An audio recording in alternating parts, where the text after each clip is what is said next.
Guys, I'm not even kidding. So like, I'm sick, right? And I was like, oh, I'm slowly getting better. And then my fever is like, nope, bitch, I'm here.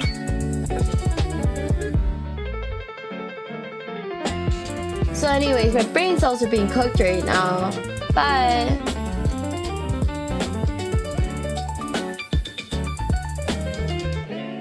It's okay.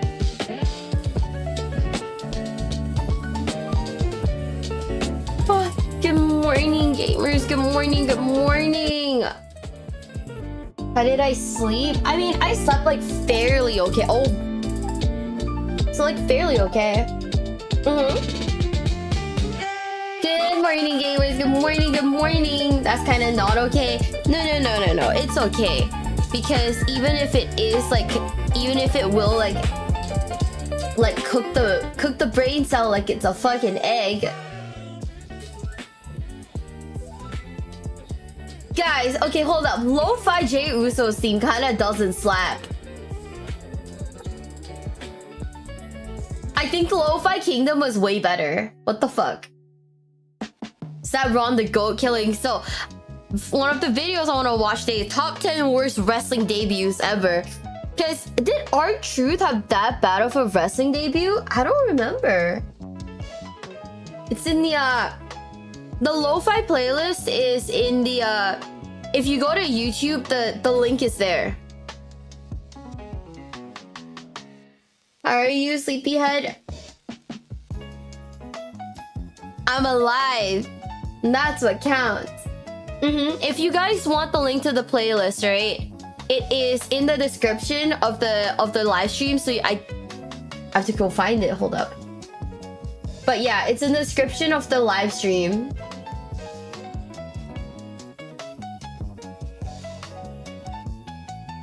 Are you functional? I'm functional.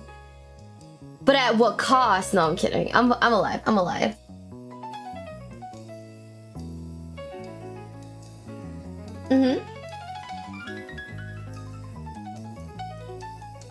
I love my solo leveling light novel volume 1 in my Uber when I was coming back from the airport when I got back from Florida. That sucks because solo leveling's like first few books are really good. Fuck. I don't know, right? Like R-Truth's debut was like ages ago. Like I'm pretty sure like when R-Truth like debuted, I couldn't speak English yet. But then again, who could forget like John Cena's like biggest fan? Like I grew up watching John Cena, right? I still gotta say, R-Truth saying I grew up watching you is crazy fucking work, dude. Okay, are you guys ready? Today's pop wasn't good. That's so sad. His debut was in the 90s? I thought it was like in the 2000s.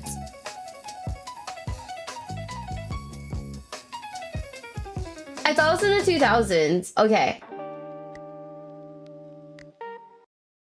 Oh, they were just about to start the Randy Orton lo-fi. Okay, we're gonna go back. Are you guys ready? In 3, 2, 1.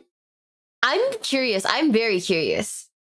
You only get one chance to make a first impression, and in wrestling, a bad debut can hurt, or in some cases, destroy someone's entire career. Okay, goddamn. Ruin a career, but it was embarrassing. And that's number 10, Matt Sydal. At All Out 2020, AEW fans witnessed the debut of Matt Sydal, formerly known as Evan Bourne in WWE. Sydal was supposed to enter the Casino Battle Royale match with a big impact, and well, he technically did.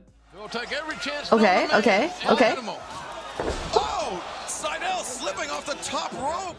I only include Sydal's debut because he was okay and bounced right back. Still, this did not help Matt Sydal start his AEW career on the right foot. With Matt Sydal, it was just an accident and nobody's fault. Someone definitely effed up with his next debut though, and that's number 9, Imposter Kane. Now, the whole Imposter Kane storyline is a pretty infamous one in WWE history, but I honestly liked it. For those who don't know, in 2006, Kane started hearing voices in his head that kept repeating the date, May 19th. On top, I'm not gonna lie, the number of times WWE has pulled off this wrestler has schizophrenia thing is kind of insane.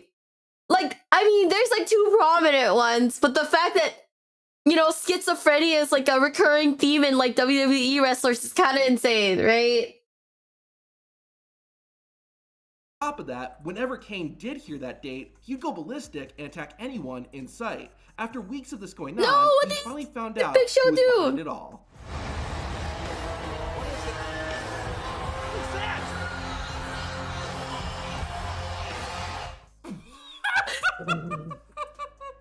Yes, that is real. While it was awesome hearing the old Kane entrance music and seeing the original costume, it was ruined by that goofy wig he wore. I guess it was a bad hair day. God. In hell. Now, the wig was fixed for later appearances, but like I said earlier, you forgot only how get one ugly shot that to make outfit a first was. impression. Oh. It's not too surprising then that fans did not care when the two Kanes fought each other, and even less surprising that WWE got rid of the imposter Kane almost as soon as he debuted. Give WWE credit though, at least they made the imposter Kane look strong. When WCW debuted a monster, he still looked strong, but not in the right places. I'm talking about number 8, the Yeti. In 1995, WCW thought the future of wrestling was 80s cartoony characters. So, for the majority of the year, Hulk Hogan was feuding with the Dungeon of Doom, a group featuring a ton of wacky characters. One of them was the Giant, aka the Big Show, who fought Hogan for the world title at Halloween Havoc. To ensure Giant would win the title, the Dungeon of Doom revealed they had a, quote, insurance policy. The insurance policy ended up being... And the Yeti! Even though he was called the Yeti, he looked more like a mummy, but that's not what earns him a spot on this list. Hogan and the Giant's match ended in disqualification, and the Dungeon of Doom was laying a beatdown on the Hulkster. To finish the job, the Yeti made his debut and joined the Giant in bear-hugging Hulk Hogan. However, it looked really awkward. Wait, I clicked on it by accident, but what?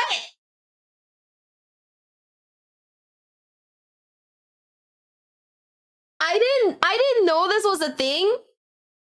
I didn't know. I mean, okay. Number one, I'm not that old. I didn't know this was a thing. It's this yaoi. I'm not gonna lie.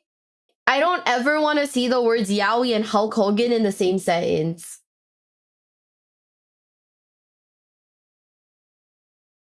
That man's hairline started disappearing before I was born, dude.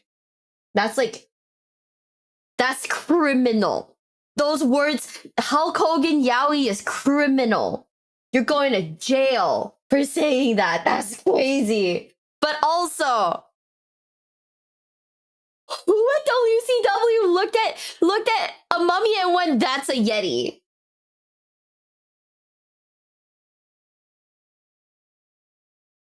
Like, who looked at that and went, that's a fucking Yeti? Oh my god. Okay. No. I'm not.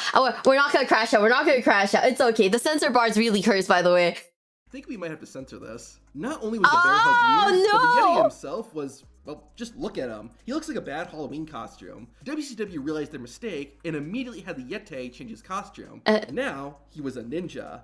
I'm kind of wondering if WCW knew what a Yeti was. Number 7, Eric Bischoff. Bischoff's personality in WCW is usually overshadowed by the fact that he was actually running the company. It wasn't until after WCW went out of business that Bischoff's talents as a character and performer got to shine when he joined WWE. However, they did not set up Eric for success. On July 15th, 2002, Vince McMahon announced he was shaking things up and that Raw would get a new general manager. He added that the new GM would be announced later in the show, and everyone began to wonder who it could be. About halfway through the broadcast, we finally got our answer in the most anticlimactic way possible. Is that Edge? Backstage, Booker T was giving an interview when this happened.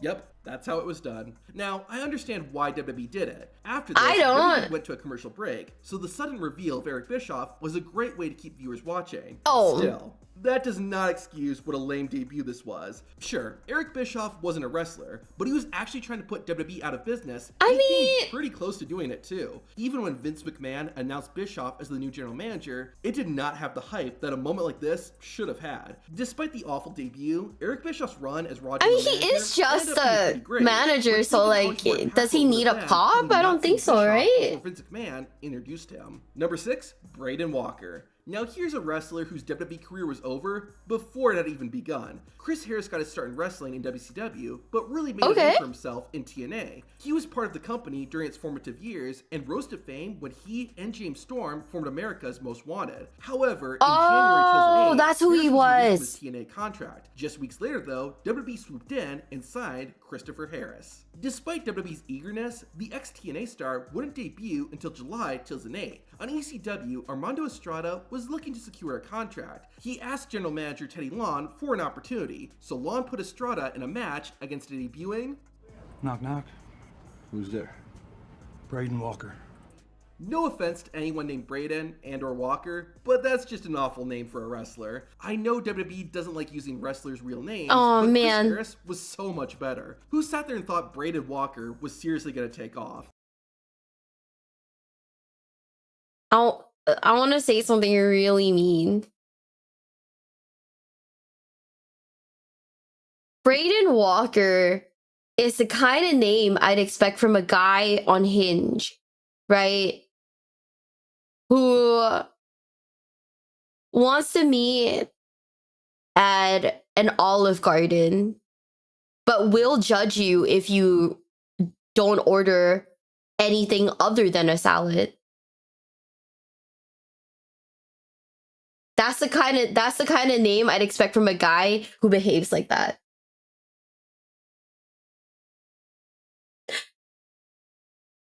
Honestly, it's the Braden. It's the Braden part. Like, I think names, okay, in the great 2020, right? I used to teach. And like all of the kids that I taught had like very similar names. Caden, Braden, Jaden,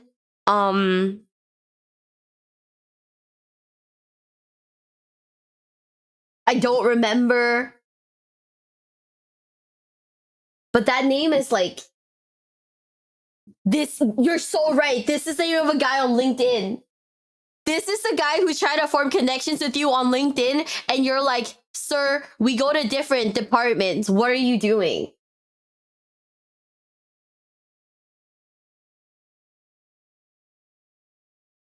But Braden Walker keeps sending you that. He will keep sending you that LinkedIn connection request because...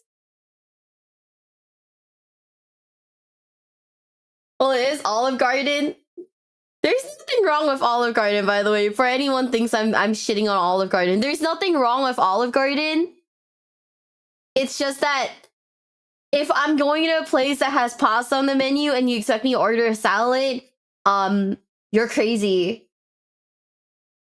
You're like crazy.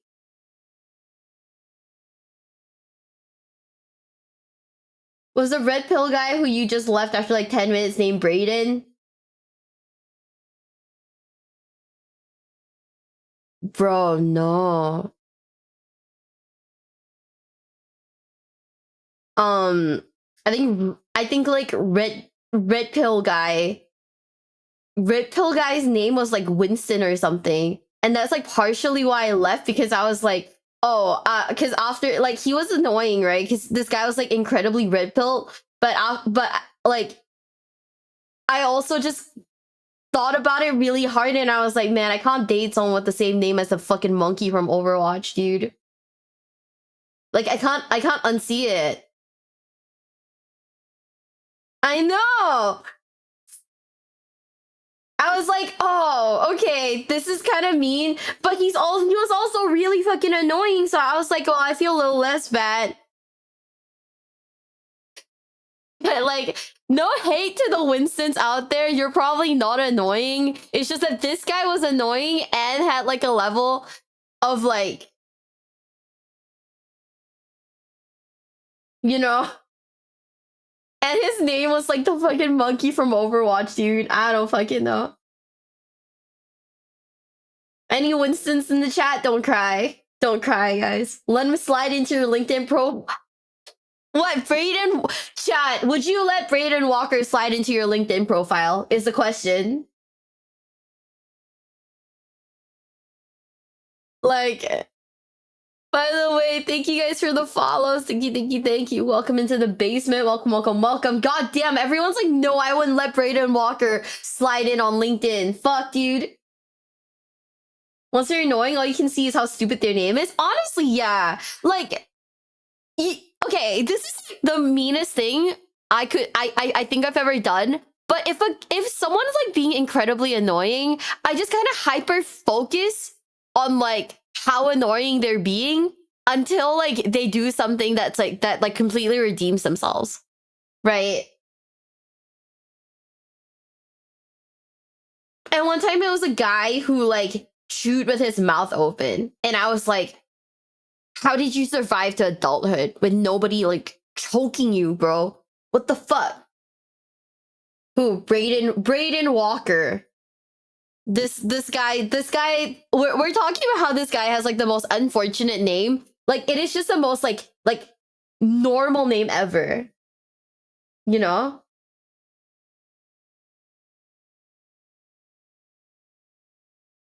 I Meatball Kevin added that himself. I don't know. That's called Stockholm Syndrome.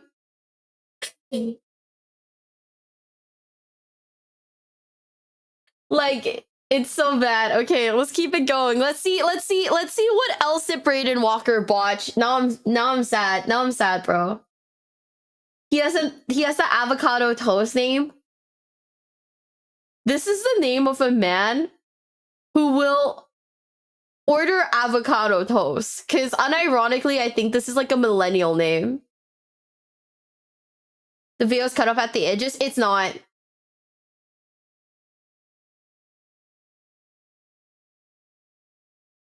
It's not. It's cut so that it like fits perfectly. I already sorted it out yesterday.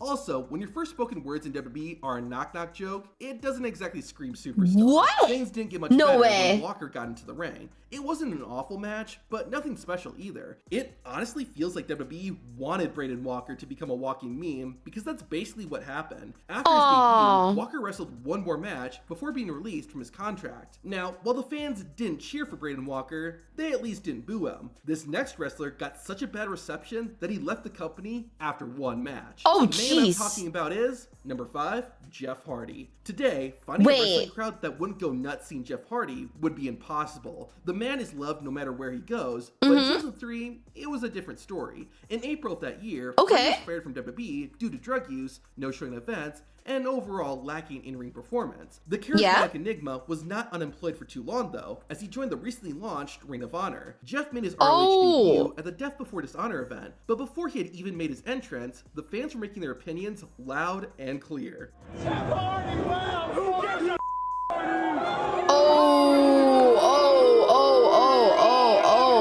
Things only got worse when Jeff Hardy came out, although he wasn't the same Jeff fans had seen in WWE. Instead, Hardy was wearing his Will-O-the-Wisp attire, a character he had created prior to his WWE debut. The look did not matter though, as the crowd could not be more irate seeing Jeff Hardy in Ring of Honor.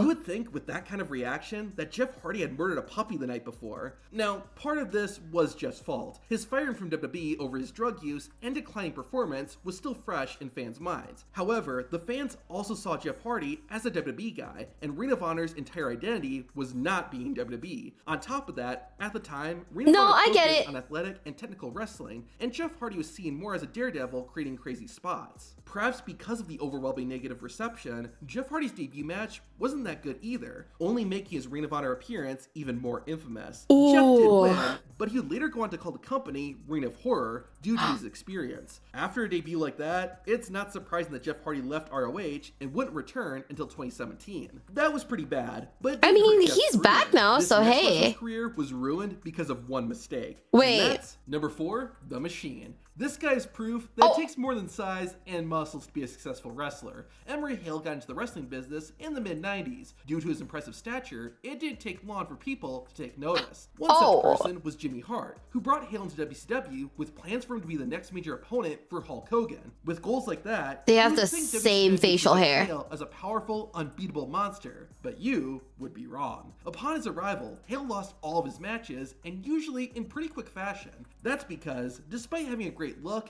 Hale was awful and boring in the ring. WCW wasn't ready to give up yet though. In 1999, Hale was taken off TV for a while, but in February 2000, he re-debuted as a masked wrestler named The Machine. His debut opponent was Diamond Dallas Page, a solid and credible adversary. Despite months of training, The Machine was still just as sloppy as always. However, the point of no return came at the end of the match. The spot was supposed to involve DDP hitting the ropes and The Machine crotching himself. That did all happen, but in the worst way possible. First, he hit the wrong side of the rope. Second, Machine still sold the move, but it looked like he just jumped and neutered himself. The only positive thing to say is that after this, the match quickly came to an end. Wait. Machine still sold the Did it go into the rope's crotch first?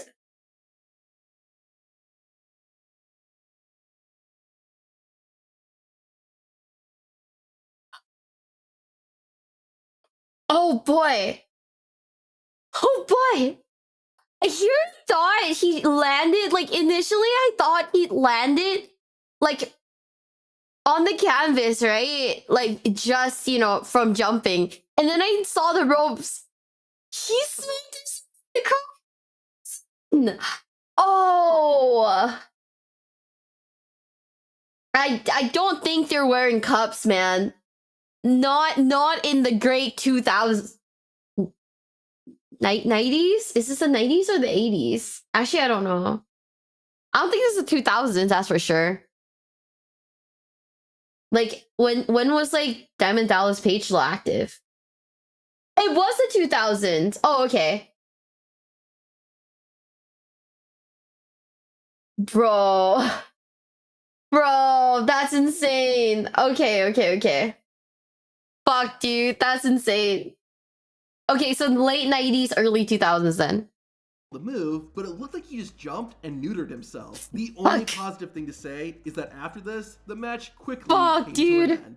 All the debuts we've seen so far have been bad, but this was on a different level. It was so awful that WCW immediately had Emery take off the mask and start wrestling as Hale. But it still wasn't enough to save his career. But it wasn't just newcomers that WCW ruined, it was legends too. I'm talking about number 3, Bret Hart. In late 1997, Bret Hart was the hottest wrestler on the planet, and here's why. At Survivor Series that year, Bret Hart had his final WWE match before leaving to go to their rival, WCW. Bret walked into the match as WWE Champion to face the challenger, Shawn Michaels. Normally in this situation, Bret Hart would lose the title, but he refused to. This was due to Michaels being an unprofessional jerk backstage, and since Bret Hart had reasonable creative control, he decided to use his authority. However, Vince McMahon was worried that Bret would take the WWE title with him to WCW, similar to what the WWE Women's Champion Medusa had done nearly 2 years earlier.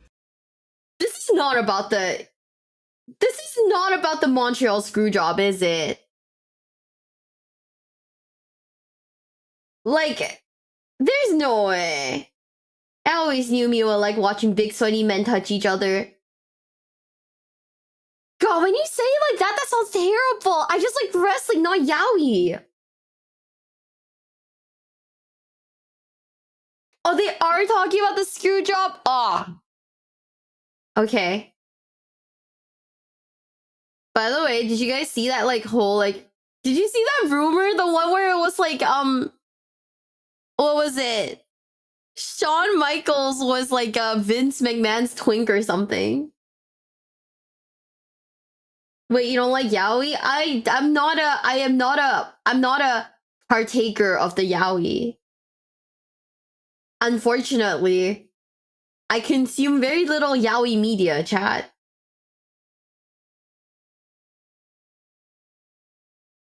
Yeah, I saw that. It's insane. I remember seeing that and I was like on the phone with a friend and then I saw it on like Twitter, like someone talking about like how Shawn Michaels was Vince's like twink and I was like, what the fuck? Scuff Monkey, thank you for the follow. Thank you, thank you, thank you. So you only after the top of the crop yaoi?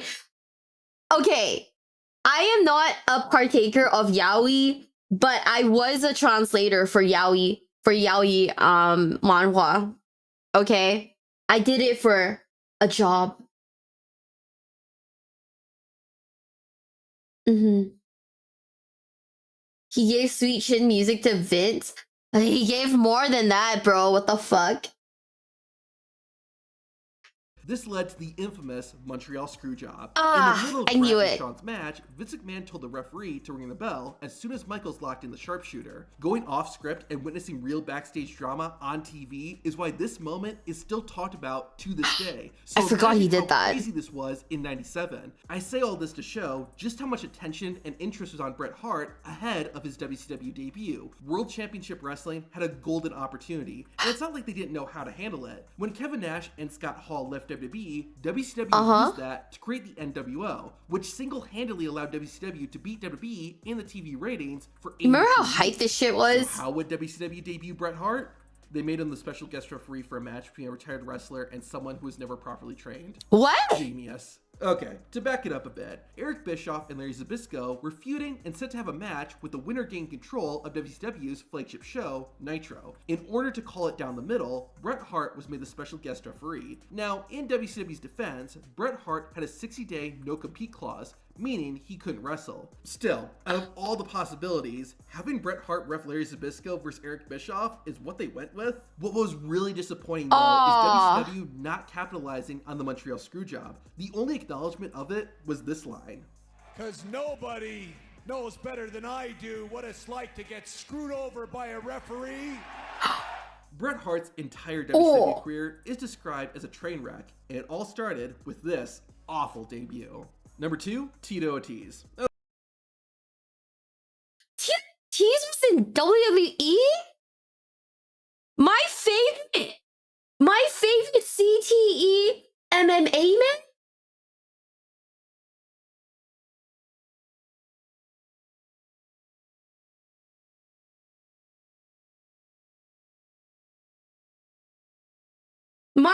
My favorite schizo. Oh my god, I fucking love Tito Ortiz for one match. Oh, okay, hold up. The video's soft. It's the video's already at like max volume. It's not getting any louder. Is there an echo? Huh? Wait, do I have an echo on? What the heck? Guys, name your favorite Tito Ortiz quote?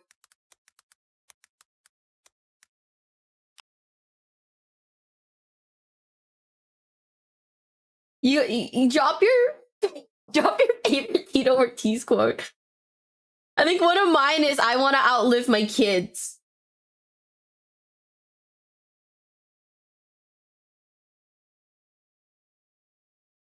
There's what is it? I want to outlive my kids.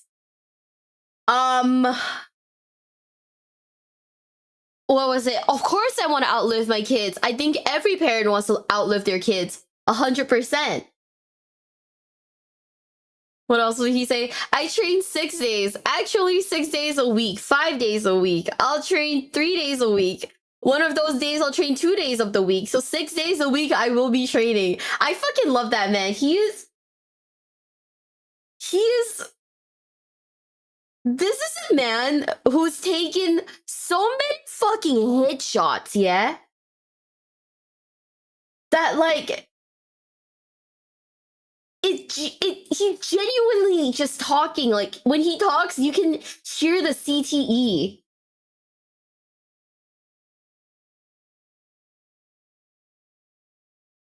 And I feel so bad for him.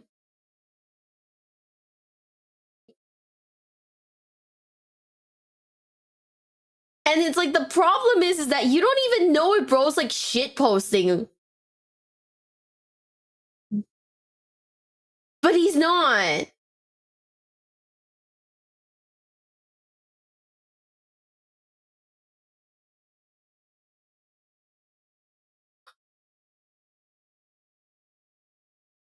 Like, bro literally tweeted on like oh my god, he dropped like a tweet on like 9/11 and he got the dates wrong and he was like, never forget like 9/11 with the wrong dates. I love that man.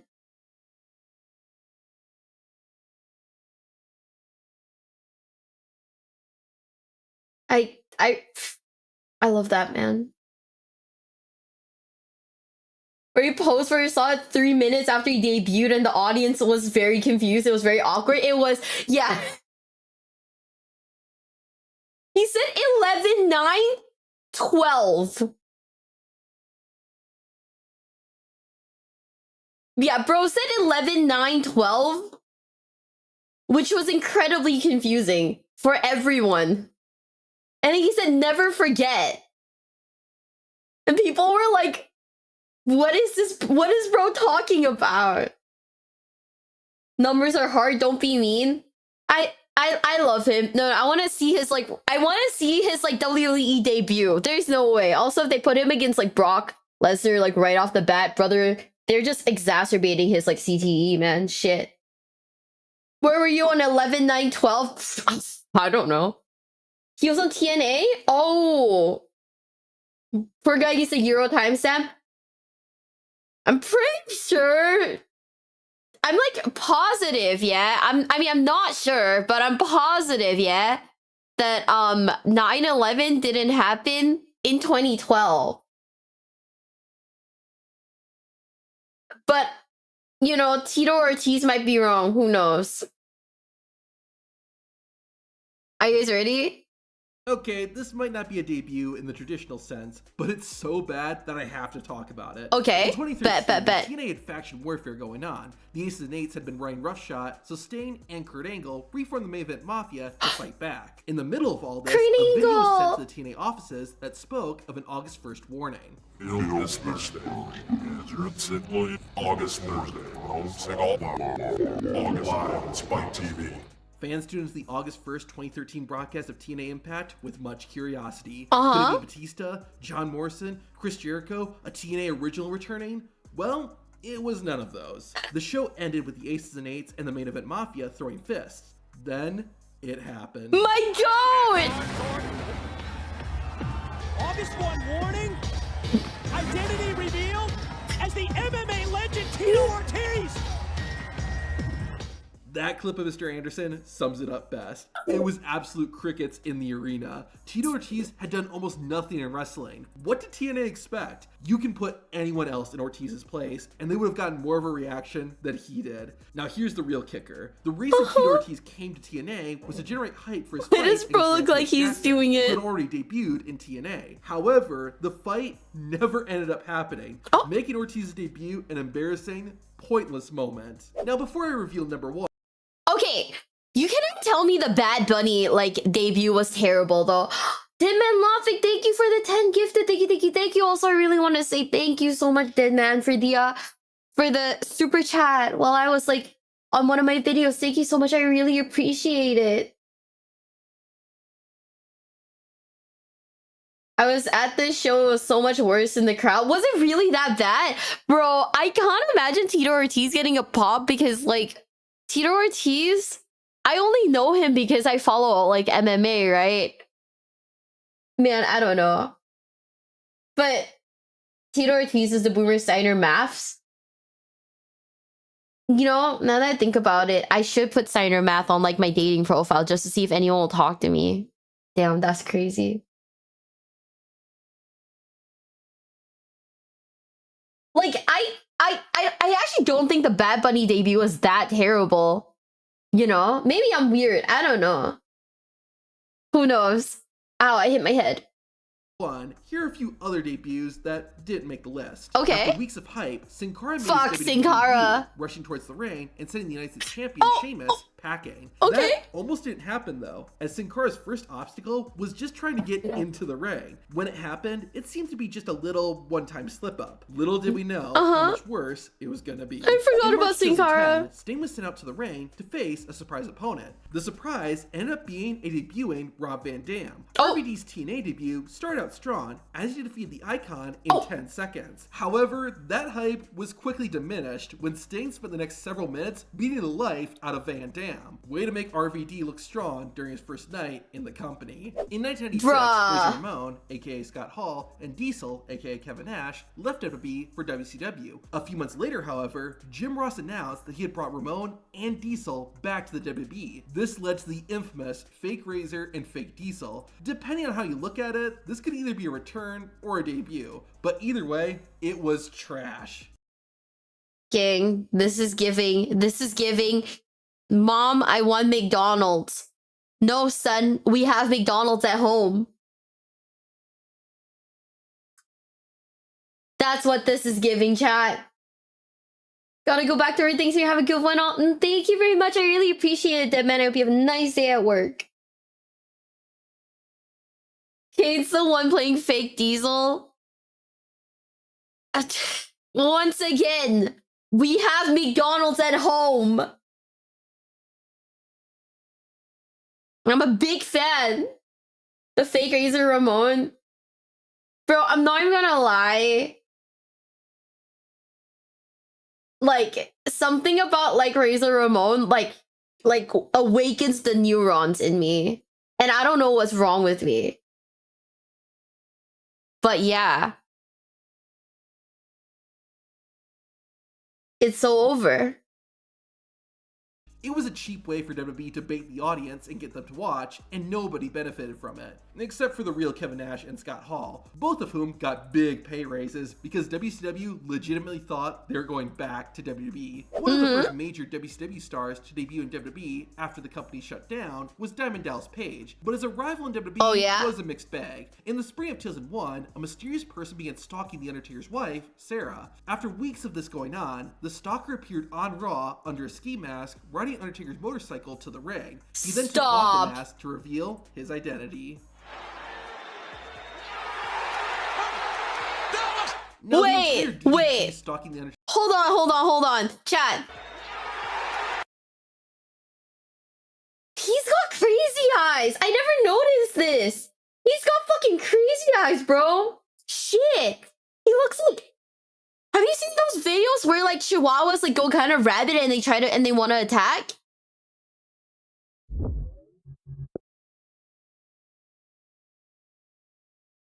You know the chihuahuas?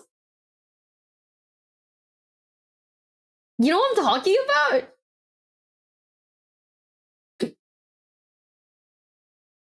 Based on the eyes, he was not stalking for a storyline. Oh man, DDP like debuting as like a stalker is crazy.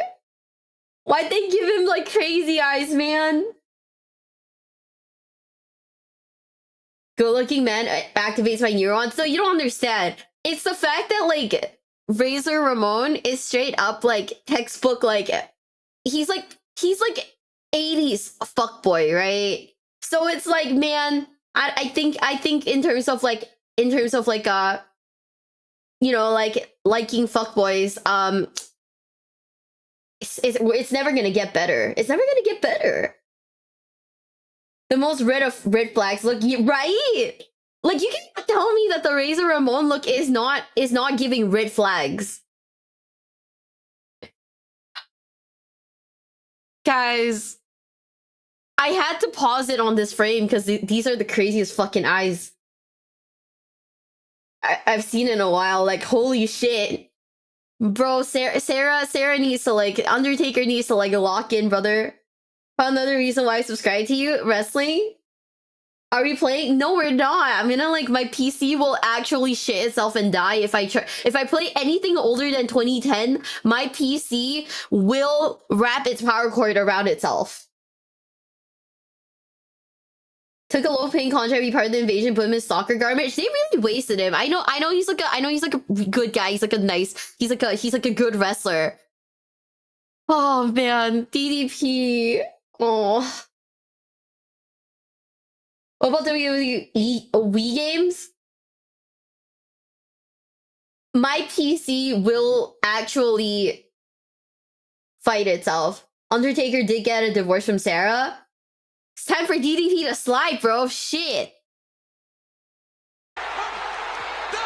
Now, the entire DDP stalking The Undertaker's wife was a pretty bad storyline, but if we're just looking at Paige's debut, which we are, it's not bad. The crowd's reaction when he took off the mask was great, and DDP's reason for stalking The Undertaker's wife made sense. He wanted to make a name for himself by going after a legend, and what better way to do that than to target the man's wife? Ultimately, the way the storyline went made DDP look like an idiot, but I can't say his debut was bad. The Big Show made his WWE debut in a big way by interfering during a steel cage match between Stone Cold Steve Austin and Vince McMahon. The Giant manhandled Austin, but in doing so, he accidentally threw him out of the cage and allowed Stone Cold to win. You could argue this made Big Show look really strong, What? Sure, but to me, it just made him look kind of dumb and took away from what should have been a powerful debut. Alright, it's time. Okay. The number one worst wrestling debut of all time. Okay, I'm ready, I'm ready. The Shockmaster. Who the fuck is that? Wait, is that like a... Hold up. When that's how your debut goes, you gotta look at a different career path. Is that a bedazzled stormtrooper helmet? But also what? I can't believe it's that. Oh my god. Oh my god. It's a fucking bedazzled stormtrooper. They literally took a billion fucking rhinestones and a glue gun. Oh. Now, a bad debut is one thing, but what about a bad return? To see the worst WWE returns of all time, watch this video. Gang.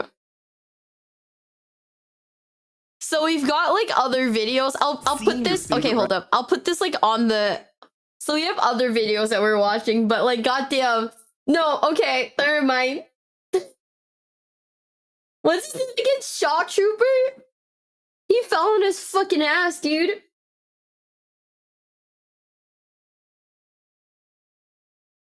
That's just glitter? Oh, it's just glitter? They just glittered a stormtrooper helmet? They messed up the wall setup and he tripped over sauce that shouldn't have been there. Oh. Shockmaster, some respect, please. Oh, my bad. Dude. There's like other videos that I've basically like put on this like playlist. So like, hell yeah. Bro got named after Yu-Gi-Oh card. He did not. What? There's an actual Yu-Gi-Oh card called Shockmaster? That's insane. Guys, forgot how much I liked wrestling. I'm not even gonna lie. Dude, speaking of Yu-Gi-Oh, I was like watching like the other day, like Kevin was like in the chat, so we watched his like his showing on like Yu-Gi-Oh Jeopardy, right? They're all fucking nerds. What do you mean you guys remember all this niche shit? I literally sat there and I was like, you know the entire name of a card? Bro. I only know one card's name in its entirety, and that's Maxi. Because it's two words. You want me to summon Ash Blossom? I don't know what Ash Blossom's called. Not the full fucking name, but shit. They'll just lock them too when he fell through. I would love to. The poor guy. Honestly, the poor guy. The poor fucking guy. Oh, Cucumber Horse is like its entirety, right? Yeah, okay. Never mind. Sorry, I know like two cards. Maxi Cucumber Horse.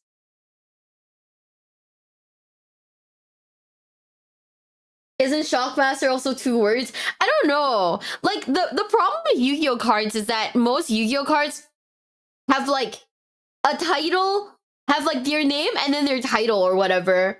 It's just way too long, dude. There's more to Ash. Apparently he's called Ash Blossom and Joyous Spring. I had no idea. I forgot. Guys, you know, I looked at my bid and I was like, wow, I'm cooked in terms of like, I genuinely think my parents took too much Tylenol or something. Like it has to be like they took like way too much fucking Tylenol, dude. Like on my bed, I've got a Pokemon plushie that isn't Pikachu. Rescue Rabbit from Yu-Gi-Oh! My John Cena backpack. Rogel Dorn. Like, and a plushie of a possum. It's like over for me. Like, if you've ever seen the Tism, I think I have the Tism.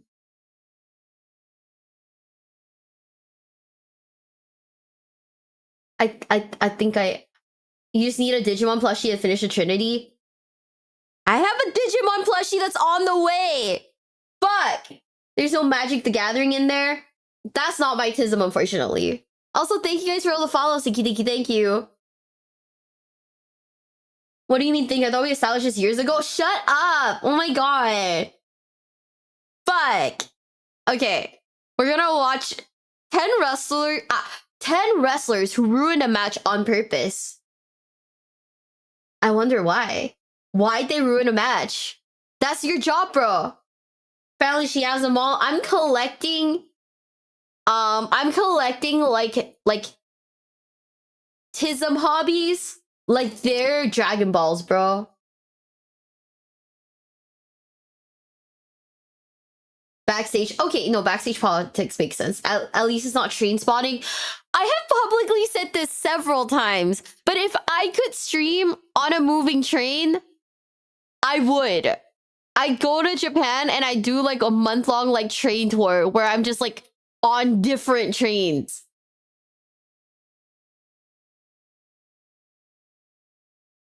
It's not good.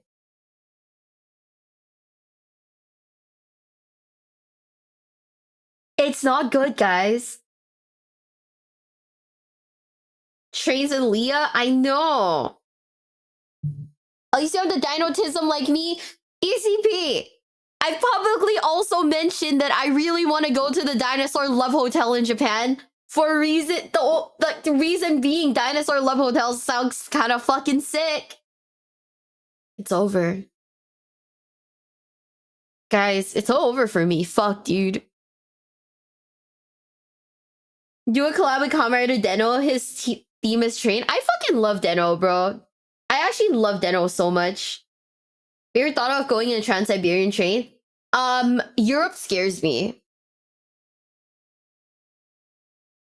I don't know how to tell you this, bestie. I think Europe is a little frightening. As a single woman going on a journey.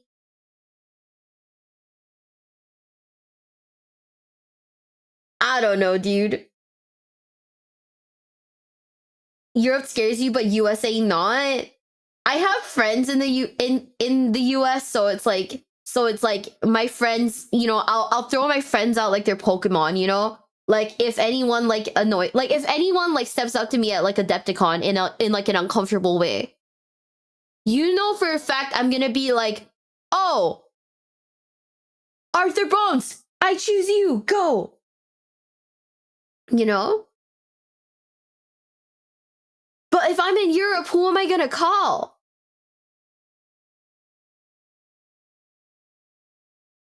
I mean, nerds recently saw chocolates from Porama reacting outfits on up here. Also, every place is scary. You haven't been there, kinda. You never truly know. Exactly. Like, okay.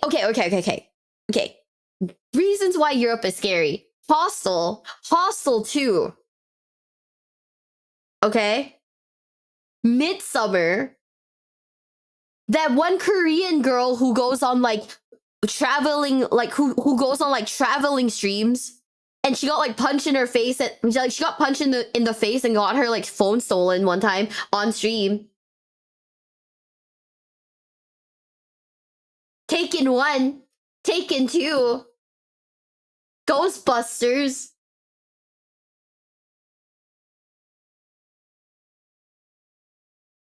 What else was in was in Europe that's like low-key kind of scary. Vampires. Can't forget that. Getting like a little stabbed in London. You know, unfortunately, I'm a big fan of having all of my organs like intact. And getting stabbed kind of like isn't, you know, on my game plan. What else is scary in Europe? The Games Workshop HQ. You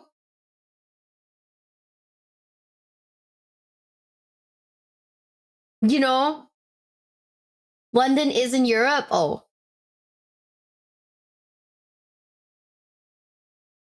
Okay, never mind. That's too off the list then. You're right.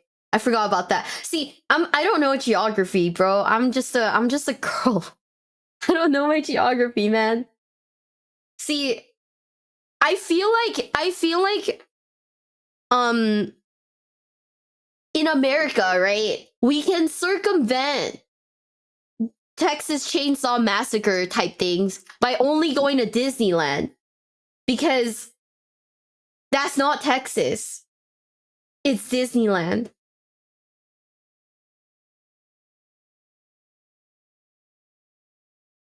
So, you know, in my mind, that works, right? Like, I'm not about to be chainsawed at Disney. I'm probably gonna be, like, punched in the face by, like, a Disney adult. But it's not a chainsaw to the gut. I call that a win. Could avoid most of Europe by going to Spain.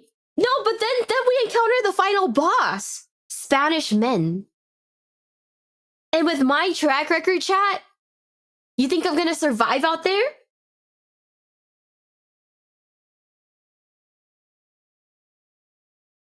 I will say Europe is a big place. There are all places that be scary and some places that be less scary. Oh no. Every country has a place that's like really scary. We're just being very stupid right now. I mean, you don't speak Spanish, so... You see, you guys don't understand. If you're new here, welcome. I unfortunately have a really terrible radar when it comes to men, and I find only the most top tier red flaggy men.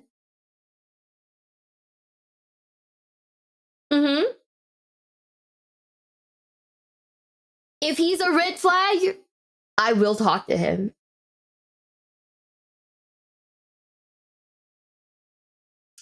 Yup. Surely the next time will be it. No, remember, we're not dating till like we're not gonna date anyone till like 2026, bro. I gotta get like all the bad vibes from like 2025 away from me. Okay? I can't believe we're ending the year. We're literally ending 2025 on like such a low note.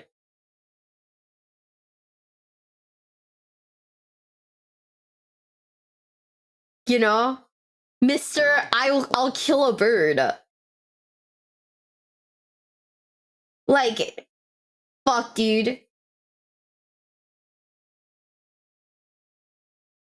America scares me, all their guns. Okay, I'm not even gonna lie. The first time, because I'm like a shitty tourist, right? The first time I saw a machine gun that was mounted on like a thing, like one of those like moving cars, right? Is it like a moving turret? I don't know. But the first time I ever saw one, I was like low-key impressed. I was like, oh wow, that's actually kind of sick, dog. Most of the men dating right now are like hate pill. I'm not gonna lie, that is one of the things that like kind of upsets me. At the back of a truck, yeah. Like, I was in America. Okay, I mean, we're on a tangent right now. I'll just keep going. We'll play some music in the back. But I was in America, for like the 4th of July. And my friends and I, we were watching like a parade, right? And there were like horses. There was like a a moving like thing of like school children doing karate, and then a fucking like machine gun mounted onto like a car. And I was like, oh my god, America's insane. You get everything. You get horses, you get like children, and then you get like fucking machine guns.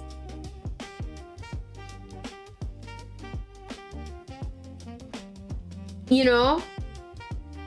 I was like, this country has everything. Like, majide, everything.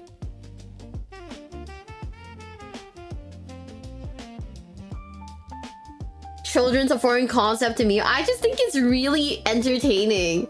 Cause like, my friends and I, we drove past like a bunch of like karate schools, and they're all called like White Tiger or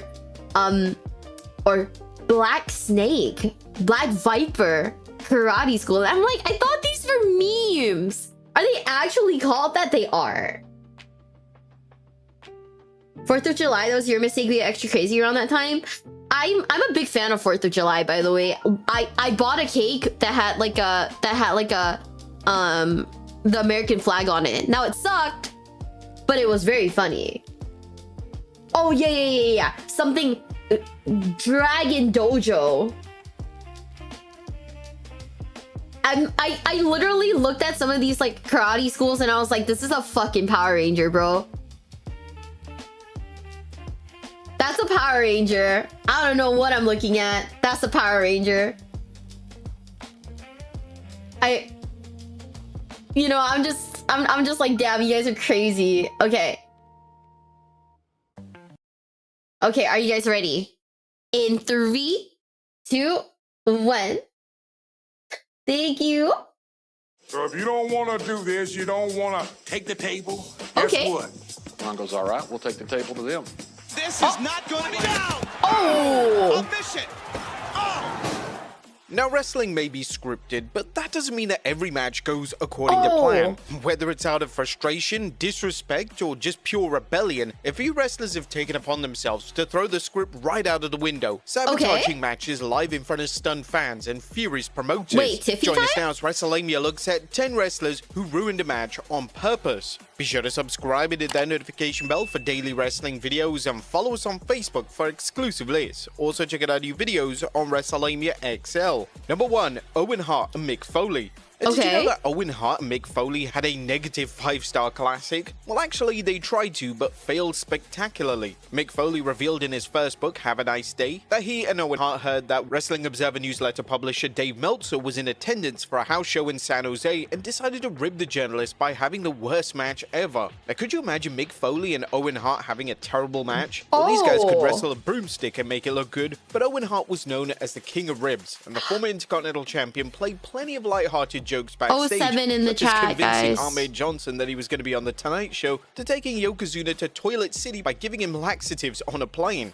But both men were down for the plan, and so was Stone Cold Steve Austin, who was the special enforcer of the match. Now, why would anyone give Yokozuna fucking laxatives on a plane? Bro's gonna shit out his body weight, bro.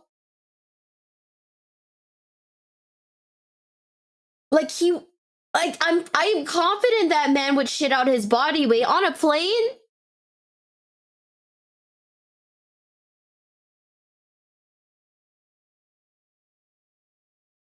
I already don't trust when they like oversell a plane and have like too many people on it, man. Oh, that's scary. That's scary. unfortunately, there's no footage of the match itself, but reportedly Owen Hart and Mick Foley oversold every single move. There was even a ridiculous spot of Owen and Mick Foley hitting each other with popcorn bags, and Owen even did popcorn angels during the match. Aww. Dave Meltzer didn't have a single clue what was going on, but unfortunately for Foley and Hart, the wrestling journalist was quite entertained by their antics and didn't think that the match was anything close to a negative 5-star match. Aw, So, man. Here's the thing. I didn't know that they were doing this. I did watch the match and go, they took bags of popcorn and they would hit each other with bags of popcorn and sell it like crazy. And it was absolutely preposterous. But it also got over. And also, even those guys trying to be bad, Exactly. like they were still like it really wasn't like what I would call a bad. It was a ridiculous match. Right. You know, it was like watching two guys do a comedy match, but they're talented guys. Like it really wasn't anything resembling like a negative star horrible match. It was No, a comedy I match. bet. It got over with the crowd. I bet. It's a shame that this match will never be seen by the masses because it sounds like a good time, even if this was trying to be the worst match ever.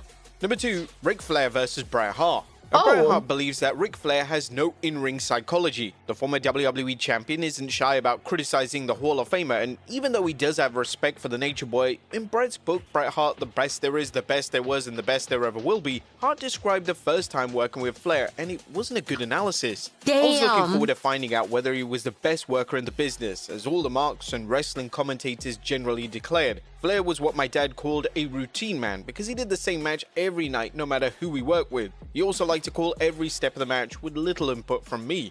But according to Bret, after beating Flair for the WWE title, his matches against the wrestling legend only got worse over time. Soon enough, I was launched on return bouts with Flair who seemed bent on sabotaging our matches. Hart wasn't sure if Rick was doing it on purpose or by accident, but he would screw up Hart's comebacks and mess up finishes. I began to refer to Rick's ring style as full blast, non-stop non-psychology. He made things up on the spot and did them whether they made sense or not. As a technician, Flair was one of the best, but I was baffled by how little he really knew about building a great match, and was baffled by how this went undetected by fans and sheet writers who continued to worship him. But this issue with Hart and Flair wasn't one-sided, as the former world champion didn't think that Bret was the great wrestler that many fans felt he was. Personally, I never saw dollar signs on Bret Hart. He was a good, sound, physical wrestler, but with limited charisma and interview skills. He could also have been president of his own fan club. Bret truly thought he was the best technical wrestler who ever lived, and he was stuck in a routine that he refused to break. Oh, they were Every DMing well-known each wrestler other, has shit. patented things that he does in his matches, but you can still entertain your fans by putting those things in different spots or doing them in different ways. If I tried adding things to Bret's comeback, like hitting him with a chop, he couldn't stand it. It had to be in rotation. Now, don't get me wrong, Bret could have a tremendous match when it really counted, but day to day I found him to be inflexible. Now it's clear that both men weren't fans of one another. Bret and Ric Flair have been taking pot shots at one another ever since the early 90s. Bret has publicly called Flair overrated. However, he thinks that a reported incident before him and Flair behind the scenes resulted in the Hall of Famer trying to sabotage him. Bret was frustrated with a series of bad matches he was having against Flair, so he went to talk to Vince about it. Vince reportedly told Bret Hart to speak up because he was in charge now. So Bret did and said something on the lines of, "I'm champ now." That was in front of the entire locker room, and Bret feels that Flair never forgot about that moment. Bro really pulled a "I'm the captain now"? Shit. No wonder they hated him. Fuck, dude. Thank you for the follows, by the way. Thank you, thank you, thank you. Cheat Poison, Adrian Face, Kanaya the Badass. Thank you for the follows, everybody. Thank you, thank you, thank you.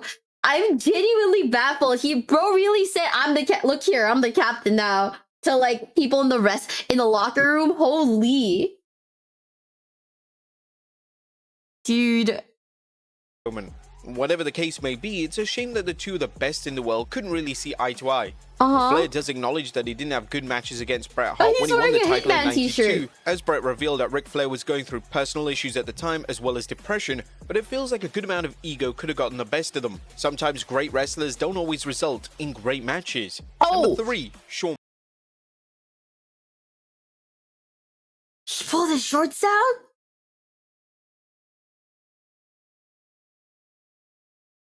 We saw Ric Flair ass? I'm so glad that shit was censored. I'm so glad that shit was censored. I don't know, but like, you know, I've never one day woken up and thought, you know, it'd be nice today, Ric Flair's ass. He did that a lot.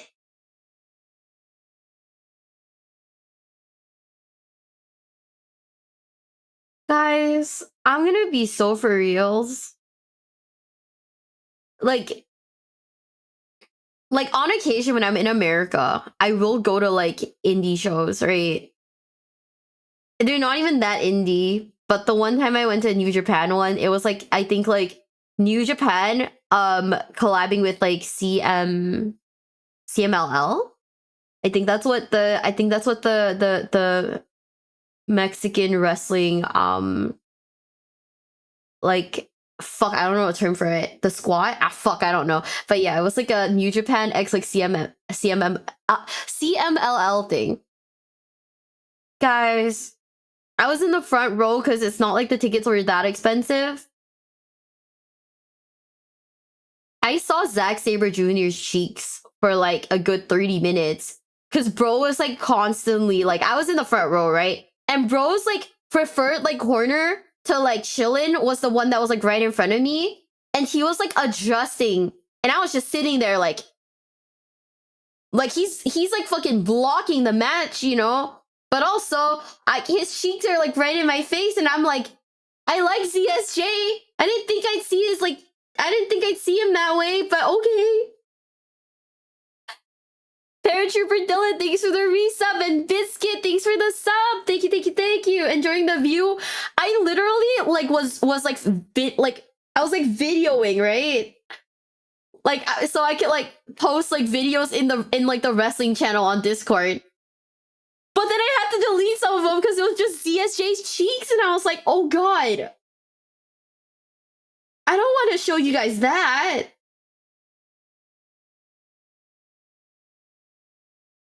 I don't think you guys would have minded, but I don't know if I want to show you guys ZSJ's cheeks like right off the bat. You know? Thanks for all the YouTube content got me through Christmas. I'm glad. Thank you so much for the 1,000 bits. I really appreciate it. Thank you, thank you, thank you. Mostly still getting used to the fact that you're into wrestling. Is it that weird? Maybe edit it out. Dog, what am I gonna do? Put like a sticker on top of his ass? Like, just like slap a sticker there? Is that for your private collection? No!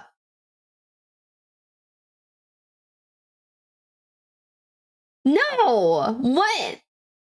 Maybe he was presenting to you? There were other people in that. Okay, guys. Guys. This is not a romantic thing, okay? We're not gonna make it sound like that was a romantic thing. Because this isn't a Wattpad, like, fanfic, bro. It's not like, oh yeah, we locked eyes and now we're getting married. I was in the front row and bro's ass was right in front of me. It's not romantic. It's not a Wattpad fanfiction, chat. Calm down. For how long video, by the way, make my Christmas work shift more fun? The one of me crashing out? How dare you deny his cheeks? I'll put like a heart-shaped sticker in front of his ass just for you, bro. Okay. Love at first ass. Gang, you wouldn't go to the beach, see a woman's ass and go, yes, that one, officer. You know, you wouldn't do that. You fumbled the meet cute. His ass?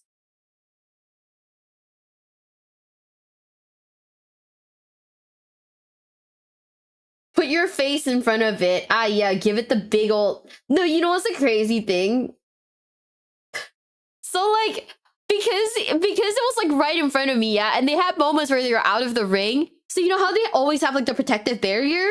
So, like, 6 times, yeah? Bro was, like, thrown into the barrier and, like, I almost got hit.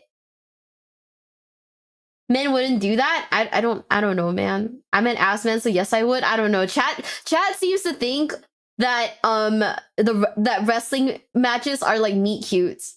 Nah, chat. Nah, chat. I'm just a girl. Let's watch Shawn Michaels. Okay, before anyone wonders, like, why are we only watching, like, clips and not, like, the actual matches? The actual matches will get me DMCA'd. Like Triple H himself will come come to my house in Singapore and beat the shit out of me, dude. I'm literally gonna, like, one day wake up and I'm gonna hear, it's time to play the game. And I'm gonna be like, oh, fuck. Miwa, do you like women's wrestling? In very limited quantities. I like... Mishmash, hi! Can we watch Backyard Deathmatch Wrestling? I don't know what that is, but I'm aware of the fact that America has a ton of, like, janky as fuck, like, wrestling things, so, you know. Obviously copyright. Yeah, DMCA. Just beat him. You think I can beat Triple H? Modern women's wrestling. I'm only a big fan of Stardom. Cause I think at least Stardom, the girls are cute.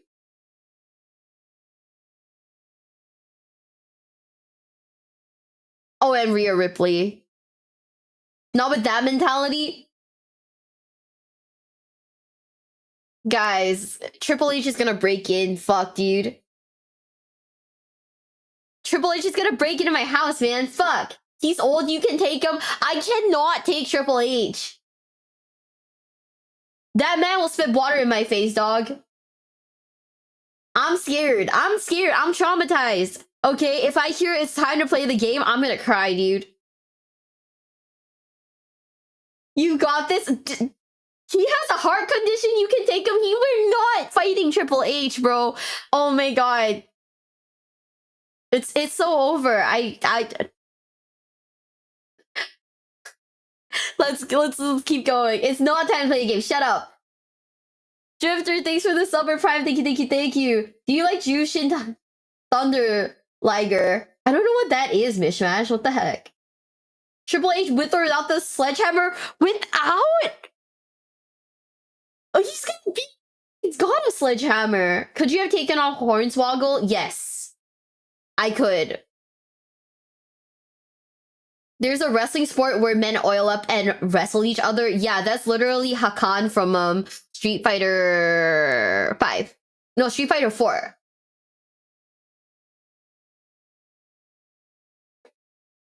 One Triple H versus 100 Miwas. Who would win?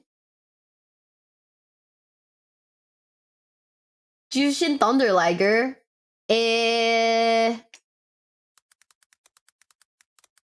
Oh, this guy. He was in New Japan for like a bit. I remember him now.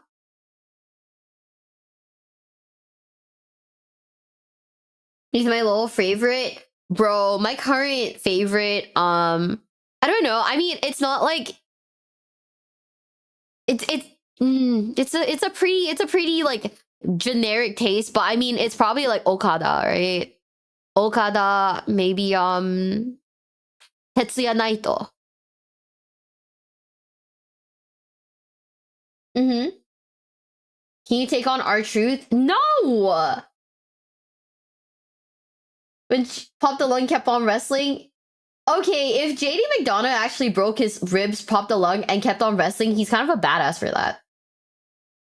100 Miwas, then numbers matter? You think 100 Mi's could take on Triple H? Okay, prime Triple H or current Triple H is the question.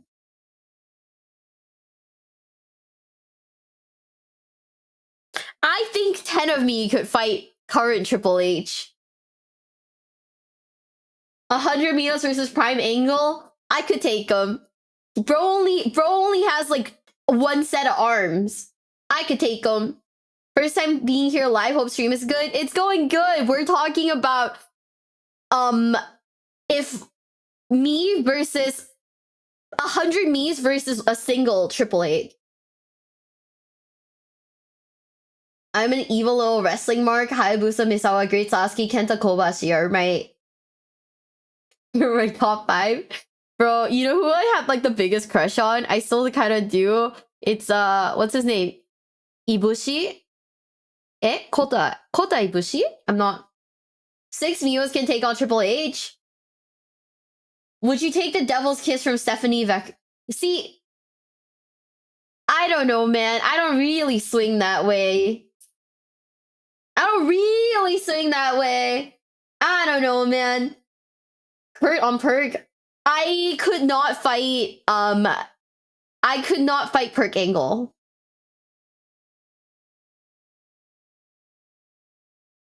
I could not fight Perk Angle, chat. I think Perk Angle would destroy me. Kota Ibushi is my god. One of that would be a lifter weight and throw it 100 times how much effort. that's on me. Trying to fit in with Japanese beauty standards, bro. I 100% Perk Angle could lift me and throw me a billion times and not break a sweat.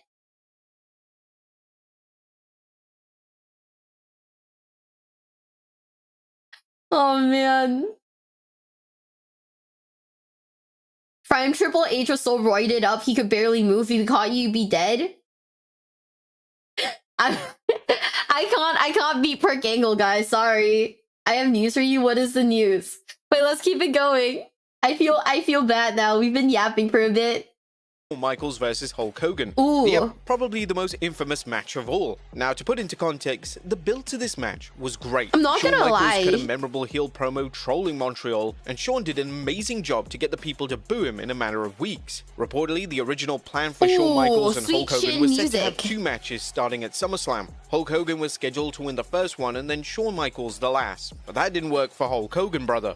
Now, as you can imagine, Shawn wasn't thrilled about that. There was no exact reasoning why Hogan opted out to doing multiple matches with Michaels, but the former WWE champion is known for his selfishness and refusal to put others over. Yeah. He notably refused to put over Hart, Jeff Jarrett, Randy Orton, and the Ultimate Warrior at Halloween Havoc. The excuse he gave for not wanting to do a second match was that he was injured, but Michaels likely didn't buy it.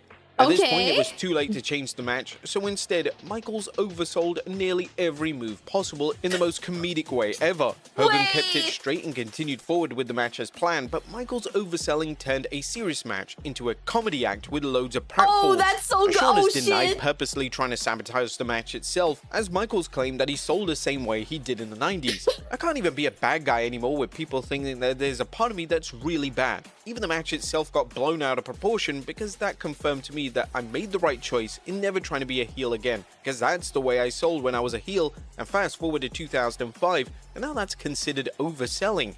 Now overall, the match is a mixed bag for everyone. I get it. Some fans find it wildly entertaining, and others aren't happy with the overselling. Hulk Hogan fits in the latter. He was reportedly pissed about Michaels overselling, and he felt like the Heartbreak Kid went into business for himself. Or whatever the case may be, Michaels versus Hogan is a match that nobody will ever forget, but too bad it's for the wrong reasons.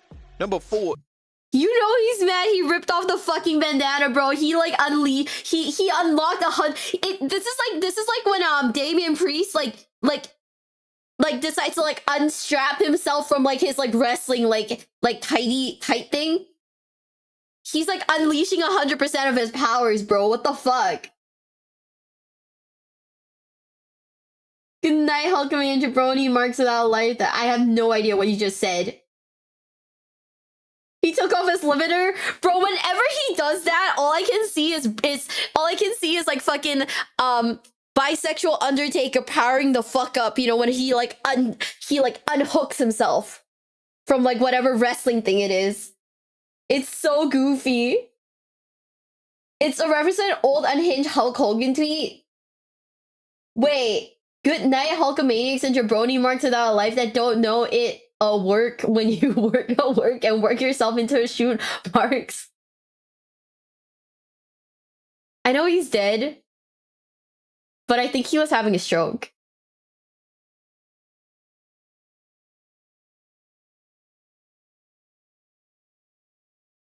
That is the you know when Rock Lee like takes off the training weights in like Naruto? That's them. That's literally them, bro.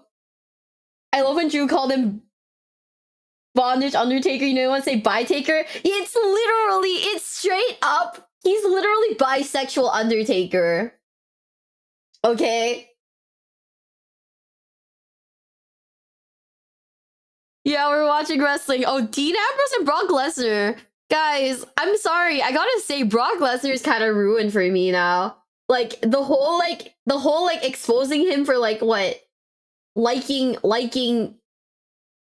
to like piss on people is like kind of it's kind of ruined. It's like kind of ruined for me. I don't know, man. Mishmash, have I shown you my recent backpack collection?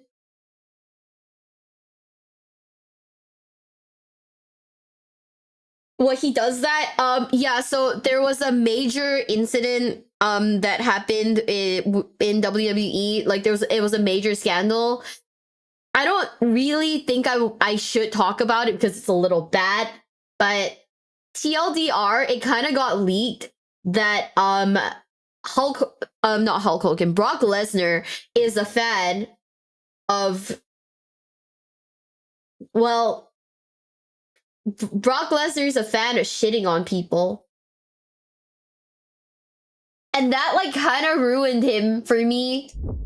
And for a ton of other people, I'm pretty sure, because, you know, I don't know about you, chat, but that's insane.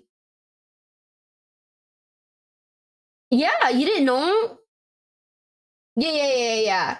He it got kind of like revealed that his thing was that like he liked to, you know, shit on people, and like I don't mean like verbally assault someone. I mean he actually went like number 2. Which is insane. Oh, sorry. It was Vince that like doing it. Brock just likes watching them piss. Either way, they're both ruined for me. They're both fucking ruined. Literally, like actually. Was that ever proven? I mean, is the court case still ongoing, or is it still like just a court of like public opinion? Because I feel like if the court case has proceeded, and is in favor of like, you know, oh, it got settled. I don't think that that's something that will ever be proven. But if they're settling, then there's a good chance that like things in the case were true, right?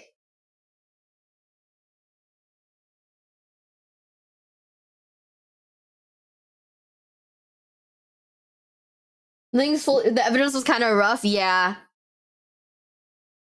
Yeah, it's like if it's like settled, right? I think that there's a certain degree of like truth to like the allegations. You know?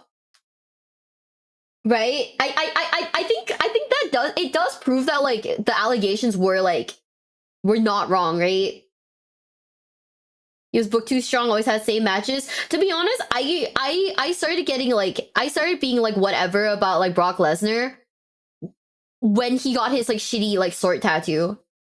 Cause I think it's really ugly. That's like my biggest gripe with some WWE wrestlers. I think their tattoos are really ugly. Sex is Brock's favorite growing up as a wee baby. I'm sorry, Mishmash. I'm sorry, bestie. It wasn't settled. Vince's legal team's trying to get the case into private arbitration. The other side wants a public trial.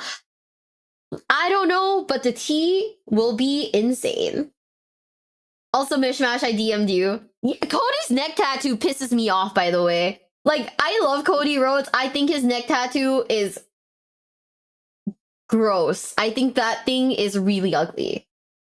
I don't know why he got it, but like, man, I don't know, get it like literally anywhere else.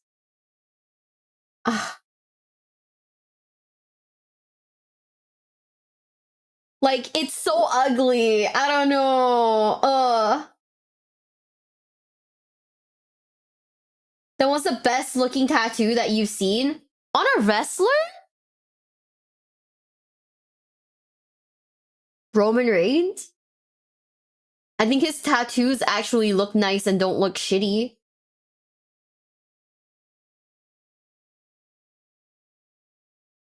I think Rhea Ripley has like good tattoos too, you're right. It's like all the Samoans though. That's true.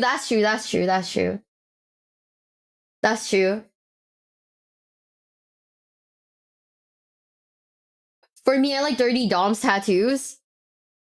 I just gotta say, I'm a big fan of the fact that like, for a long time, Dirty Dom was the face of the women's like wrestling. Big fan of that, bro.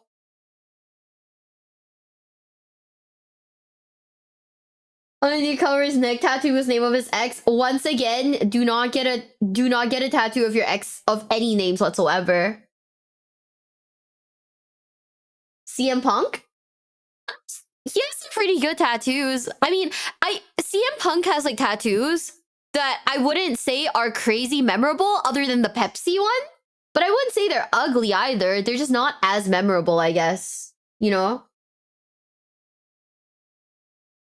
There's an in your Ultra Mantis Black who has like full sleeves of Christmas tattoos. Oh, that's kind of sick. Do not tattoo Miwabelle on yourself. I will literally fight you. Yeah, no, Dirty Dom was the women's title for like a good year, bro.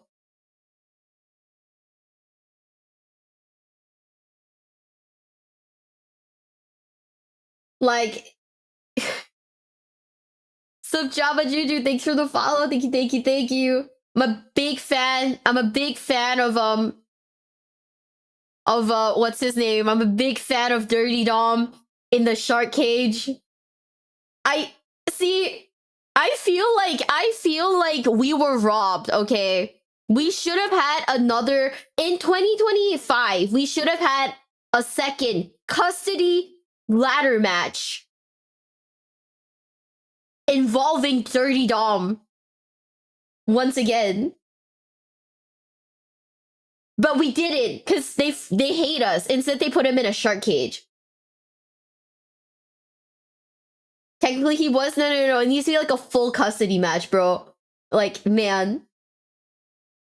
Do you know what the CM and CM Punk stands for? Tell me what the CM... What does the CM and CM Punk stand for?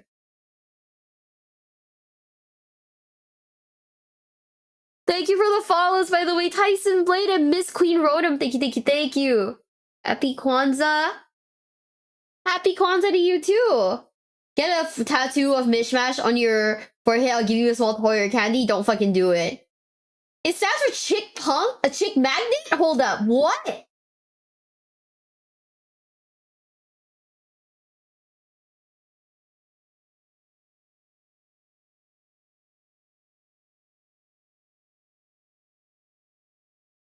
Why? Oh my god, hi Triff, hi bestie, there you go right there. Triff, it's so over for me. I'm back on my bullshit again. Hi bestie. Apparently it stands for Chick Magnet. I don't know, dude. Chick... Wait, do you guys want to hear lo-fi? Do you guys want to hear lo-fi cult of personality?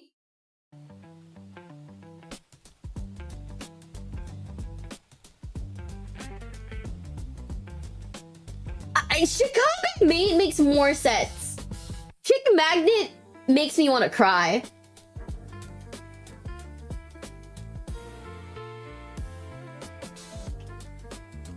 The name came from tagging a team called Chick Magnets. Apparently now like CM Punk is just known for being baby girl core.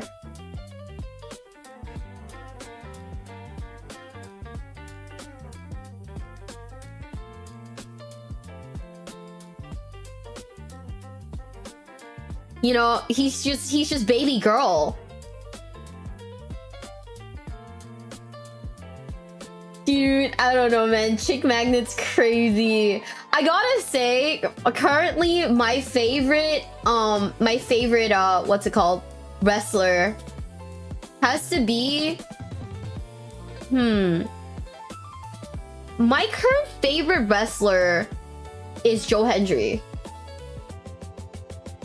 I saw that man like wrestle like live because I was at like a taping one time, and bro, I'm in love with that man. I'm so in love with that man. What in God's name is baby girl core? I will say Joe Hendry's name every day in hopes that he will bust through like my fucking bedroom door, okay? You have like nothing on me.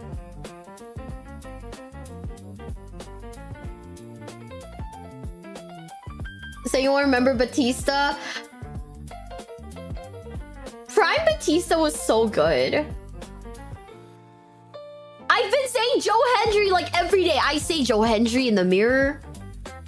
And so far that man has not busted through my door. I'm so sad. Say his name and he appears. I'm gonna like make this like my new like dating requirement. If you want to go on a date with me, I'm gonna like tell guys on Hinge this. If you want to go on a date with me, you gotta show up with the Joe Hendry t-shirt in like size S. Not I'll like go home.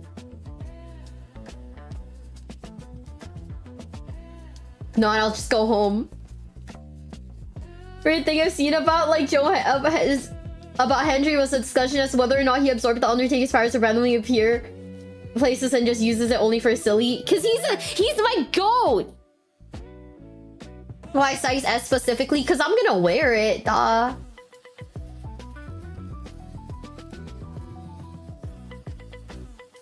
My friend was like, one of my friends was like, hey, don't let a man hit for free. At least get a t-shirt out of it. I was like, brother, shut up. I was like, brother, shut the fuck up. So we've been like running this like Joe Hendry t-shirt joke for a while now. You have a signed Joe Hendry shirt? What the fuck, dude? Gang. Gang. I want the Joe Hendry t-shirt. Me specifically. I thought you delete all dating apps after Bird Boy. Yeah, but like 2026 is in a week, baby. You know? 2025 sucked. 2026. You know what they say? New year, new me.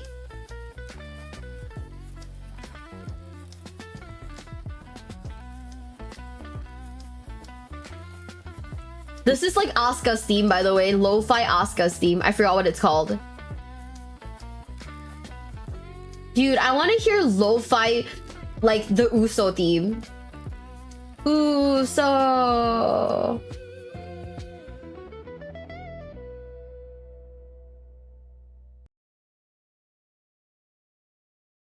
Okay, gang.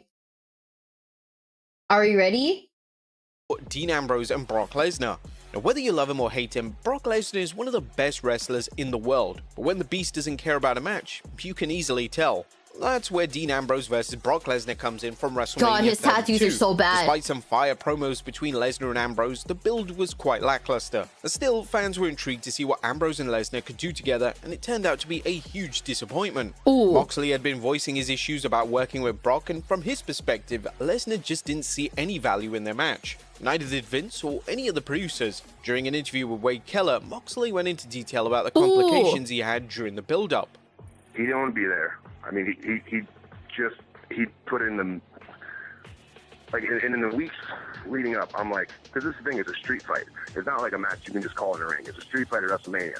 So we got to get stunts approved, set up. We got to get the right props for table bumps or whatever stuff we're going to do, you know? And, you know, I pitched all this stuff to everybody, all the producers, and I feel like I'm just getting ignored. Because, like, our match wasn't important to any of the producers or writers or Vince. They gave me enough to give me the match, but they didn't give me any help to, like, make it a good angle or, like, make it, like, a hotter thing people want to see. And, you know, can we do this? Can we do this? Can we...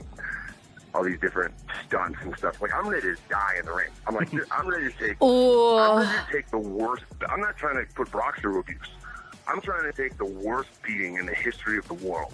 Like, I'm ready to be... I'm like, if he kills me, great, I'll go down as a legend. I was ready to do anything. But in the weeks leading up, you know, the angle's not good. Brock's not even there half the time.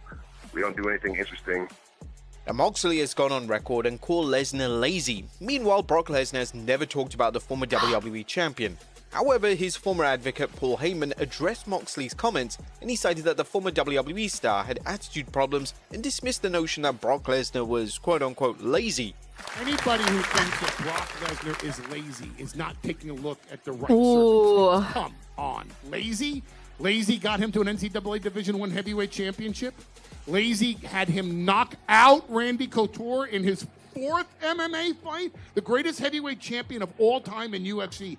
Now, it's not clear if Brock Lesnar intentionally tried to ruin the match, but it's clear that he wasn't invested in it. When a wrestler isn't invested into a match, then they tend to put less than 100%. Brock Lesnar and Dean Ambrose could have had something special, but instead, they had a very disappointing match on the grandest stage of them all. Number 5, Bruiser Brody versus Lex Luger. Wait, what is your opinion on MJF? I think MJF, I am grateful to MJF because if I see any man sporting that Burberry like knockoff scarf, I know to walk in the other direction.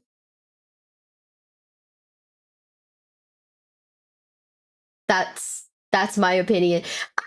I hate MJF. I think MJF's a great wrestler. I just think that that's like the Burberry scarf is like a call sign for like douchebags, bro. Like, I don't know, man. He was a major tool in MMA. I know Brock Lesnar sucked in the MMA. Who was your GOAT wrestler to me? My GOAT wrestler.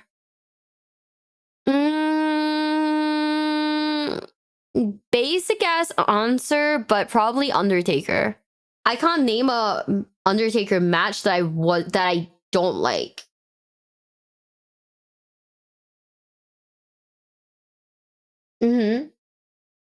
It's a Burberry red flag. No, I just think that like if anyone dresses like attempts to dress like MJF, you're emulating the douchebag persona. What's my favorite faction?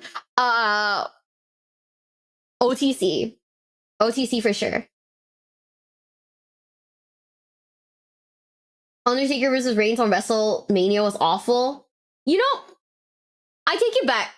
I think my GOAT has to be Roman Reigns. Only because I know he's like in his like semi-retirement arc right now. But Roman Reigns in the Shield is what gives me serotonin.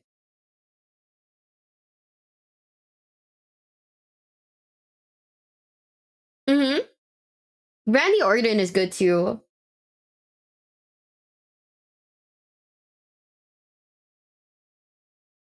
You know, I forgot about the Undertaker versus Big Show. Never mind. Did you watch? I did. But you want to know something? He's hot. So I don't care how bad the pre-Tribal Chief arc was. He's hot. Okay? They all kind of taper off anyways into like semi-shitty matches. So the one thing I can hold on to is the fact that some of them are hot.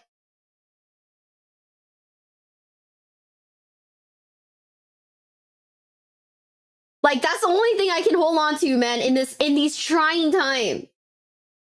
Okay? How long have I been watching wrestling? I've been watching it like on and off, honestly. I've been pretty active in like recent years because like because I'm back in because of like Roman Reigns. But in terms of WWE, I've been watching it like on and off. So yeah. Randy Orton has over 1,000 hours in Elden Ring. That's my GOAT. Hop on Night Rain. Literally. Please.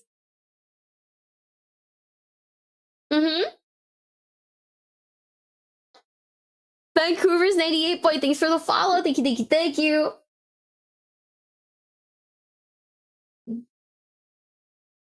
John Cena. I mean,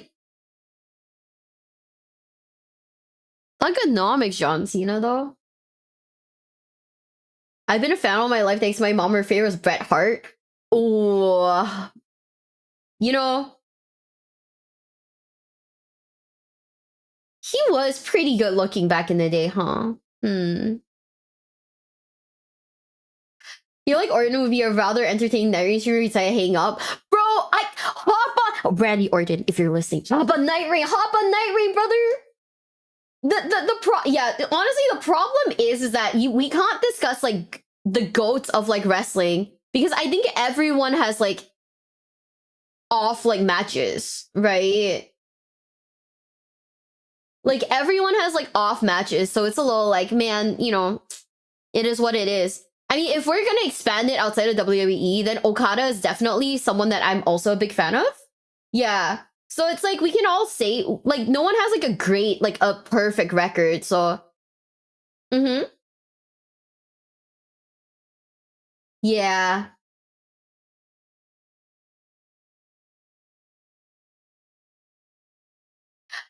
Okay, let's keep it going. Well, this was another strange match, Oh. but nothing too out of the ordinary for Bruiser Brody. The Legacy Hall of Famer is certainly deserving of his legendary status thanks to his feuds against the Sheik, as well as Terry and Dory Funk, but Brody was well known for his tendency not to sell, going majorly off script. And that eventually became part of his persona in his final years of wrestling. But it wasn't just Now that Brody this is would an refuse era to that I am sell, not familiar he would often with. change the finish of the match or refuse to job altogether. He really wasn't the easiest man to work with in the ring. His infamous cage match against Lex Luger is a prime example of this. The WWE Hall of Famers had a steel cage match in January '87 in Florida, and out of nowhere, Brody just stopped selling for Luger. If Luger punched him, he just stood there. If Luger grappled with him, he just stood there. Lex Luger had no idea what to do. Brody just stopped working and time stood still for Luger. He was the upcoming star at this time, so we didn't particularly know what to do in this situation. Luger and the referee had to call an audible and simply end the match via disqualification because they didn't know how to keep going. What's interesting is that Luger confronted Brody calmly after the match, and the Hall of Famer instantly apologized because he thought he did something wrong. But Brody kind of blew off the situation and told Luger not to worry about it. According to Luger, he didn't really explain why he just stopped selling, but he just said that it didn't work and there was a long day. I guess that clears that up. But rumors had circulated that the reason Brody stopped selling for Luger was because he didn't particularly have any respect for him. According to Ted DiBiase, Brody didn't feel that Luger earned his position, and he didn't take too kindly to calling spots backstage for the match, as this is something for the veterans. Like Shawn Michaels and Hogan, this match is certainly infamous, but for all the wrong reasons. Number 6, Hulk Hogan versus Kevin Nash. Yep, this again. It's pretty much agreed upon that the later years of WCW were horrendous, and that's putting it kindly. Of course, some genius came up with the great idea of having a WCW World title match between Kevin Nash and Hulk Hogan. Okay. On paper, this sounded like a great idea, but it wouldn't be on this list if the execution was great. This is the infamous finger poke of doom spot, where Nash and Hogan pretended that they were going to fight, but trolled the entire world by having Hogan gently pop Kevin Nash and getting the 3 count. Forget David Arquette winning the WCW World Heavyweight title, this moment made the belt look completely worthless. WCW tried to save the segment with a Goldberg beatdown, but nothing could erase the embarrassing moment that preceded it. Number 6, Hulk Hogan versus Jeff Jarrett. Now, there seems to be one golden rule in wrestling: never give Hulk Hogan full creative control. That was a mistake that WCW made, and the WWE Hall of Famer made selfish moves like this. Jeff Jarrett was the WCW World Heavyweight Champion, and he was supposed to beat Hulk Hogan. And as you can guess, Hogan refused to do the job and went out of his way to get creative to change the match finish. They did, and it led to one of the most embarrassing moments of WCW history. Jarrett simply came out to the ring, and as soon as the bell rang, he lay down on the mat so Hogan could get his win. Vince Russo was at ringside and instructed the entire thing. And then Hogan grabbed the mic and stated, "That's why this company is in the damn shape it's in, because of bullshit like this." Hogan then put his boot on Jarrett's chest and then got the 3 count, but he wasn't happy about what transpired. That wasn't it. Vince Russo also grabbed a mic and cut a profanity-laced promo on Hulk Hogan. The overall match was pointless because Russo ultimately gave Jarrett the world title back to defend against Booker T later that evening. They tried to make this a storyline, but it didn't work. Shoot angles can only work if done correctly, but this segment shattered an all-important illusion about pro wrestling. We're supposed to believe that these matches are legit like MMA or boxing, but it exposes the predetermined process of wrestling and also the disgusting politics that played a part in wins and losses. Nobody came out looking good here. Bash at the Beach was supposed to be the crowning moment for Booker T, who beat Jeff Jarrett for the real WCW World Heavyweight title, but it was overshadowed by this controversial segment that further damaged WCW. Number 8, Jeff Hardy versus Sting. Are VTubers I mean, if you think about it, VTubers also have like kayfabe and everything, right? So if you really think about it, are we just pro wrestlers?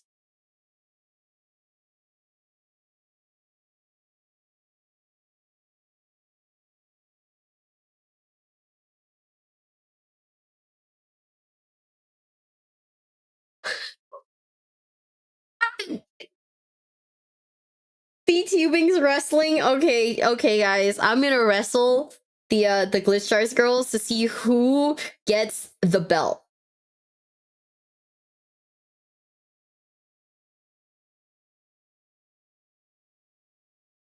Everything's wrestling. I'm gonna wrestle my genmates. I'm gonna wrestle my genmates, guys. I'm gonna do it. You know what? You know what I want? I want to get a Money in the Bank briefcase. That'd be really funny.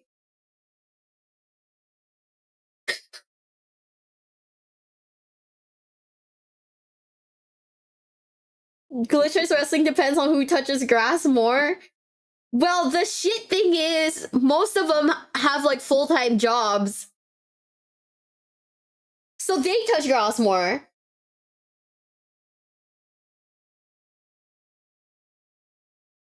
You gotta win the belt. I'm gonna do it, chat. Are you ready for the Glitchers pay-per-view? Huh?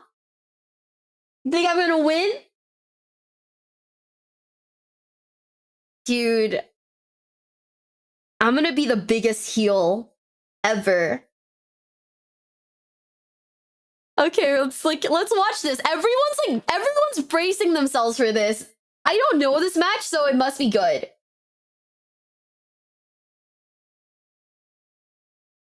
Guys, Glitchstars concert or Glitchstars pay-per-view? If VTubing's wrestling, who's Vince McMahon? Dual logs. Why not both? What is this, like Uma Musume immediately after the match we do a concert?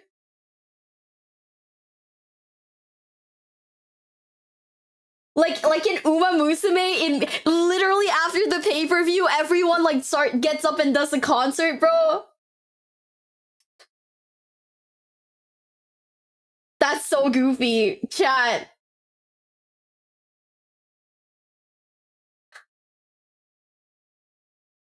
The other way around would be hard. No. Okay, if you didn't know, in Uma Musume, right?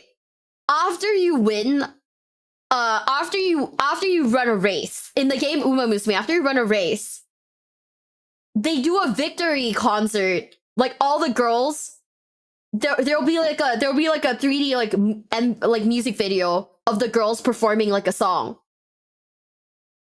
So we're gonna steal that idea and we're gonna wrestle, and immediately after the tournament, we're gonna like get up and do a fucking concert, dude. It's gonna be so goofy. You just killed everyone for the belt and then you all start singing? I know. It's gonna be insane. Are you guys ready? In 3, 2, 1.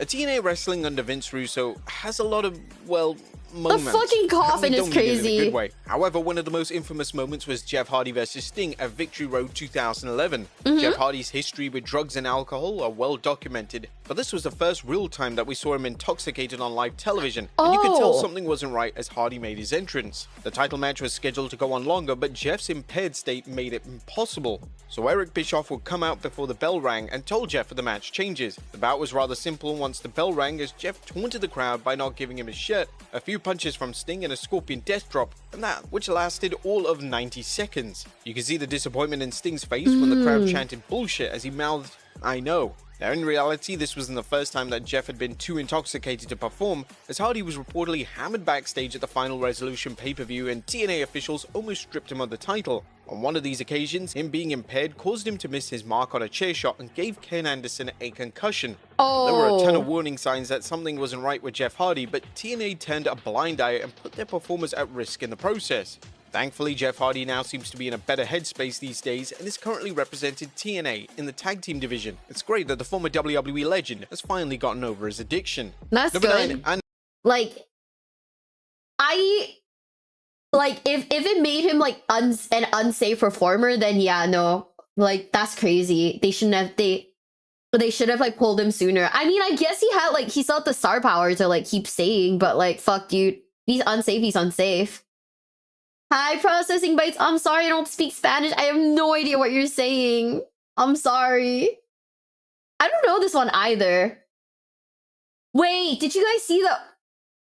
Okay. Random-ass tangent. Did you guys see the Jesus, like, wrestling spot?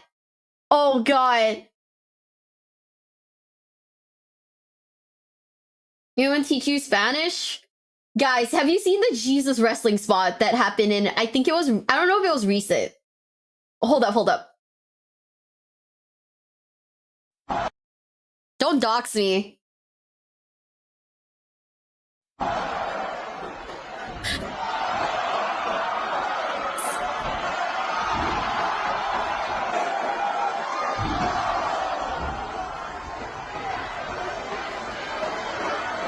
I'm a big fan of Jesus Force choking people, dude.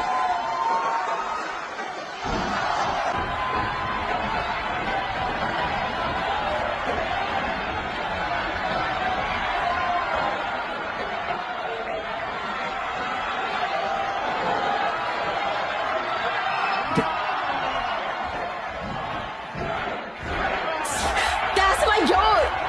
That's my goat. That's my goat. That's my goat.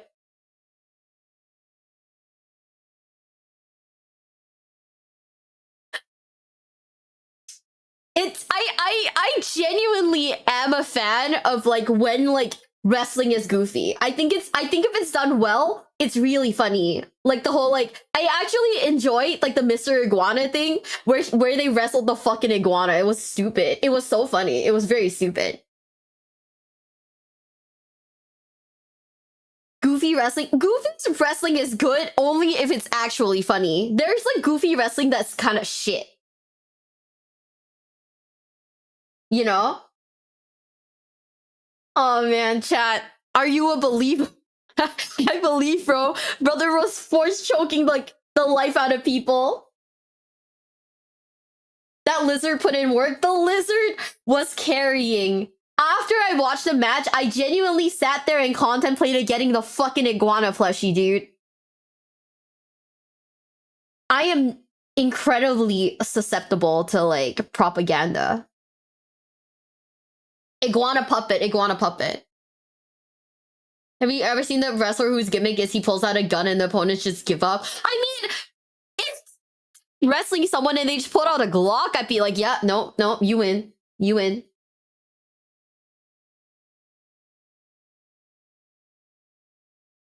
Like, you win, bro. My favorite wrestler is Orange Cassidy. I actually saw him, like, I actually saw him live and I thought he was pretty funny.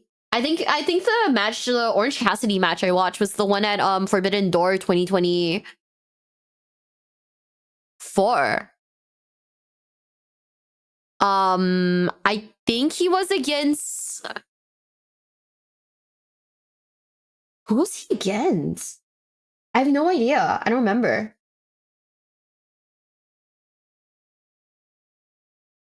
Okay, let's just keep it going. Hagwa mentioned... What the fuck? It was literally 2024, bro. How is 2024 hag status? What? Brother, I wasn't born in 2025. Does that make me a hag? Shit. And hello, Dominio versus Kervo. This is one of the scariest spots in the last decade or so. During a co-promotional Lucha event in 2018, the two wrestlers were having a casket match and everything was going to plan. But Dominio was pissed about the hard chair shots from his opponent and decided to give his opponent a brutal receipt. But that receipt was him throwing a real concrete brick on the back of his head. Correa immediately went stiff and went face first to the floor. Now the wrestler goes stiff and face first to the floor where he's checked on by officials and he regains consciousness and is helped to the back, while Dominio bizarrely eliminates himself to end their casket match. Thankfully, he survived the assault and is still wrestling until this very day. Oh, that's Dominio good. was barely punished for his crimes. What he did was attempted murder, and he tried to claim that it was an accident and that his opponent was in the wrong position, but nobody bought it. For 34 days, he was blacklisted from professional wrestling. That's it. The entire brick throwing actually became his gimmick, and promoters tried to sell the real-life incident to sell tickets. It's one of the more disgusting parts of professional wrestling. A professional wrestler who's been in the business for more than 30 years let his temper get the better of him, and nothing happens to him. And number 10, Earthquake versus Koji Katawa. The WWE held a pay-per-view with Super World of Sports called Wrestle Dream on April 1st, 1991. The show had Bret Hart battling George Takano and Hulk Hogan versus Yoshiaki Yatsu for the WWE Championship. But the one match that people only remember is Earthquake versus Koji. The strange thing about this match is that it wasn't the first time that Koji and Earthquake worked together. But on April 1st, Koji had no interest in having a good match. Koji's temper flared up after he threw the announcer's table at the ring, and the match consisted of them smacking each other's hands and pacing around the ring. You could see the frustration on Earthquake's face, and he even shouts, "This was pro wrestling." Now, the match went completely off script and ended Yeah. when Koji kicked the referee, dude. causing a DQ. He stormed out of the ring hot and grabbed a mic and then dropped the infamous F-bomb, labeling wrestling as fake before charging right to the back. Now, Koji had a reputation of unprofessional behavior, but just before his match with Earthquake, Koji was fired from New Japan Pro Wrestling and expelled from Sumo due to his attitude. It's still unclear why he lost his temper so quickly. But there you have it, folks. 10 wrestlers who ruined a match on purpose. Be sure to leave your comments down below, and I'll see you next. Damn. Bro. That shit was brutal. That shit was actually fucking brutal, dude. Holy.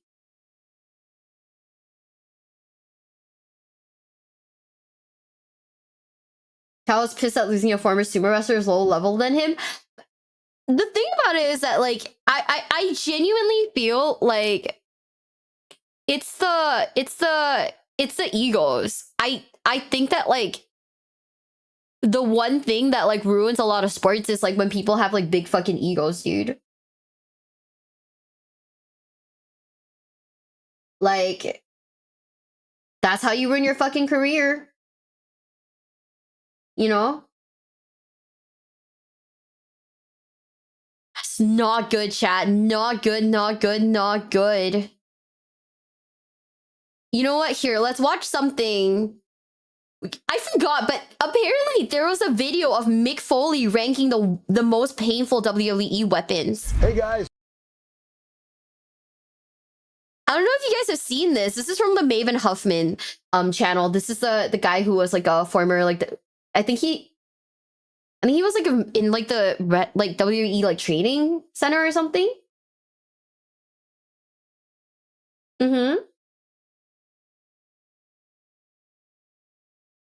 But yeah, once you're at your peak, the ego sends you rock bottom. I think it's a lot of like fuckery. I'm tough enough winner. Oh yeah. I remember like people were so mad at him. A guaranteed wrestling contract. Yeah, he was part of the roster for a bit, but now he's like a YouTuber. He's like a big like YouTuber now. Shit, dude.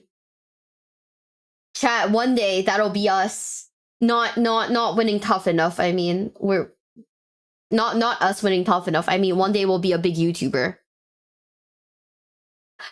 Also, thank you for all the follows, guys. Thank you, thank you, thank you. Are you guys ready? Hey guys, it's Mick, the hardcore legend, and I have to tell you, I had the greatest job of all. I made my dreams come true inside the ring, and the greatest thing about it, I'm not paying for any of it. Thumbtacks on your back. Mick, it's such an honor being here with you today. You've seen and been through everything. So tell us mere mortals, which WWE weapons hurt the most and which hurt the least? Mick, we have to start with the weapon every WWE fan is familiar with. The chair? The steel chair. Yeah, One of the nice things about the steel chair is it's almost effective in the way WWE uses it now across the back. Maven, if I had to add one more move to my limited repertoire, guys don't really do wrestling moves here on your show, do they? They do not. Okay. And I mean, if you ask, I would say yes. I love this. What is his fit? That Winnie the Pooh shirt kind of goes hard. What the fuck? Where do you even buy that? Serial Summoner, thanks for the sub. Thank you, thank you, thank you. Guys, literally, I'm not gonna lie, that shirt kind of slaps. You ready for the move? I'm not gonna say no to you. I would have blocked some of those chairs. We all remember you and Rocky. Yeah.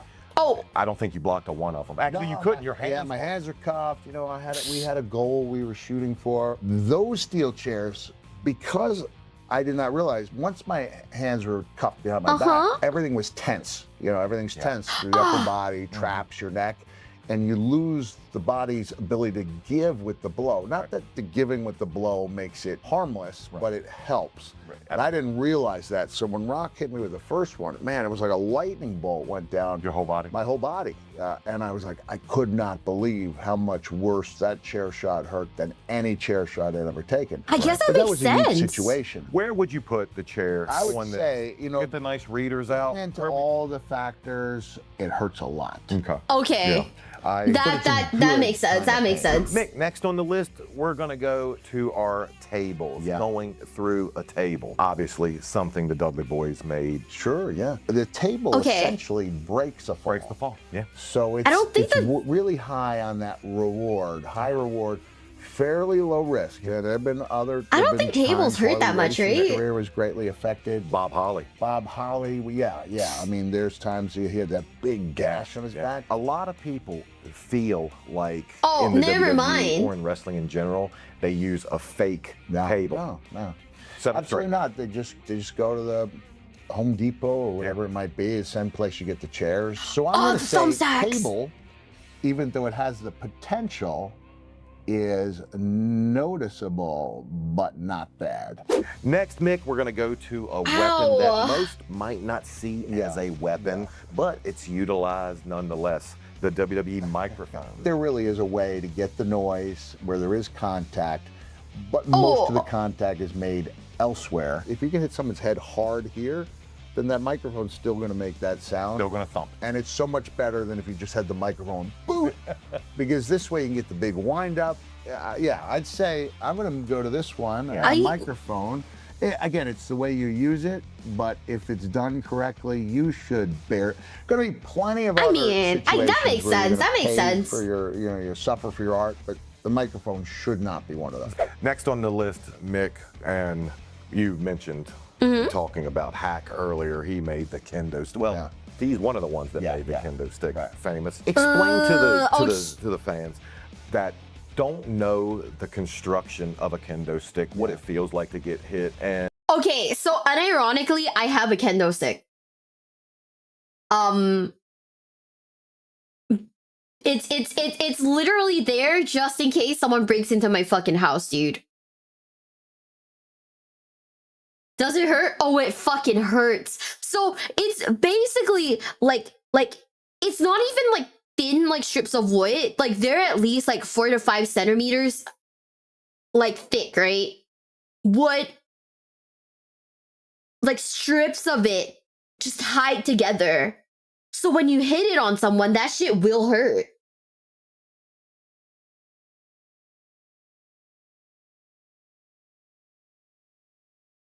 Guys, we don't have guns in Singapore, okay? If someone breaks into my house, what am I supposed to do? How would you rate the pain for me? For me? Are you kidding? If I got hit by that thing, I actually jump the person.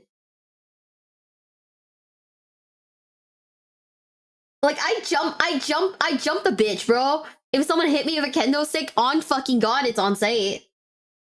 The thicker, the less pain, but also sturdier. No, that's true. Like, to be honest, right? Like, it hurts, but it's more the sound than anything.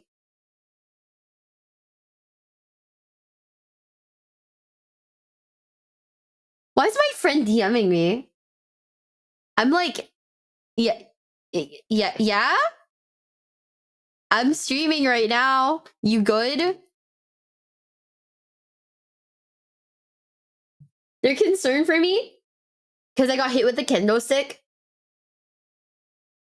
Like, it doesn't, okay, it hurts, but it's the sound that comes from it that's scarier than the actual, like, you know, they're challenging you to a duel. If anyone challenged me, a 4'11" Asian girl, to a duel, that's a crime in certain countries.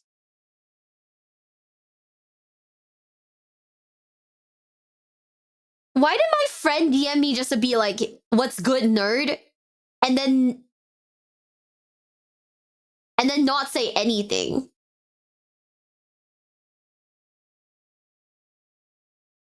What the fuck?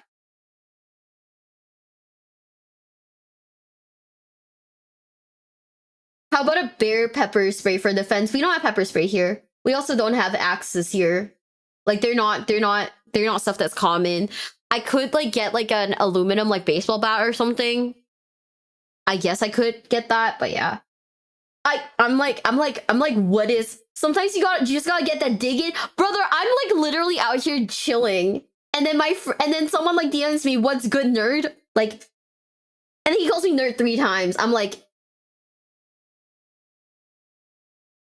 C friend or US friend? US friend, because nobody's awake in Southeast Asia at this hour except for me. And I don't even want to say, is it gimmicked? Because it's the construction of the kendo stick. It's not gimmicked. It's just the way it's made. There's a little slit rope on the top that you can lower a little bit or raise depending on how bad you want it to be. But even when it's loose, it stings. I don't know how to make it look good without it. It's not something where you can stomp your foot. You know, the sound comes from the impact. It comes from the impact. I never used them all that much, you know, so I wasn't an expert. But I knew when I did get a hold of them, I was aiming for about here, about this far away, so that you get a bend into it. You want to use your wrists like you're casting a reel as opposed to putting it up, you know, and boom, you know, I think that's more effective. Do you practice kendo? No. Put that on the list. I'm gonna say it hurts. It hurts. Yeah. Is this a case of, again, where it's whoever's throwing it? It depends on who you're in the ring. Yeah. Another daily item that is used in the WWE, the trash can. Yeah. Now, there's many ways to use it. Guys, somehow I don't think a trash can's that painful. What would you say a trash can feels like on our list? Where there's the Rubbermaid and then there's the aluminum, right? I got a lot of mileage with Sting using a Rubbermaid in a match. I think it was called Submit or Surrender. It was a really good TV match in which he did the Stinger splash off the top with that thing. I always liked the idea of having it over my head and not knowing where you're going. Where you have risk with the garbage can is after you use it 3 or 4 times on someone, frayed edges. Get rid of it. Now you're in a situation where a garbage can conceivably cut somebody badly. You know, shit! Missing time working. So I'm gonna say the garbage can, because I didn't think about the cutting factor. Shit. Potential to cause real damage. It hurts. The steel steps. Where would you put that on our list? Well, I want you to just take your finger. Oh, I get to touch you? Christmas all over. Right over here. No. Oh, gosh. You feel that lump of bone? Yeah, why is that hard like that? That's because I calcium? I hit the stairs incorrectly. It was like a post WWE thing, and I got back in the ring and I said, I think I broke my leg, because it was just so, it was a big knot instantly. And it's because I was taking the bump into the stairs. When I would hit those steps right, and I would catch it right in the middle of the thigh, and I could feel my body going over, and I was like, oh yeah, like I'm gonna get the oohs and ahs, and it really wasn't that bad. You were great at that. Steps, because they can cause damage. No. I'll say still very high on the risk-reward ratio analysis, because you're always, you know what? I'm gonna move that to noticeable, but not that bad, with exceptions. Really? With exceptions. Okay. I would think that the steel sets would be a lot higher just because of how sharp the edges are, right? Like, just because of how sharp the edges are.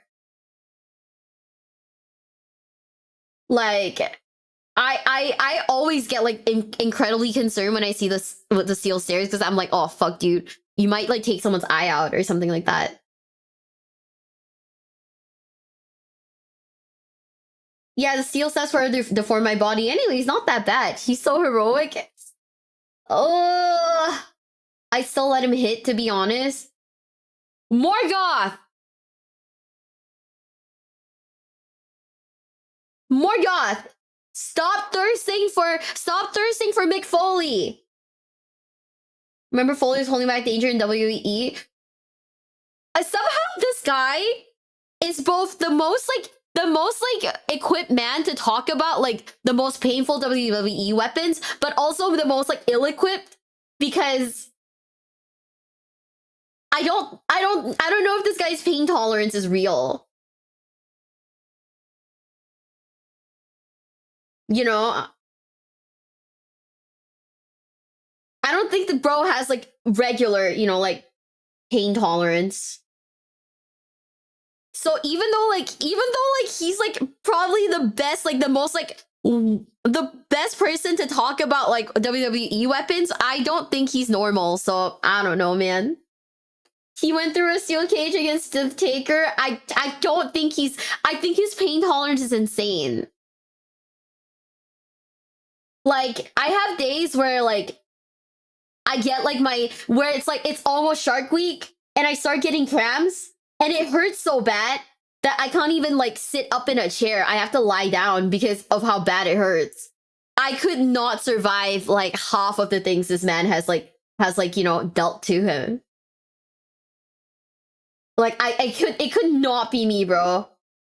He had a tooth lodge in his nose. I forgot about that.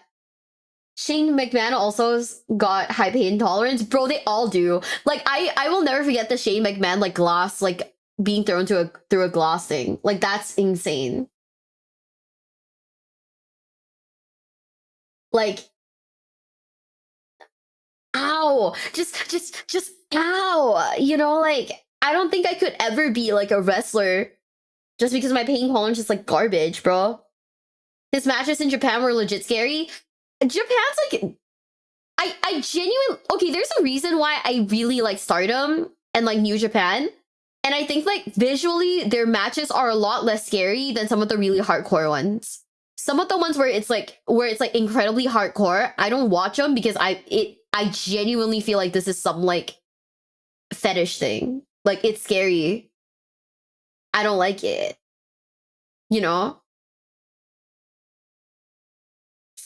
I don't, even talking about it, it's a little like kimochi warui, you know? He is oppressive because he was a boss, he did those things for funsies. That's true. You can tell Shane McMahon does it for like the love of the game and like, Those exceptions might be? It might be The Rock throwing them on top of me when I was laying on the ground. From overhead. My idea, not the great one. Understood. All right, Mick, next on the list, I don't know if a lot of people would even consider this a weapon. I want to know your thoughts. The dumpster. Oh. I was in the dumpster match in 1998, WrestleMania, and I will say it can cause injury if you're being power bombed into it and you clip your lower back like Terry Funk did. And also, Terry and I were rolled off the side of it. Terry and I were actually in there like praying, and I was like, I love you, Terry. I love you, Cactus, you know. And then we hit, boom. And my gut feeling was, I don't think this hurts enough to look good. And it did, it looked good enough. So I'm gonna say dumpsters, noticeable, but not that bad. Gotcha. Okay. Next one on the list, I'm excited for because just mentioning it gave a reaction from you. I can't wait. I'm just gonna let you go with it. Glass. So I mean, we covering light tubes in here with glass. So it's your world, Nick. Yeah, the light tubes. I mean, big reward, but also a big risk. You know, because they're much more difficult to pull out than thumbtacks. I'm not convinced that the coating they have, you know, is. Oh sure. And the other thing that worries me about it is the shards getting out into the crowd. Yeah, the predictability of where it's going. They work. I mean, they get a pop. I still don't know if it's worth the price you pay for it, you know, with guys literally walking around with pieces of glass in their, you know, forearms and knees for the rest of their lives. Take candy glass, something WWE utilizes. I went through the popcorn machine with, and before candy glass makes sense. One of the guys backstage showed me. He was like, this is easy, it's candy glass. He even chewed it, which gave me total peace of mind. In that aspect, I think it's safe. I was one of those guys, though, that wanted it to be real. You know, so I was real. I guess the one time you could tell it was definitely real was when Sabu and I called an audible at a ECW house show. It may have been recorded, Hamburg, Pennsylvania. We get to the back, and there's a garbage can, and I see the bottle, and I somehow convey to him that I want him to use it. So Sabu rolls me in the ring, and you get the big production, and here comes that thing, and they go, boom. I was gonna say, they're not designed to break. Yeah. And long story short, it was, you know, you had the ECW, and by the fourth one, they're like, I think you've had enough, you know, and finally it was number 5 or 6 that broke. And so I did take pride in that, but it's a foolish pride. You know, like discretion is sometimes the better part of valor. So I'm gonna say, I'm gonna say when you mix in all of them together, it can be really serious. I'm gonna say it hurts. Next on our list, Mick, it's what starts every wrestling match, the ring bell. You either know how to use it or you don't, right? You don't know how to use it. I'm the first to admit, I've never used it or been thrown into it in a match, so. I was a big believer in just coming at you with the body as hard as I could, but I would have the prop with me. So I was gonna hit you as hard as I could, but I wouldn't be hitting you with the bell. I remember Randy Orton was like, I've never done this before. I can't remember what he was supposed to hit me. He was so hot back then. Hit me as hard as you can. but just you're running into me with the object as opposed to going boom. And especially when it's something like that that you can't really work with. It's noticeable but not bad most of the time. If somebody doesn't know what they're doing, they could split you open like a ripe melon, and that could be, I hate this job. But I worked with enough people who knew what they were doing. Sledgehammer, another one bad. Oh, There's no. nothing fake, phony, gimmicked about a sledgehammer. You have to know how to use it. Yeah, and I'm glad to say I was the first guy Triple H hit. Really? And he laid it in there. So he did it because I did need my meniscus repaired. I very rarely missed matches I was scheduled for. But when I realized I had an injury and it would be, you know, best to repair it, I would go to the company like, hey, can we work through a storyline? And then when my storyline's done, you know, let's see if we can't give somebody credit for get some mileage. This. Yeah. And I dare say that, you know, I mean, I didn't know Triple H would still be using a sledgehammer to this day. Everybody needs friends. But I was glad he did it. And the secret was he hit me in the meat of the thigh. Oh, okay. You know, and I mean, it was in there. Yeah. It hurt, but I wasn't injured. Where are we putting the sledgehammer? Sledgehammer. That's because good. I think I took it that one time. I don't know. It did hurt. Good kind of pain, but it hurt. Yeah, for sure. I mean, okay, I admire when wrestlers are professionals, like enough to, you know, like they know where they can hit without causing like serious injury, right? But god damn, Mick, no, don't, whoa. I don't know, man. I genuinely think that Mick Foley, like, I have a renewed like sense of like admiration towards this man now after his video, because like he really does things for like the love of the sport, you know? They're trained and taught how to take and throw those hits. No, but you see, the thing about it is that we are well aware that there are wrestlers, current wrestlers, who are unsafe to work with, you know? And it's like I genuinely feel that wrestling doesn't have to be like super serious. Like, it doesn't have to be super real, you know, like quote unquote real. Because like if you're being like actually like damaged because of it, then what's the point? Right? So like the fact that Triple H is like careful enough with an actual fucking sledgehammer, right, makes me appreciate him a lot more. Yeah. Like, I mean, have you seen like Zoe Stark? The recent like Zoe Stark like botch, her and the Kairi Sane thing. I feel bad for the girl. She's been injured so much. I don't know about that. I don't know. I genuinely feel for her.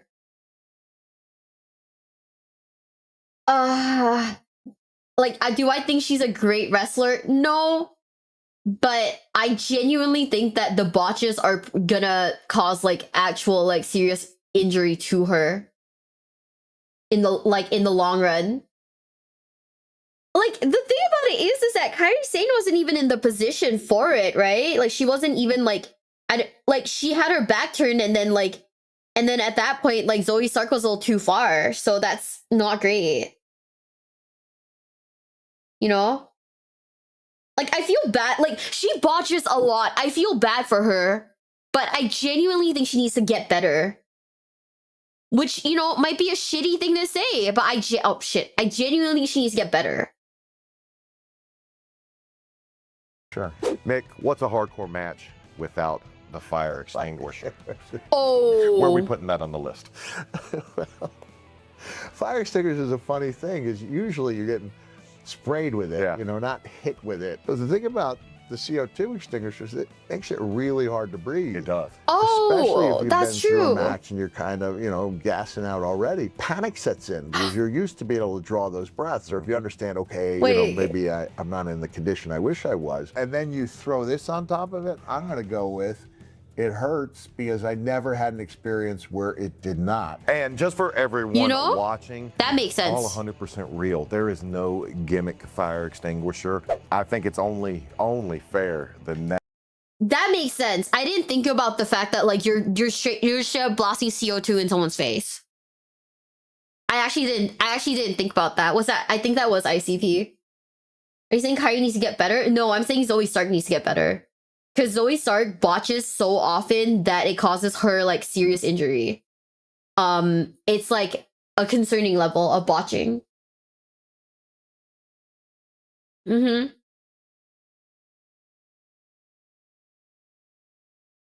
Yeah, we're talking about Zoe Stark. Is Zoe released? No, I don't think she is released. I think very recently she just had another botch. Against like Kairi Sane. She's injured. She's not released. She's just like injured. So I choke. Yeah. I didn't think about like the about like CO2. I just thought like, oh, maybe it's like annoying to get in your mouth or something. But goddamn, you're right. It will choke someone out. Mm-hmm.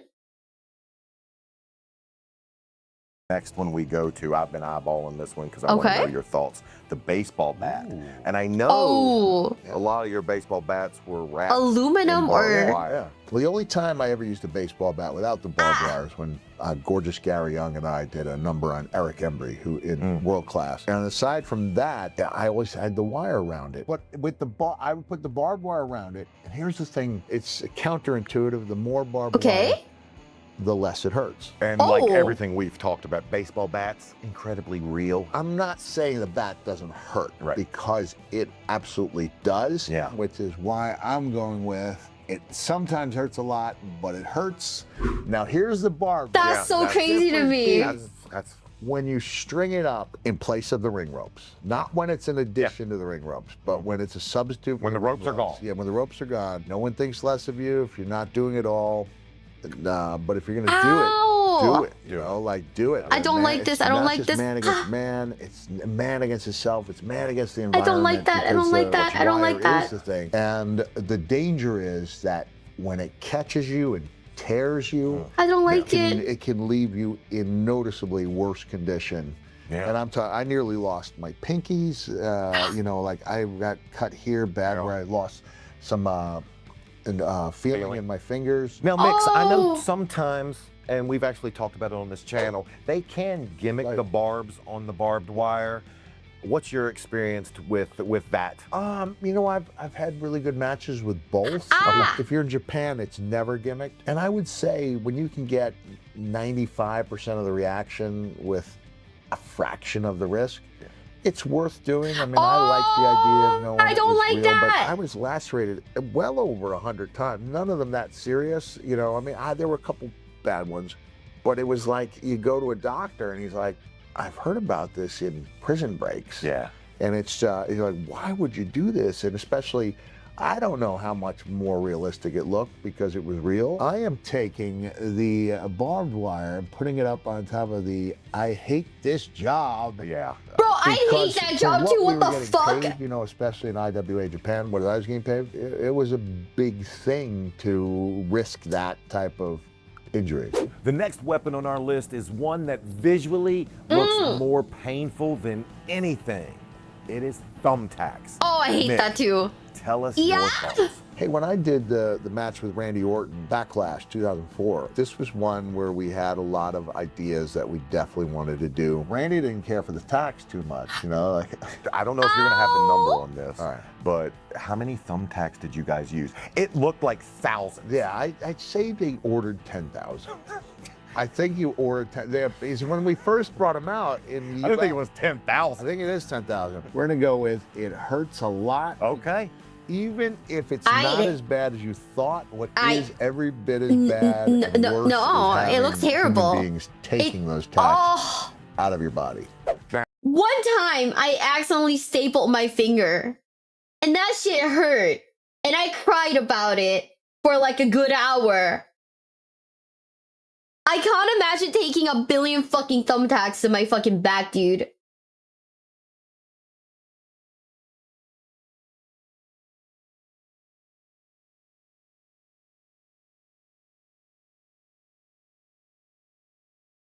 Oh. Why do they keep bringing sharp objects to wrestling matches? For the dramatic effect. When Otis used Legos instead of thumbtacks. Honestly, bring back the fucking Legos, dude. For the thrill, yeah.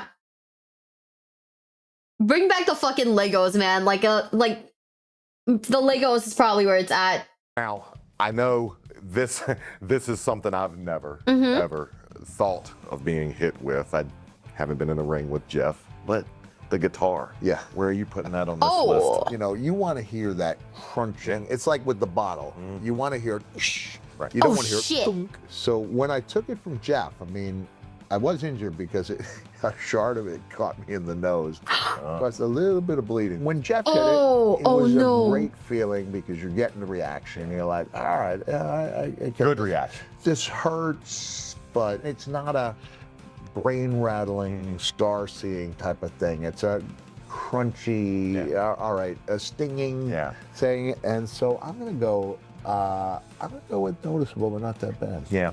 Next, we come to think this man's staple crazy. in the hardcore division, the ladder. It's another one of I have no experience besides painting my house. Those ladders, oh man, you know, like say power bomb on the ladder. Yeah. Okay, you do it in line and you get it perfectly. It's still gonna hurt like hell. You power bomb somebody across instead of with it. Right. You could be looking at the end of somebody's career. You'd be looking at that. I mean, if you hit the vertebrae in the right spot, you'd be looking at a paralyzed. Look at Joey Mercury nearly lost his eye on Oh, the nose. shit. Oh, gosh. National television. Oh, I think shit. it's a career shortener. I do. Yeah. I really do. And I know it's great when it's tables, ladders, and chairs, but it's like there's so much going on. Even a best case scenario, you're bruising like the corner of your elbow. You get terrible. You're struggling for weeks. Oh, I forgot about the with, money in the nagging bank. Injuries. Oh. Worst case scenario, you shorten your career. You get a Joey Mercury Which type is of. why I'm going with I hate this job. Oh. Couldn't agree more. There you go. Could not agree more. No, that makes sense then. That actually does make sense. Oh, I don't like that. The ladders nowadays look much more pathetic. I think that's with good reason. I think that's with good reason because holy shit, if someone actually like loses their eye from like a ladder, no, that's scary. That's scary. Oh, I don't like that. Brings us to the one I've had my eyes on, the flaming table. Flaming table. Where's this on your risk reward chart? Yeah, big risk, big reward. But credit to WWE. I mean, in order for Edge and I to do it, they had safety people. They had five or that's good six. I then. don't know. They were fire marshals, firemen, City of Rosemont. Even though we weren't technically on fire, they hit us with extinguishers anyway. It is dangerous, you know. The saying, "Don't play with fire; you might get burned." But yet, when Edge and I did it, it was so perfect. You know, I got the hairy forms, right? You can, you Okay. can vouch for me, right? You do. Everything from here down intact. Everything from here up. Why does it look like it's singed? Like, okay, you see like the parts where it's like bare? You see like these bits where it's like bare? It genuinely looks like it got singed off. I don't think it ever grew back. Jeez. F, dude. Oh. I'm scared of Fallout 2 because they're so cheap. I feel like anything that could result in like poking someone's eye out is really bad. It's normal arm hair though. It being like clumpy, it genuinely looks like there are parts that like burned off and aren't growing back, you know? Up smooth as a band's bottom. Really? And Edge, the eyelashes were gone. Really? Oh. And but it created that mania moment for me, and I think it also helped him. There's nothing on earth that is less noticeable than the smell of burning flesh. I can imagine. And the people in the front few rows had to have smelled skin. Right, yeah. So then they're asking themselves, wait a minute. I thought this was fake. I urge anyone who's doing that, it's not the manly thing not to have precautions. You know, like we don't want to lose anybody. We don't want anyone, you know, seriously injured to the point where they can't show up for work the next day.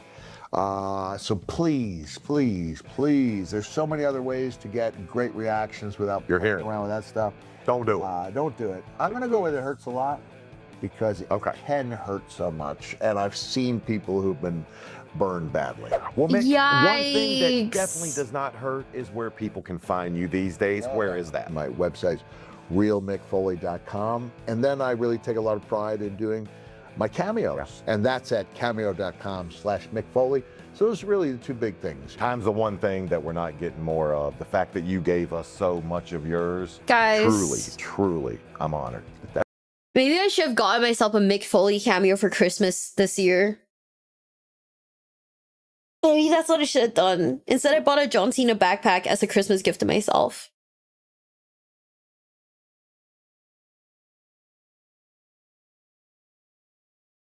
Like, you can tell that Mick Foley is like old because he still has like a website and everything, dude. See a Miz and Joe match? No, I was busy yesterday. Cena backpack is awesome though. I'm gonna go to a Warhammer event with this John Cena backpack and no one will talk to me because that's a level of like cringy nerd. Also, Midriff, thank you for the follow. Thank you. Welcome to the basement. Welcome. Guys, I'll be right back. I gotta piss. It's been like 3 hours. Listen to lo-fi WWE while I go piss. I'll be right back, guys.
I'm back.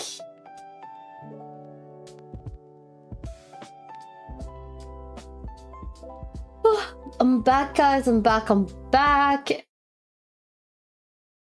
Welcome back. Hi, Saws. For every Piss break's over, guys. Lock the fuck back in. Also, Fallen Valkyrie, thank you so much for the follow. Thank you. Welcome to the basement. Welcome. You say no matter how coordinated a fight is, using fluorescent bulbs is by far the most dangerous thing since they contain mercury gas inside. Oh, I didn't even think about that. You're absolutely right. That's a big yikes. Holy shit. No, you're so right for that. Holy. That's not very good at all.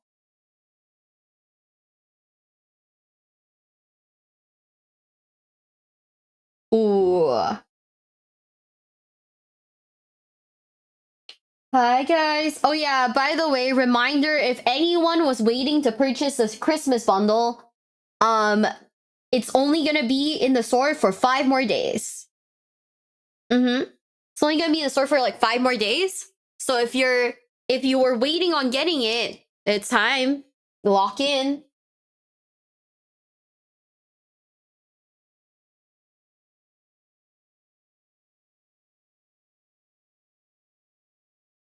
Okay. Oh. I don't know why I sat back down and didn't realize I'd taken my glasses off. Should wash your hands? Of course I did. Yeah, you got like a whole ass work week before it's gone. Okay. Time to lock in, chat. This is top 10 most overhyped WWE wrestlers of all time. Let's see if they are right or if they're like over exaggerating. Of course I watched it, so I don't know why he got the same face. For every John Cena, there are 100 Tyson Tomkos. And if you don't know who Tyson Tomko is, well, that's the point. All the wrestlers you're about to see are men and women who WWE tried to turn into superstars, but failed miserably. Okay. Number 10, Gable Steveson. After winning the gold medal in amateur wrestling at the Olympics in 2021, Gable Steveson publicly declared his ambitions to transition into professional wrestling. Fans began to make comparisons with Kurt Angle, who likewise had won a gold medal before becoming a WWE superstar. Gable himself set the bar even higher by declaring his intentions to surpass Kurt Angle's success. Since he's on this list, that clearly didn't happen. In September 2021, Stevenson signed with WWE and was even drafted in the 2021 draft. Okay. Despite that, Gable Steveson didn't make his first official appearance as a WWE wrestler until WrestleMania 38, being introduced by Stephanie McMahon. No, what is that shirt? Chat, hold up. Official appearance as a WWE wrestler. Is that like a crochet? Like, Polo? What is that?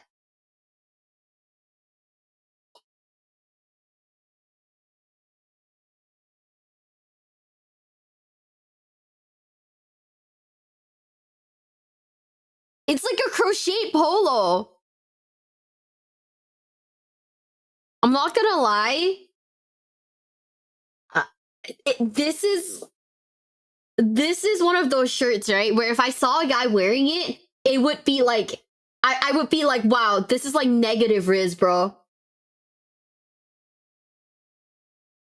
Like, I would genuinely be like, this is negative Riz. I don't like it. Oh. Wrestler until WrestleMania 38, being introduced by Stephanie McMahon. While that was a huge endorsement, Stevenson barely did anything, making only a handful of appearances after WrestleMania. It wasn't until July 2023 that the Olympic gold medalist finally had his first match. Gable's debut opponent was Baron Corbin, and despite Corbin being the bad guy, fans cheered Baron and booed Stevenson. The match itself was bad and panned by critics, and behind the scenes, Gable Stevenson was struggling with the transition to professional wrestling. Following the bad performance, Stevenson disappeared again and was quietly released in May 2024. WWE had high hopes for Gable Stevenson, and he came to the company with a lot of momentum. Despite that, he didn't make much of an impact. Now, I do give WWE credit that they knew Gable Stevenson wasn't ready and didn't force him to crash and burn in front of fans every week. That, along with Stevenson not doing much, is why he's only at number 10. But the wrestlers coming up, unfortunately, didn't have the same grace. No way, not Number Jacob, 9, fuck you. Tom McGee. While everyone on this list was overhyped, they're at least known for something that they did in WWE. However, Tom McGee is literally known for just being overhyped. In the mid-1980s, powerlifting and strongman Tom McGee decided to give wrestling a try. Not only did he have an amazing physique, he was also trained by the legendary Stu Hart. McGee got put on the map early in his career when Wrestling Observer Newsletter's Dave Meltzer said McGee had the greatest combination of strength and agility the business had ever seen. This caught the attention of WWE, and in October 1986, McGee had a tryout match, defeating Bret Hart. The match wasn't just good, it was great. So great, in fact, that WWE chairman Vince McMahon saw McGee as the successor to Hulk Hogan. However, after being signed, Tom McGee's match performance dropped, and he actually started getting worse and worse. It got to the point that WWE eventually had to give up on McGee, which essentially ended his wrestling career. The ironic part was that the reason Tom McGee seemed like such a big deal was because of his first WWE opponent, Bret Hart. The Hitman was such a phenomenal wrestler that he made Tom McGee look like the real deal. While some people would consider Tom McGee to be the most overhyped wrestler of all time, Tom McGee was almost never seen on WWE TV. In fact, most fans don't even know that there was a wrestler named Tom McGee. For that reason, I put McGee at number 9. Dude, his Number name 8, sounds fake Karma. as fuck. In late 2010, Karma, also known as Awesome Khan, signed a contract with WWE, which caught the attention Actually don't of know a who lot of this fans. is. Awesome Khan had spent several years in TNA and helped put TNA's women's division on the map. Not only that, but Khan's signing came at the peak of the Divas era, where WWE was literally signing women after seeing them in swimsuit magazines. So, Awesome Khan's strong wrestling ability, as well as her unique look, got a lot of fans excited. Karma made her highly anticipated WWE debut at the 2011 Extreme Rules pay-per-view, where she attacked Michelle McCool. In the following weeks, she targeted almost every woman on the roster. WWE hadn't had a monster female wrestler like this in a while, and their goal was clearly to make Karma a top star in the women's division. In fact, reports surfaced that WWE had plans to have Karma challenge for the Divas Championship at WrestleMania 28. However, real life had other ideas. Only a few weeks after her debut, Karma announced that she was pregnant and needed time off. She returned at the 2012 Royal Rumble, being the third woman to compete in the iconic match. To everyone's surprise though, this would be Karma's final WWE appearance. After not being seen for months after her return, Karma was released in July 2012. Karma's failure in WWE wasn't really anyone's fault. According to Karma herself, the reason she left was because she wasn't physically or mentally ready to return to the ring. Her WWE career is a big what if, because the same year Karma was released, Sasha Banks, Bayley, and Charlotte Flair all got signed. Imagine how different WWE could have looked if Karma hadn't left. Who knows?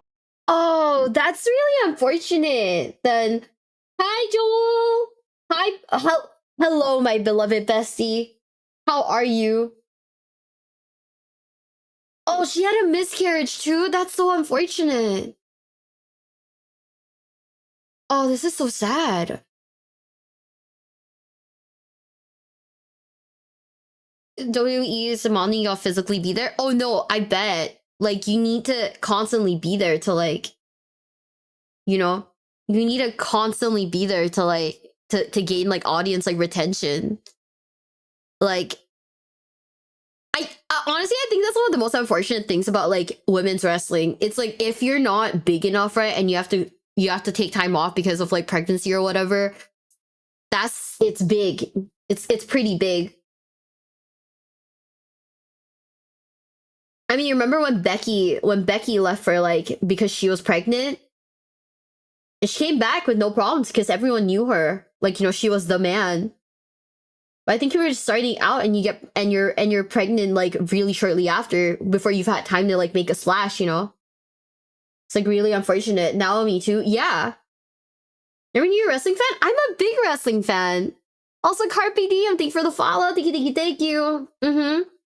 I think it's just a matter of like the timing being incredibly unfortunate.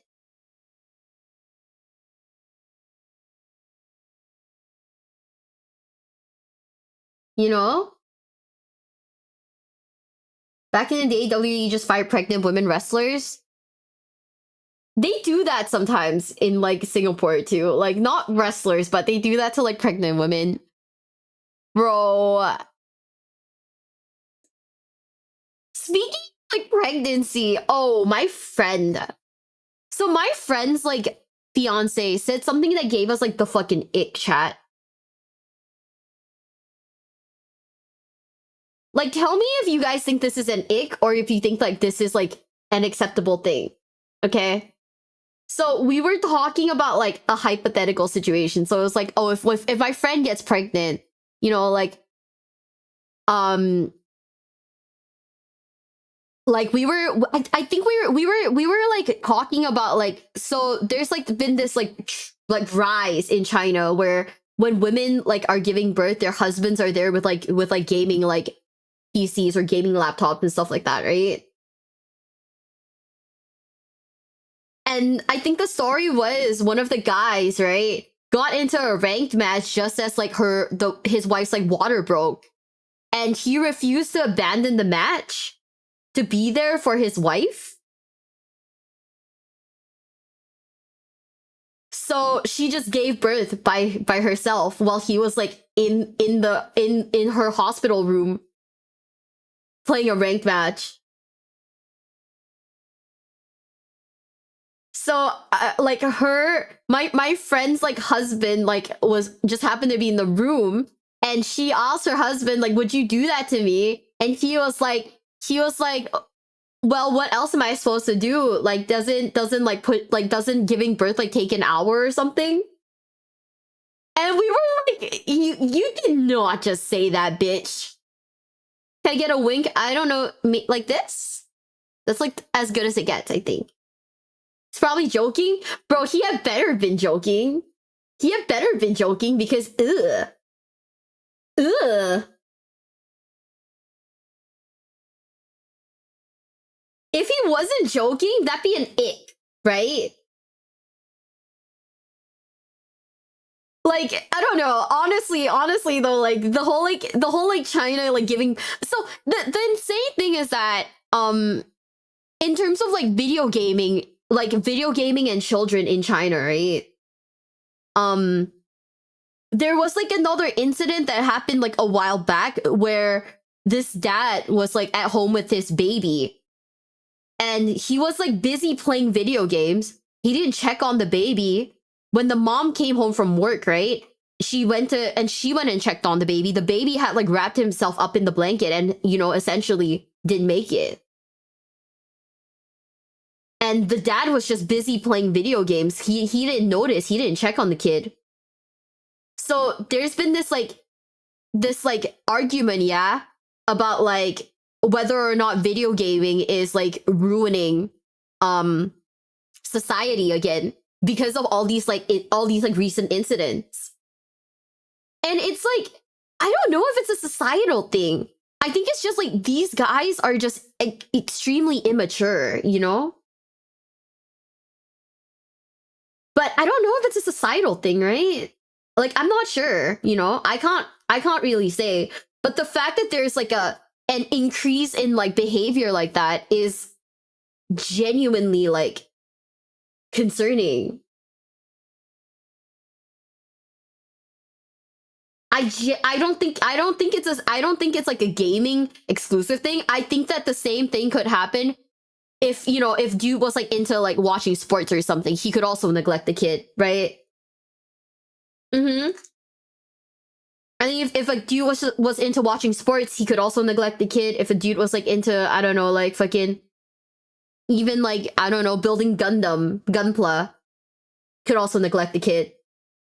I think it's more of like it genuinely is more of like a personal problem. But the fact that there is an increase in people who are like that is concerning. But also, I guess we just have to like heavily screen who we like have kids with now. Fuck, dude. Mm-hmm.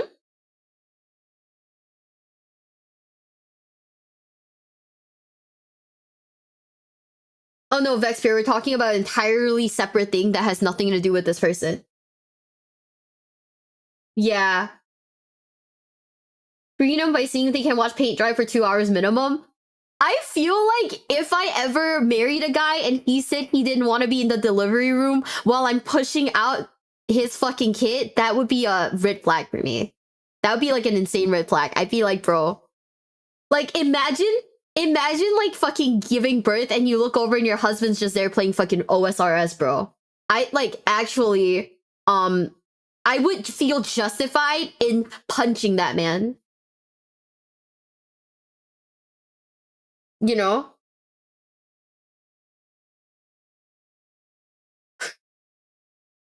Sorry, babe, didn't check on the baby because I was paying my minis. The fact that that actually is a thing that could happen is genuinely scary, right?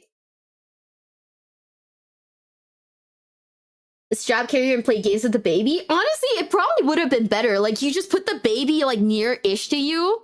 But no, he put the baby in a crib in the living room. Never checked on the baby, and that's how the baby, like, you know, did that. Which is, like, so upsetting. I think there are exceptions, like a friend who would literally pass out if he sees too much blood or medical stuff if he wasn't in the room because he'd been useless. But if you don't have a reason, your wife wants you to be there, you better be there. Mm-hmm. You know what's the thing? A lot of like, if you didn't know, but a lot of like birthing places now, right? Like a lot of hospitals, they make it so that only one person's allowed to accompany you in there. So it's either your mom or your husband. Why not play a Switch while being with your baby? Easy. I'm not gonna lie. If I were giving birth and I heard the sounds of fucking Mario Kart in the corner, I would genuinely lose my shit.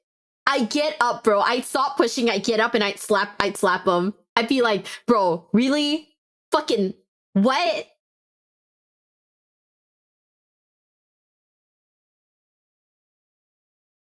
What if you heard Master Duel? Once again, I'd stop pushing. I'd get up and slap him. I'd be like, bro, what?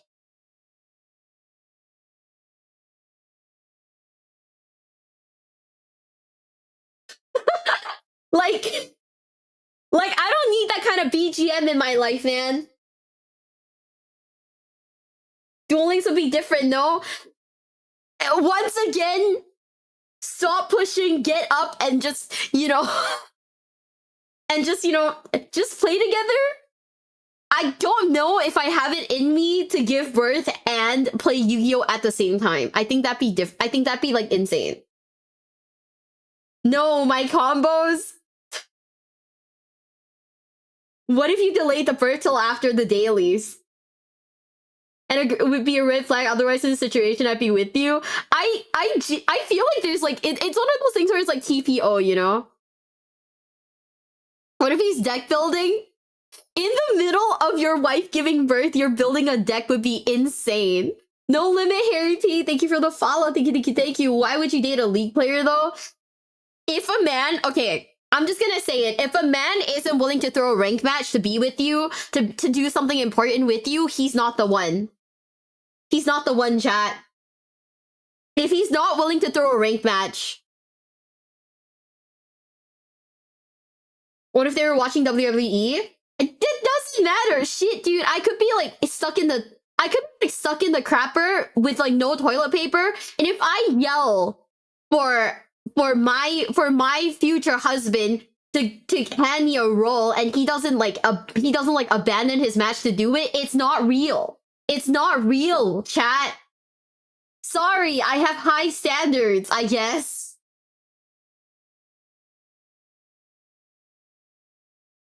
You know?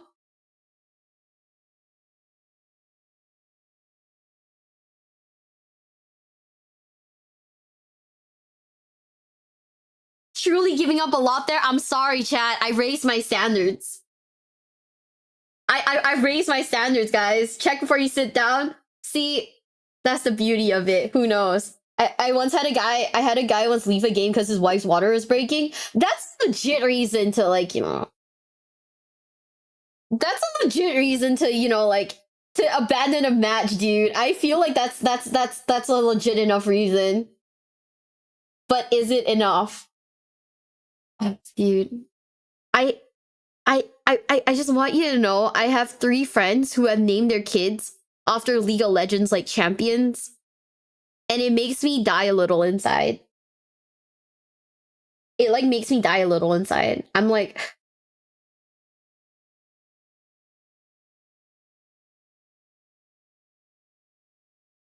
Man, you need better friends? Yeah. One of them is Faker. You know what's the thing? Faker actually seems like such a reasonable person too. Like, if you were to have a kid with anyone, it would if I were to have a kid with any League of Legends pro, it'd probably be Faker, because he at least seems like the most like emotionally stable. What are their names? Ash, Irelia. Ash, Irelia, and Quinn. Specifically, the League of Legends spellings. Like, names like Annie is like a name like Annie is kind of like whatever, right? Because Annie is common enough. But yeah. No, Ash as in the League of Legends spelling, Ash.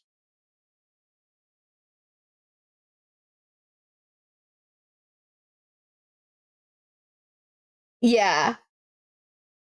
Ash isn't that bad, but knowing that she was named specifically after the League of Legends character was a little like, oh no.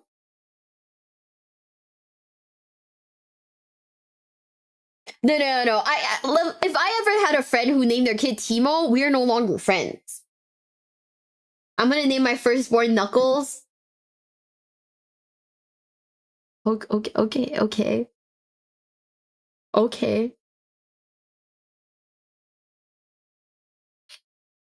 Okay. Quinn you can get away with? Yeah, Quinn, Ash, Annie, Caitlyn, you can get away with. These are names I think you could genuinely get away with. Garen is kind of pushing it for a boy. No, Garen is 100% pushing it. Evelyn is also a name you could get away with. What else? Kale is...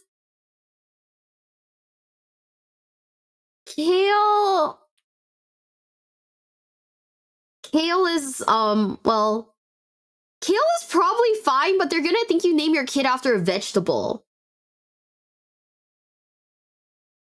You could name your kid Yumi or Yasuo, but people are just gonna think you're a fucking weeb. You know? They're gonna think you're a weeb. If you're not Japanese, they're gonna be like, oh my god, weeb. Just name your kid Naruto at that point, right? What's a name you couldn't get away with? Tryndamere.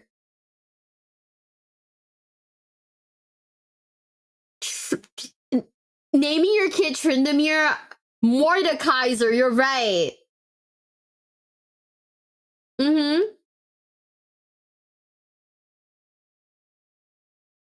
Are we getting away with Pike? Oh no, Pike is also another if you name your kid Pike, I'm gonna judge you and your kid for the rest of your life. What the hell even is that? League of Legends character names. Morgana isn't the worst. Gragas is pushing it. Would Vi pass? Vi if it's short for Violet.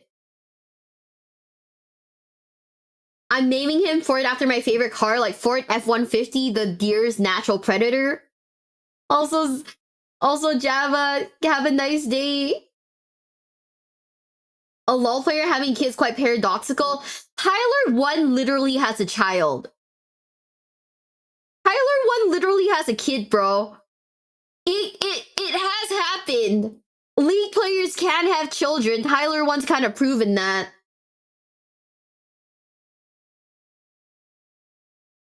After he was banned, he got two. He got two.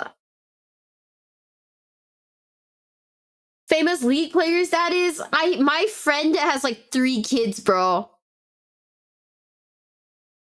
She fucked a League player 3 times, bro. I don't know, man. I don't know.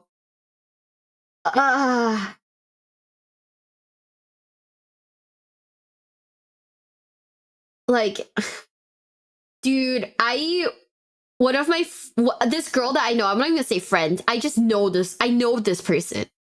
She named her kid Mizuko, which is like the character like water, and ko, which is like a common, like, you know, ending for girls' names, right?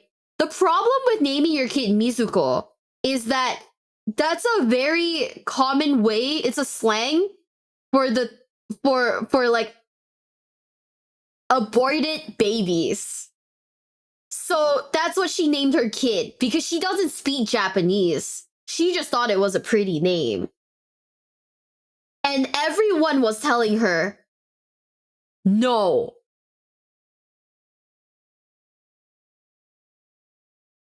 Don't, like, everyone was like, change your kid's name. That is not what you think it is. And she was like, no, it's a pretty name. I really like this name for my kid. She's not Japanese, neither is her husband. Yeah, she essentially named her kid stillborn. It's really bad. We were like, brother, you need to Google these things. You need to Google these things, bro. You're insane. How do we get here? Oh yeah, Karma was pregnant, and that's why her career kind of fizzled out. L. Let's keep it going, guys.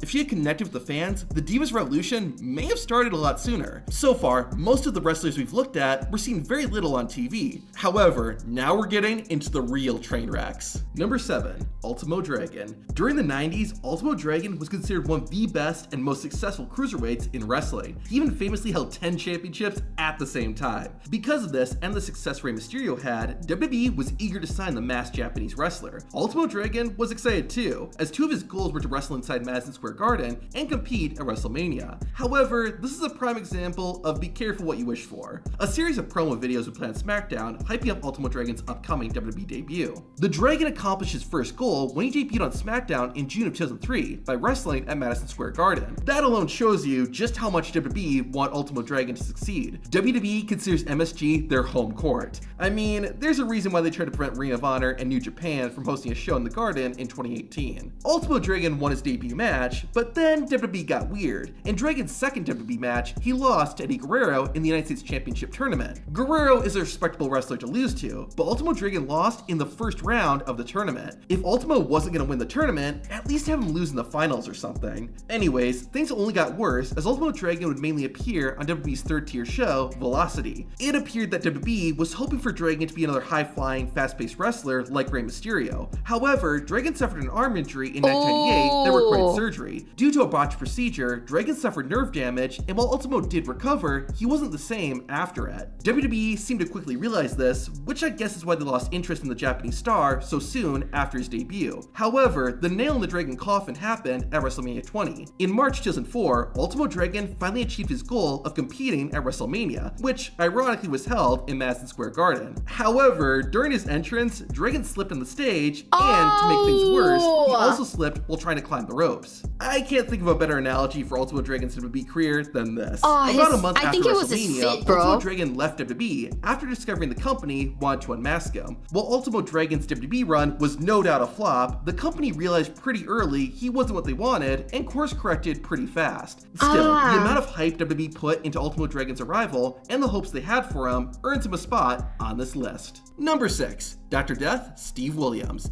Every wrestler on this list got humiliated and humbled to some some degree, but I would argue that Dr. Death got the most embarrassment. After wrestling for about 15 years and becoming an icon in Japan, WWE signed Steve Williams in May 1998. In addition to all that, what made Dr. Death stand out was that he was one of the legit toughest wrestlers in the business at the time. Jim Ross, one of the head WWE officials backstage, was a major advocate for Steve Williams, constantly bringing up how Williams was the real deal. Because of all this, WWE had plans for Steve Williams to feud with the WWE champion Stone Cold Steve Austin. At the same time, the infamous Brawl for All tournament was set up. This saw WWE wrestlers actually fight for real, and since he was considered a legit tough guy, WWE encouraged Williams to participate in the tournament. WWE officials expected Steve Williams to win, which would give him even more legitimacy. In fact, some say the Brawl for All was set up specifically to turn Steve Williams into a star. However, in a shocking upset, Steve Williams was knocked out by Bart Gunn in the second round. Making matters worse is during the fight, Dr. Death tore his quad, which put him on the sidelines for several months. While he did return in early 1989, Steve Williams didn't do much of note. After being hyped up as this real tough guy, but seeing him get knocked out on live TV destroyed Steve Williams' career. According to Williams, his storyline feud with Stone Cold was given to Triple H, which gives you an idea of what WWE originally had planned for Dr. Death. Steve Williams is a big what if, but when you look at guys like Brock Lesnar and Kurt Angle, it's not hard to believe that Steve Williams could have been a big deal. While Dr. D's WWE career was short, the fact that it all blew up so quickly and in such an embarrassing way is why he gets number 6. Number 5, Ryback. This might be a little controversial. After all, Ryback was pushed as a main eventer for roughly a year, but hear me out. The big guy debuted in 2010 under the name Skip Sheffield. His first run in WWE was short-lived, as an ankle injury took him out of action for almost 2 years. Okay, Skip Sheffield is a terrible name. Repackaged as Ryback, the Human Wrecking Ball went on an undefeated streak, defeating wrestlers in quick and dominant fashion. He was very much a modern version of Goldberg, and the fans seem to agree.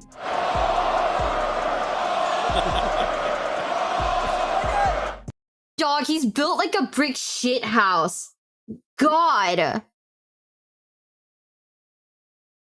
Not long after making his comeback, Ryback challenged the WWE champion, CM Punk. While he didn't win the title, it seemed like WWE was ready to make Ryback one of their new top stars. However, things changed in 2013. Almost exactly 1 year after returning, Ryback turned heel by attacking the WWE champion, John Cena. After 2 unsuccessful title matches, Ryback would eventually become a Paul Heyman guy. I'm not gonna lie, in that shot, it genuinely looked like Paul Heyman and him were about to make out, and I got scared for a second.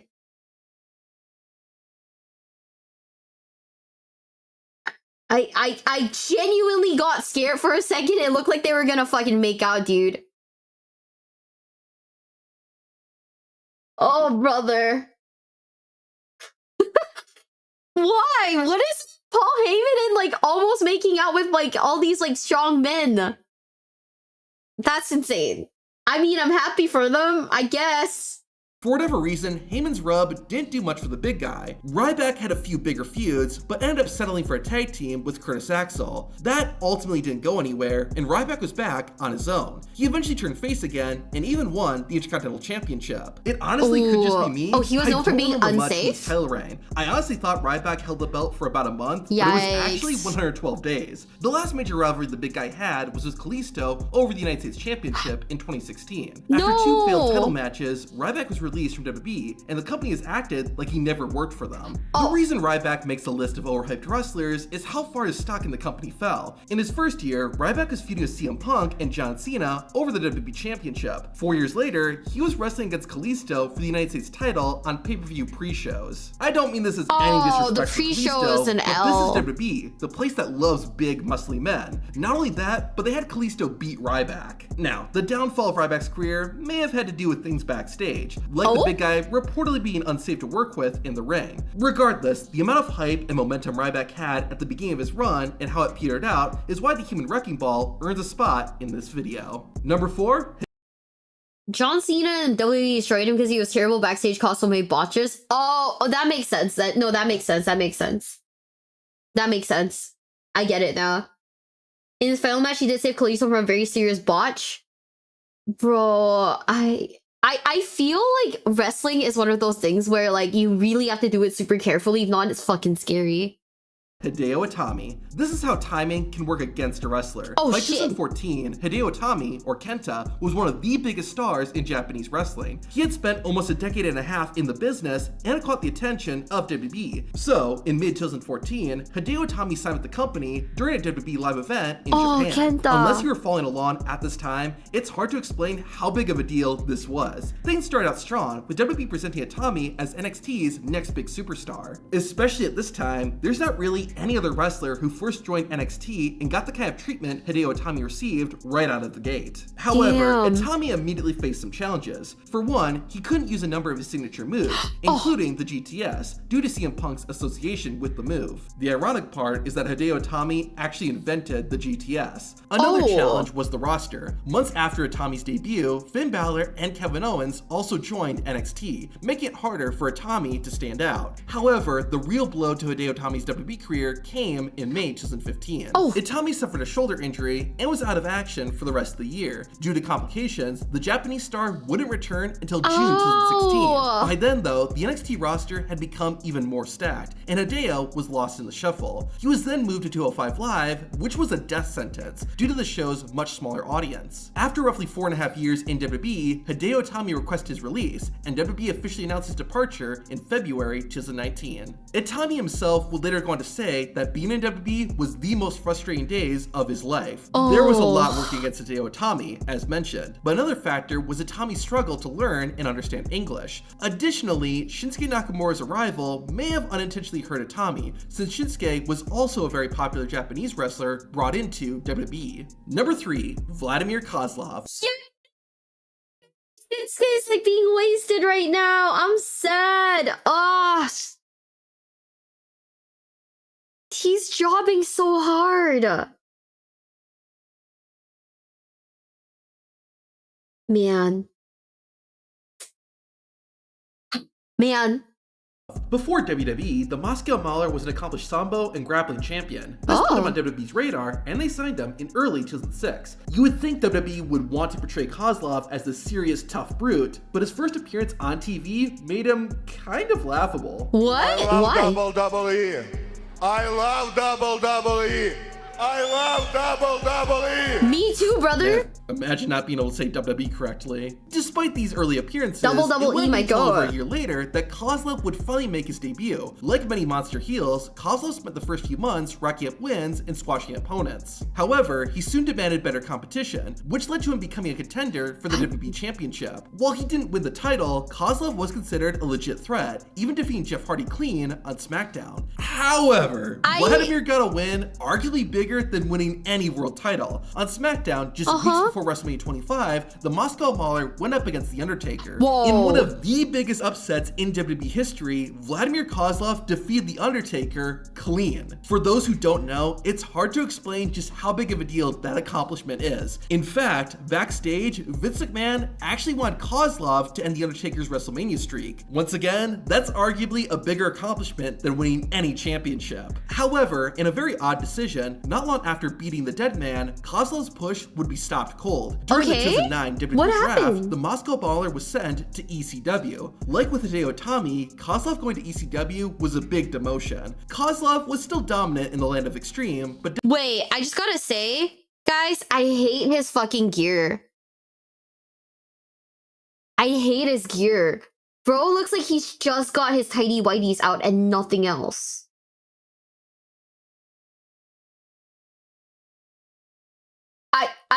I genuinely do not like this. The X-Slayer, thanks for the follow. Thank you. Welcome to the basement. Welcome. He's wearing underwear and nothing else. Like,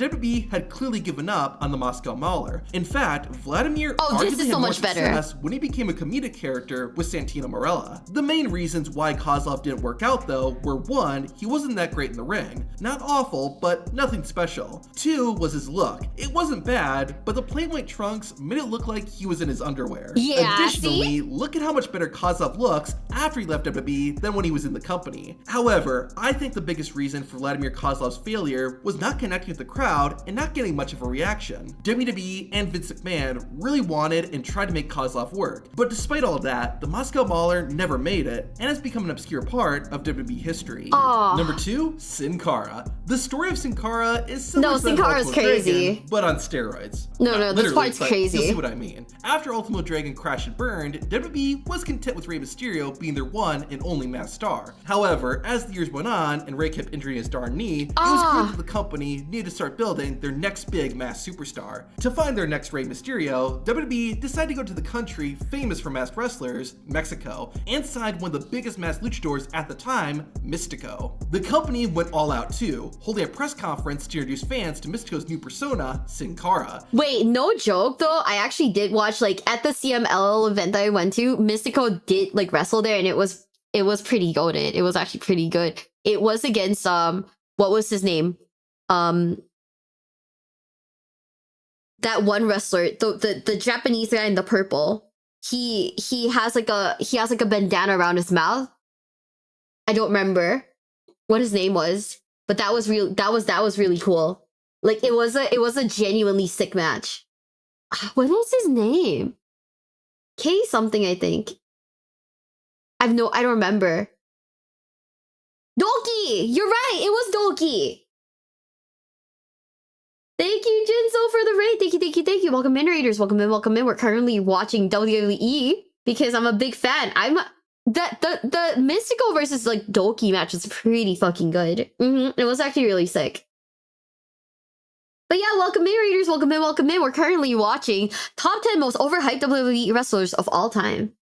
He had a great look, a cool mask, and given that he was one of the best Mexican wrestlers, it seemed like Sin Cara was destined for success. The Faceless One debuted the night after WrestleMania 27, and cracks began to form almost instantly, but Sin Cara had trouble getting over the top rope. Unfortunately, this wasn't just a one-off problem. Match after match after match, it seemed like Sin Cara would always botch and have trouble moving around the ring. WWE quickly moved Sin Cara from Raw to SmackDown, since Labu brand didn't broadcast its shows live at the time. However, even with the help of editing, Sin Cara's blunders still showed through. Things were made even worse when Sin Cara violated WWE's wellness policy and was suspended for 30 days. This led to what I think was actually a pretty cool storyline, the Imposter Sin Cara storyline. While it was enjoyable, it didn't turn Sin Cara into a superstar, and unfortunately, in November of 2011, Sin Cara got injured and was out for over 6 months. By the time Sin Cara returned, WWE hadn't totally given up on him, but they realized he wasn't the star they had hoped for. Sin Cara toyed around in WWE for a while until he famously called off a match after dislocating his finger. Backstage, Sin Cara didn't speak English, making it harder for him to communicate and structure matches with his opponents. Additionally, he blamed WWE for not allowing him to wrestle the style he did in Mexico. WWE didn't completely give up on the Sin Cara character though. Hunico, another Mexican wrestler, was given the mask and became the new Sin Cara. Even still, the momentum Sin Cara had in 2011 was gone, and it never came back. The ironic part in all this is that while Sin Cara is long gone, Rey Mysterio, the wrestler Sin Cara was meant to succeed, returned to WWE and has outlasted the Faceless One.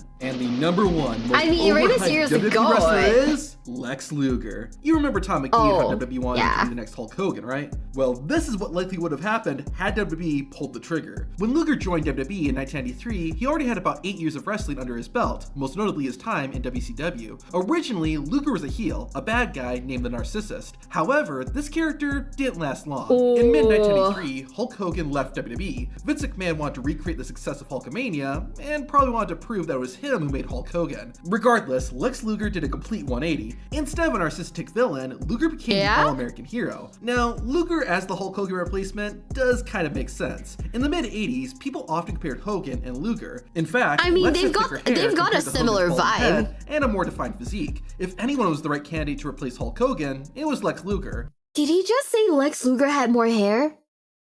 Versus, like, Hulk Hogan's balding head?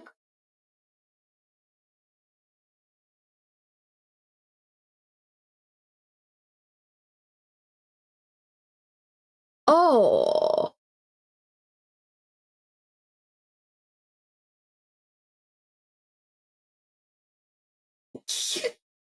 You're right, he's not wrong, I guess.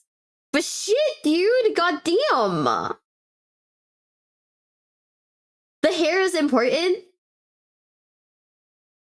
Is it that big of a deal? Would you cheer for... No, I get it. Honestly, I get it. The bandana is what really saved Hulk Hogan for me. It's the bandana for me.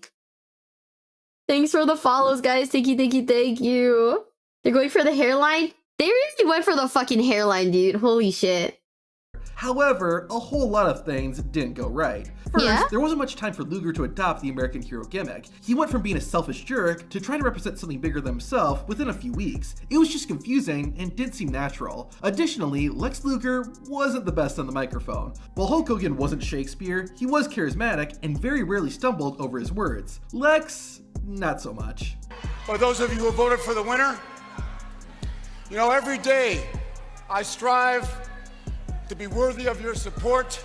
To WWE's credit, they went above and beyond to try and make Lex Luger a superstar. Unlike everyone else we've talked about, WWE poured millions of dollars into the Lex Express. It was a bus that Luger drove around the United States, where he met with fans to help build support for his WWE Championship match at SummerSlam. Despite this huge investment, WWE and Vince McMahon could see the writing on the wall. While Lex did win his championship match against Yokozuna, he did so via countout and didn't win the title. It made Lex Luger's huge celebration at the end look weird and made Lex himself look kind of like a dork. WWE didn't completely drop the ball with Lex Luger after SummerSlam 93, but they might as well have. Ironically, it was the Canadian, not the American wrestler, who'd become the next big face for WWE. However, the biggest reason for Lex Luger's failure was that he was trying to be Hulk Hogan. By 1993, Hulk Hogan had been the star of not just WWE, but of wrestling for almost 10 years. Fans were getting tired of the Hulkster, and if they had to put up with more Hulk Hogan, they certainly didn't want the knockoff version. Can I be real? Now that I'm like really watching this, right? Like I'm like really watching this, right? Hulk Hogan hasn't aged. And I don't mean it in a good way. I mean, has this man always looked like has he always looked like he's in his mid-40s since like forever?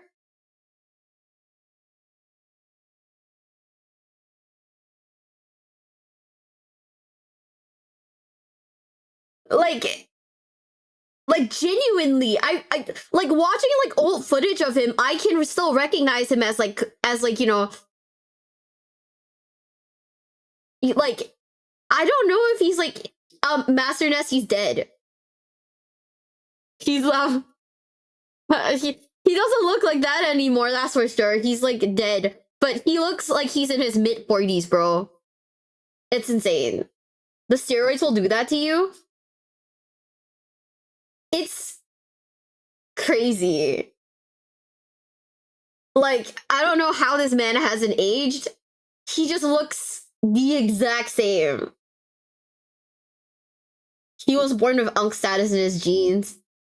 Roy to me a union buster. I think it's all of the evil in his heart. That's why he looks old. It's because he's evil and on steroids. So chat, the secret to being young is to not be fucking evil, dude. Jesus fucking Christ. What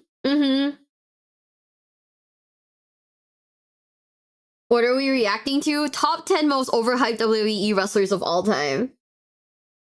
Or be evil and you're forever 40? Yeah. So chat, if you don't want to look like you're 40 in your 20s or your 30s, don't be evil. You just kind of hit like the end of it. Unfortunately, please don't be evil until you're over 40, I guess. You could argue that if WWE had gone all the way and had Lex win the WWE Championship at SummerSlam, Lex may have had a shot. However, I think it would have just made fans more upset and disconnected with Luger, and may have even hurt the WWE title too. Honestly, after SummerSlam, WWE should have had Lex Luger turn heel again. That would have at least had a chance to succeed. Unless WWE did Lex's heel turn like how they did Eugene's. Speaking of which, to see the top 10 worst WWE heel turns, watch the video on screen. I think we might have to. I think we might have to, chat. This is not how I expected to find out, dang. Wait, you actually... Oh, this is how you're finding out that, like, Hulk Hogan's dead? Bro, this is like when... This is like that moment where, like, who was it? John Cena announced that, what's his name was killed, right? live on air.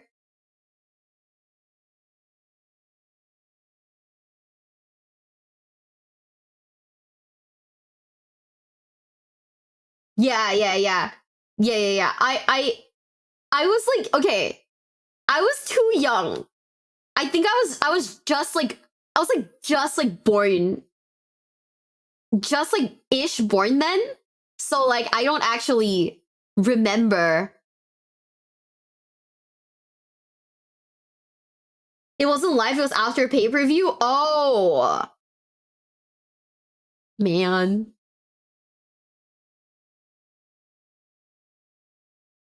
How did they know? Dude, I was wait, 2011? Was it 2011 when that happened? Oh, then no. I think at that point what the hell was I doing with my life? It's probably like in primary school or something. Shit. Yeah, I was in primary school.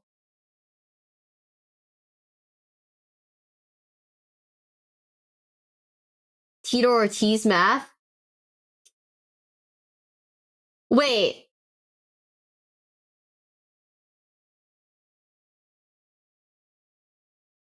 Oh, bro. Can I be real? Announcing these type of things during like a wrestling match is so goofy to me, man.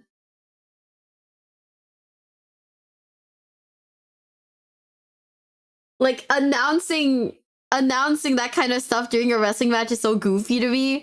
I mean, I get it. People are watching, but also it's like in the middle of my favorite show, two oiled up like big fucking men fighting each other. By the way, he's dead.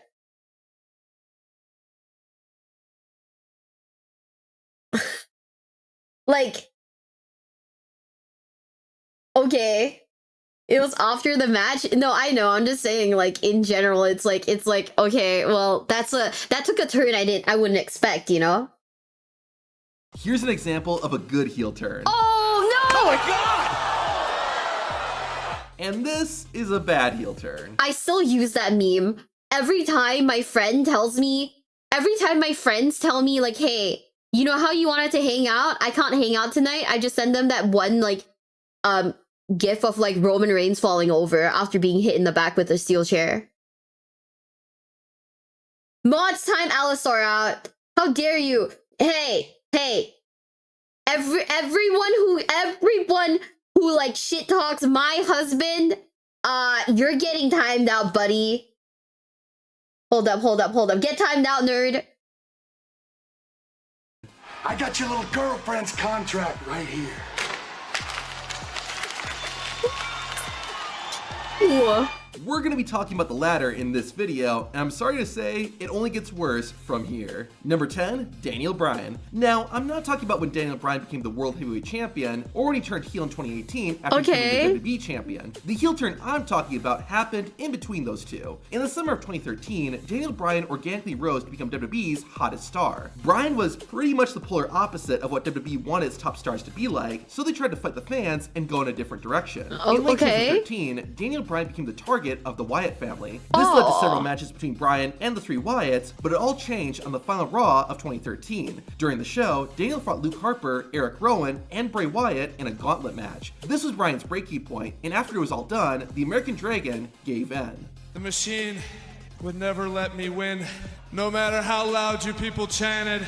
With that, Daniel Bryan turned heel and became part of the Wyatt family. I think WWE was hoping this would kill Bryan's momentum, but it didn't work. 2 weeks after Daniel Bryan joined, he turned on the Wyatts and became a face, or good guy again. The biggest problem with this heel turn is that it happened at the absolute worst time. Daniel Bryan's popularity was on the rise, and rather than go along with it, WWE tried to fight it. Now, I do give WWE credit for course correcting pretty quickly, and this heel turn didn't hurt Bryan's popularity or his eventual win at WrestleMania 30. However, things only get worse from here. Number 9, Los Matadores. Remember Los Matadores? They were one of the many incarnations of Primo and Epico. I won't say the tag team was phenomenal, but it was memorable. The gimmick of 2 masked Spanish bullfighters was colorful, and they even had a mascot, El Torito. In fact, had Los Matadores not been formed, we may have never gotten WLC. While fans remember all that, most don't remember that the group did turn heel. In September 2015, Los Matadores lost a match to the Dudley Boys due to a miscommunication involving El Torito. Afterward, Diego attacked the mascot and turned the group heel. Devon and Bubba then intervened and put the bullfighter through a table. Following the heel turn, Los Matadores only had 1 match as heels, and it was nothing to write home about. After that match, Los Matadores disappeared, and when they returned, they were under a completely new gimmick. If Los Matadores was going to retire less than a week after they turned heel, then why have them do it in the first place? Maybe WWE just knew a heel Diego and Fernando wouldn't work, so they decided to stop it before it started. If that's the case, I wish WWE would have done the same thing to the heel turns we're about to see at number 5 and below. Before that though, I have no idea. Jeff Hardy.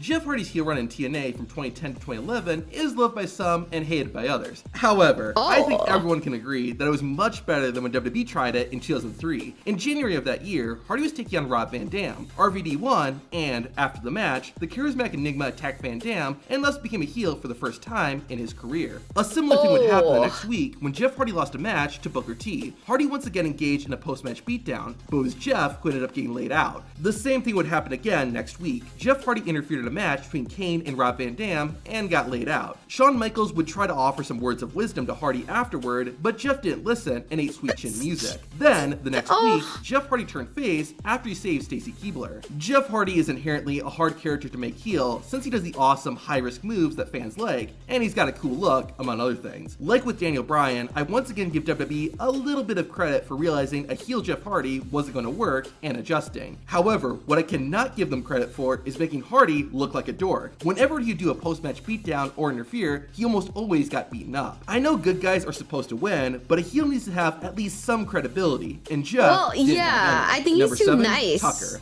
While Heavy Machinery wasn't one of the all-time great tag teams, it was by no means bad. The team had some entertaining moments and a number of solid matches. However, it was clear that WWE prioritized Otis over Tucker, and that was made crystal clear with Tucker's heel turn. In 2020, Otis won the Money in the Bank briefcase. However, due to several months worth of storytelling, Otis had to defend the briefcase against The Miz. During that match, Tucker attacked Otis and thus turned him heel. We were supposed to be a team, but I was the workhorse. I carried the load. Now, the reason behind Tucker's heel turn wasn't bad, but the problem was WWE did nothing with it. Otis and Tucker never even had a match against each other. 8 days after Tucker's heel turn, he had a match with Ricochet and lost in 38 seconds. Oh yeah, Tucker did become the 24/7 champion for all of 1 minute. After that, Tucker would be off TV for months, and once he returned, he was released a few days later. Tucker's heel turn was just pointless, and it seemed like it was just a way for Otis to lose the Money in the Bank briefcase. Number 6, Eugene. Eugene is a character that WWE likely would prefer you forgot. He did Oh shit, Maple, thank you so much for the raid. Welcome in, Raiders. Welcome in, welcome in. You guys don't know who I am. I'm Miwabelle from Glitch Stars, and we're currently watching wrestling because this is my hyperfixation. This is my not so secret hyperfixation. I'm a big fan of WWE. Good night, Miojin. Good night, good night. But yeah, welcome in, Maple Raiders. Hi. I hope if you're a big fan, come watch with us. We're currently watching a video called The Top 10 Worst Heel Turns of All Time. I'm curious. I don't know Eugene, so I'm curious to see how bad this possibly could be. But also, hi, BB. J-Wolf, thank you for the follow. Thank you. On to the basement. Welcome.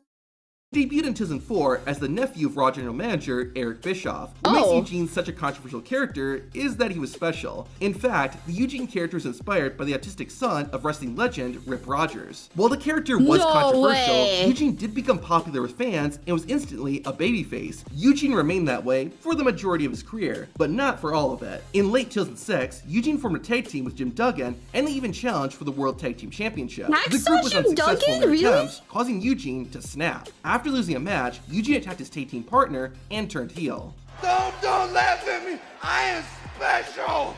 The Eugene character could never work as a bad guy, and the whole heel turn just felt like it was done for shock value. It was going to be a challenge to get fans to hate a character who was supposed to have special needs, and WWE barely tried. Within a month, WWE dropped it, and Eugene went back to being a good guy again. Alright, now we're getting into the really bad stuff. Brace yourselves. Number 5, Nikki ASH. In June 2021, Nikki cross-debuted a new character, Nikki ASH, almost a superhero. Naturally, Nikki was a good guy, or girl, and the gimmick was pretty good too. It was a lot more flashy and colorful than most women on the roster. Plus, it led to Nikki winning Money in the Bank and then cashing in to become Raw Women's Champion. I'm not gonna lie, that looks lame. ASH teamed up with Rhea Ripley, and the two became the Women's Tag Team Champions. As a face, Nikki ASH was alright. That was until she turned heel. In January 2022, Nikki attacked Ripley and became a villain. It was similar to when the Hurricane turned heel and became Gregory Helms. However, unlike Helms, Nikki ASH kept using the exact same character, entrance music and all. I think the idea was that she was so delusional that she still thought she was a hero. But then, shouldn't she change her character from almost a hero to an actual hero? The character didn't work as a heel, and part of that might be because she didn't have any great storylines or rivalries after she turned. Regardless, WWE eventually agreed and had Nikki ASH revert to her original Nikki Cross persona. Number 4, Mick Foley. Mick Foley is one of the most beloved wrestlers because of his willingness to put his health and safety on the line to entertain fans, on top of just being a wonderful human being. While Mick Foley had worked as a heel in the 90s, by the 2000s, Foley had cemented himself as a true fan favorite. That's why, in 2006, it was so bizarre to see Mick Foley turn heel. That year, Mick Foley began a rivalry with Edge, leading to their iconic WrestleMania match. A few weeks later, Foley would face Edge again in a triple threat match involving Tommy Dreamer. However, it was all a setup, and Edge and Foley attacked Dreamer, turning Foley heel.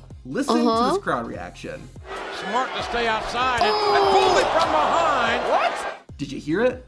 No? Well, that's exactly the point. At this stage in Mick Foley's career, nobody wanted to boo him. The man had given up his health to give fans the best matches possible. Who in their right mind is gonna boo that? Now, the reason behind the heel turn in storyline was that Mick Foley was impressed by Edge, so he decided to join him. The heel turn didn't last super long though, with Foley turning face again during his rivalry with Ric Flair later in the year. Another reason this heel turn was so bad is that by 2006, Mick Foley had been making sporadic appearances in WWE. It was like when WWE made Dusty Rhodes heel in 2011, or Shawn Michaels in 2013. Foley, like both Rhodes and Michaels, was a respected and beloved legend at this point that nobody wanted to hate. Number 3, Stone Cold Steve Austin. Now, I know that a lot of people say this is the worst heel turn, but let me explain. WrestleMania 17 is considered by many to be WWE's best event ever. Part of that reason is because the two biggest stars of the Attitude Era faced off in the main event. The Rock and Stone Cold Steve Austin. Rock was the WWE champion, and Austin was the challenger. The two fought in a no disqualification match, but partway through, Austin's arch nemesis, Vince McMahon, came out. McMahon then helped Austin win the match, and afterward, the two celebrated and had a beer. This turned Stone Cold Steve Austin, the most popular wrestler on the roster, into a heel. While it was shocking, it didn't make any sense. These two had spent years making each other's life a living hell, and all of a sudden, they were cool with each other? Yeah, what the hell? Soon after aligning himself with McMahon, Stone Cold joined forces with Triple H too. You know, the man who hired Rikishi to hit Austin with a car. The biggest problem though was that fans couldn't stop cheering Austin. He was just that popular. The heel turn felt like a swerve so the show could end with a swerve, but the numbers show it was the wrong move. After WrestleMania 17, WWE's TV viewership dropped, and so did their pay-per-view buys. The other big issue was that there wasn't really another main event face that could fill Stone Cold's void. The Rock was gone after WrestleMania to film a movie, and while there were still top-level face wrestlers, they weren't near the level that Austin was at. Now, the reason I don't have this heel turn at number 1 is because in that moment, Stone Cold did have some pretty funny moments, especially involving Kurt Angle, so it's hard to say it's the absolute worst. Plus, Stone Cold did eventually turn face again and had another WrestleMania classic with The Rock in 2003, thankfully without any BS swerves. Number 2, Michael Cole.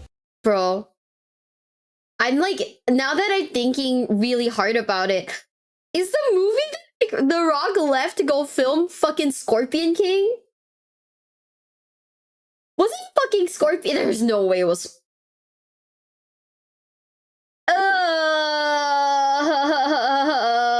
It was Scorpion King, bro. That's insane. What are we watching? The top 10 worst heel turns of all time. Bro really went in. Okay. Dude, I watched it. And then the CGI gave me nightmares for like a month.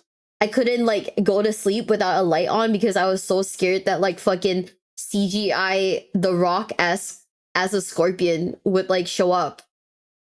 I was scared, dude. Involving WWE commentators in storylines is often a difficult thing to do. Some work out alright, like with Pat McAfee, but a lot don't. WWE tried not once, but twice to make Jim Ross a heel, but both failed. In fact, Ross actually got cheered after kicking Michael Cole in the nuts. Oh. What the? Speaking of Michael Cole, while heel Jim Ross was bad, heel Michael Cole was much worse. JR didn't stay a heel for too long, but Michael Cole was a heel for over 2 years, and the only reason he stopped was because of Jerry Lawler's real-life on-air heart attack. Now, what about Michael Cole made him such a lousy heel? Well, unlike heel commentators like Jesse Ventura and Bobby Heenan, who were entertaining, Michael Cole was just obnoxious and annoying. Well, the reason we put 6 divas in this matchup is because what we can't make up for in quality, we can make up for in quantity, or something like that. Cole was also the main commentator for WWE, being the play-by-play guy, so fans heard his voice more than anyone else on the show. Now, there's an argument that Michael Cole was actually the best heel, since he made so many people legitimately upset. The only problem was, as a commentator, Michael Cole couldn't get beaten up. Sure, he did get in the ring from time to time, but those were exceptions. So it just Unlike everyone wasn't- else on this list, there was never any payoff to Cole's heel antics, and that's why he's so high up. However, what could be worse than heel Michael Cole? Well, and the #1 worst heel turn in WWE is No way. Dean Ambrose. After breaking up 4 years earlier, Dean Ambrose, Seth Rollins, and Roman Reigns reunited the I Shield. can't watch this However, chat. about 2 months into it, Roman was forced to take time off after his real-life leukemia had returned. The same night this announcement was made, Dean and Seth won the Raw Tag Team Championship. Immediately, though, Ambrose attacked Rollins and turned heel. Now, this moment was actually really well done. Fans had just seen Dean, Roman, and Seth embrace on stage, making them want to see Rollins and Ambrose win the tag titles even more. Then, when everyone is feeling good, Dean Ambrose ruins it like a true heel. However, things quickly went downhill. The way you cheer your little hearts out for Seth Rollins makes me sick. No, literally makes me sick to my stomach. Makes me want to throw up. And what is that smell? Ambrose's heel character became really hokey, with him saying he had to vaccinate himself from Rollins' illness. He would even come out to the ring wearing a gas mask at one point. This big 90s WWE villain did not fit at all with the more serious and darker character that Dean Ambrose had built. What made this even worse is that this heel turn could have and should have been really good, considering what Seth Rollins had done to Dean Ambrose what did they do 4 to years you? earlier. While Dean did win the Intercontinental Championship, he only held the title for about a month before losing it. He also lost clean to Seth Rollins right after bragging that Seth had never beaten him clean, ruining Ambrose's credibility. This heel turn was so bad and so poorly handled that it was the reason Dean Ambrose left WWE and ended up joining their competitor, AEW. On top of that, just 4 months after Dean's heel turn, he reunited with Rollins and Roman Reigns to reform the Shield. The whole reason Ambrose turned heel in the first place was because he said the Shield made him weak. Not only did this contradict Dean Ambrose's actions, it made his heel turn entirely pointless. Ambrose himself was rightfully upset about this, and there's actual video of him getting angry. To hear what Dean told WWE, watch this video. This was a year ago, so it's not even like that old. It was like actually just a year ago. Have fun, Frank. Have a nice rest. Bro, I don't know. Like, after the Shield, you know, Roman Reigns became really hot. Dean Ambrose became John Moxley. And Seth Rollins became, like, Timu Macklemore.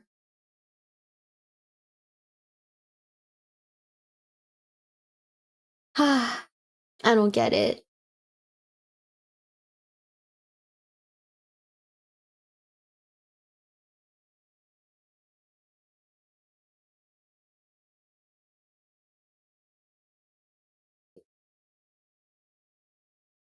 You know, I've never seen ROH. Especially from late 2000s. I wasn't old enough. Crazy to mention MVP. I'm trying to think who that is.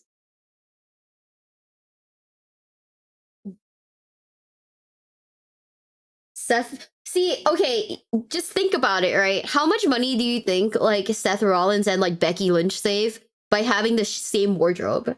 I actually think, like, actually, you know what? Never mind. Economically, that's a great fucking idea.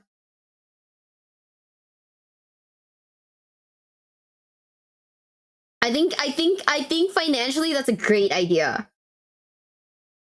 If you really think about it. You're the first person I watched that likes Roman. He's hot. What do you want from me?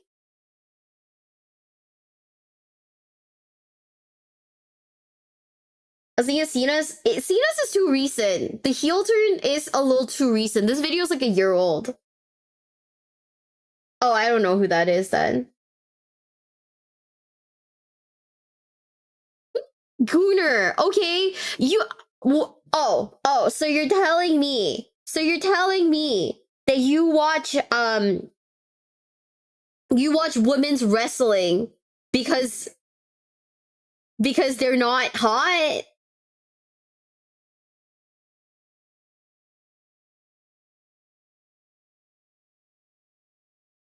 Huh?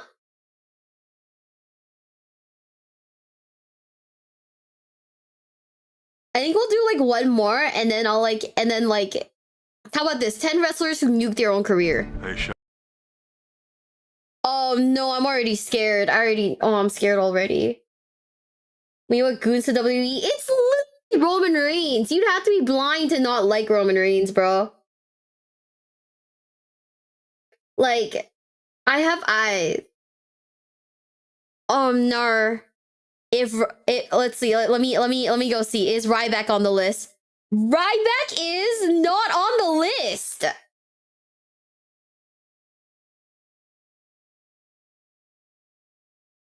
Ryback is not on the list, guys. Huh.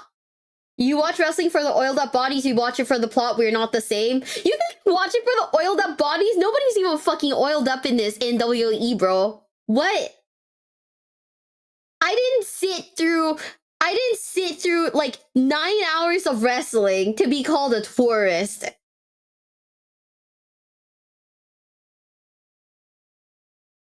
Okay.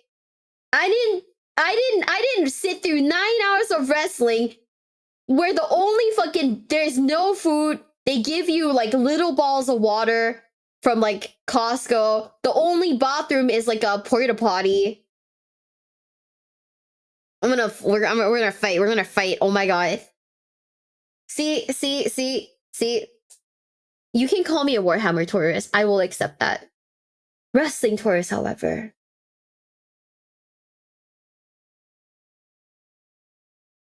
Who's your favorite wrestler right now? Joe Hendry.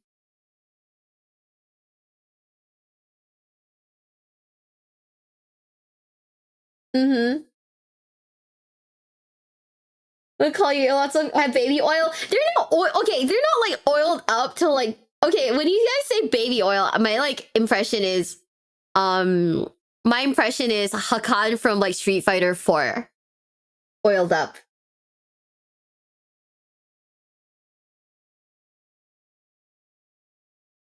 I don't watch the matches live, unfortunately. The matches always happen at like times when I'm streaming.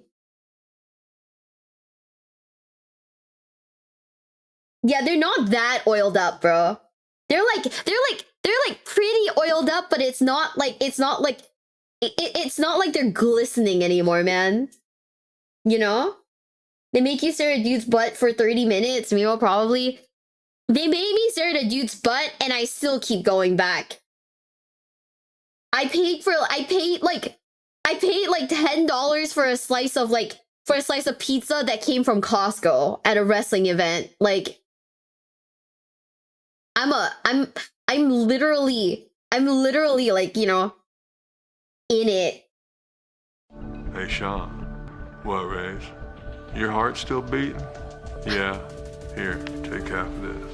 Now, some of the biggest names in professional wrestling have some of the darkest secrets behind closed doors. While there are big names who have been able to maintain their careers despite their controversy, plenty of careers were damaged because they built up a bad reputation in the wrestling business. These are wrestlers who had the potential to be something big in WWE, but they squandered their opportunity for one reason or another. Join us now as WrestleMania looks at 10 of the biggest screw-ups in professional wrestling.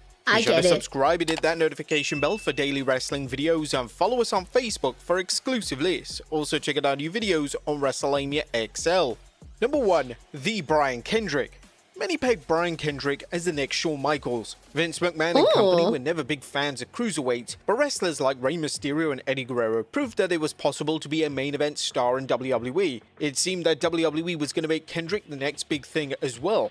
After WWE broke up London and Kendrick, the Virginia native came back as the Brian Kendrick with Ezekiel Jackson as his heavy. Kendrick got a couple of wins here and there, and he was even in the first ever championship scramble match where he was WWE champion for a couple of minutes. However, Kendrick loved marijuana. Reportedly, the company warned Kendrick numerous times about him failing his drug test for marijuana, but the former WWE star just didn't listen.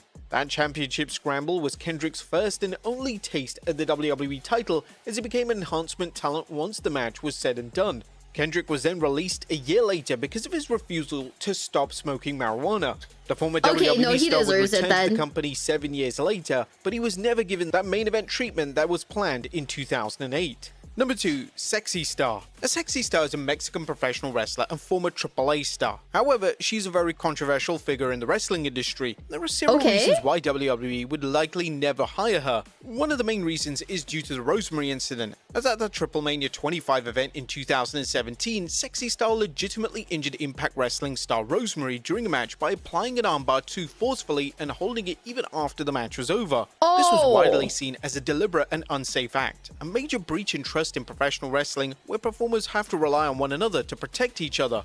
The act was condemned by numerous wrestling promotions and figures, including WWE veterans like Mick Foley and Road Dogg. Not only that, but promotions such as Impact Wrestling, Lucha Underground, and AAA all distanced themselves from her after the incident. But even after she issued a statement emphasizing that this kind of behavior was unacceptable, she was viewed as untrustworthy and dangerous to work with. Number 3. ACH. ACH, No, I get that. I actually get that. That is not good. That is legitimately deserved. Holy shit. That is not good.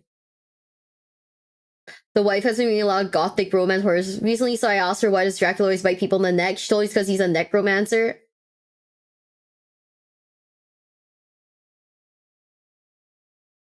Oh my god!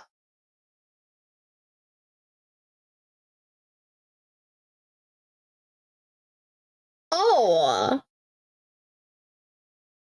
Oh. I actually have Kendrick's jacket or a copy of it. That's sick. I mean, that's cool, like memorabilia. I don't think he'll like have to ask the Hardys or Dudleys. Who's 1 and 2? Like, who do I prefer, the Hardys or the Dudleys? Or do you mean like, wait? Yeah? I guess like, I guess the Hardys. I don't know. I like them both. I've never really thought about it. Never really thought about it.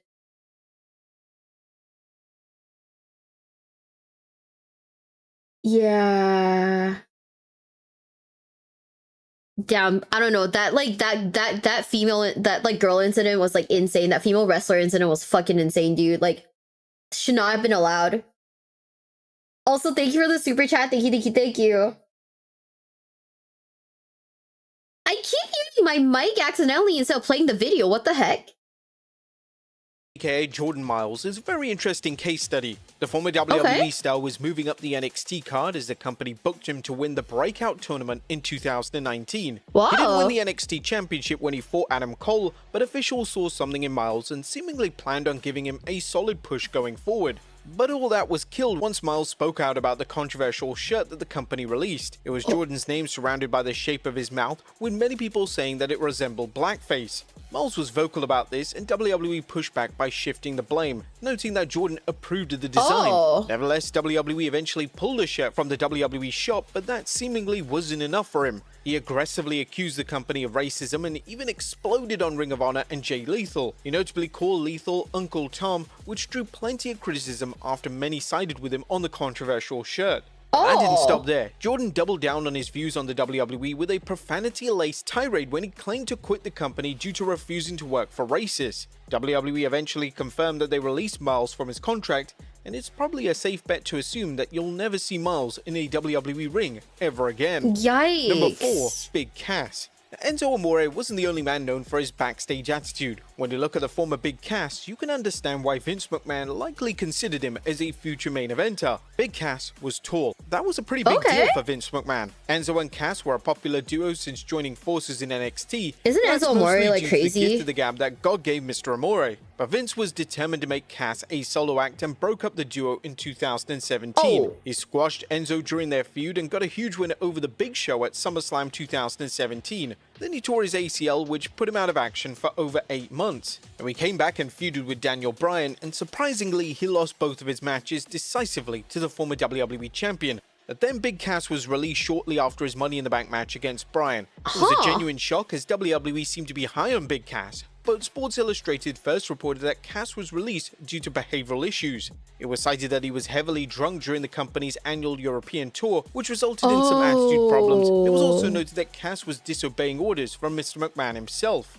One example of this is during a segment with a little person on SmackDown. Now, this was supposed to be a typical wrestler mocks his or her opponent by bringing out an impersonator, and it often ends in a beatdown, but Big Cass went further than that. Cass himself said that it was the worst decision he's ever made. He mocked the little person and he hit him with the big boot. That was all planned. However, what was not planned was him continuing the beatdown.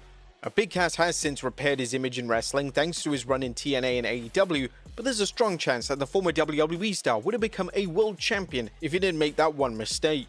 Bro, that's fucked up. Oh, that's not very... Oh, that's really fucked up, actually. Oh.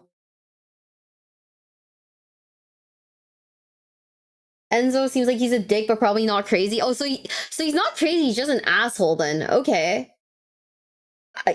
Yeah, this is too much. This is way too much. Like, bro.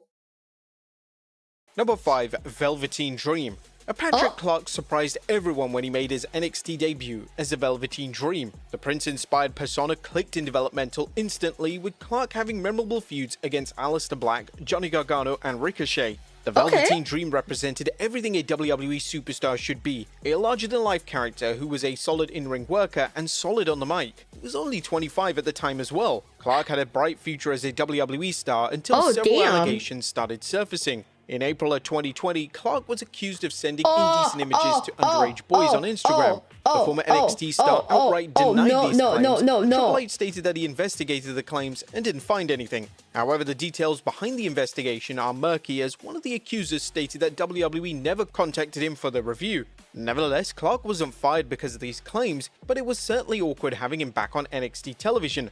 That awkwardness ended on May 20th, 2021 as WWE released him from his contract. Clark has since blamed fans for getting him fired. In fact, the 29-year-old went on to an angry tirade earlier this year blaming fans for ruining his professional wrestling career. But to Clark's credit, the allegations were just that, allegations. He was never charged for any crimes. However, reports state that the Velveteen Dream wasn't fired because of these allegations. It all stemmed from his backstage behavior, as several sources claim that Dream's NXT persona mirrored in reality.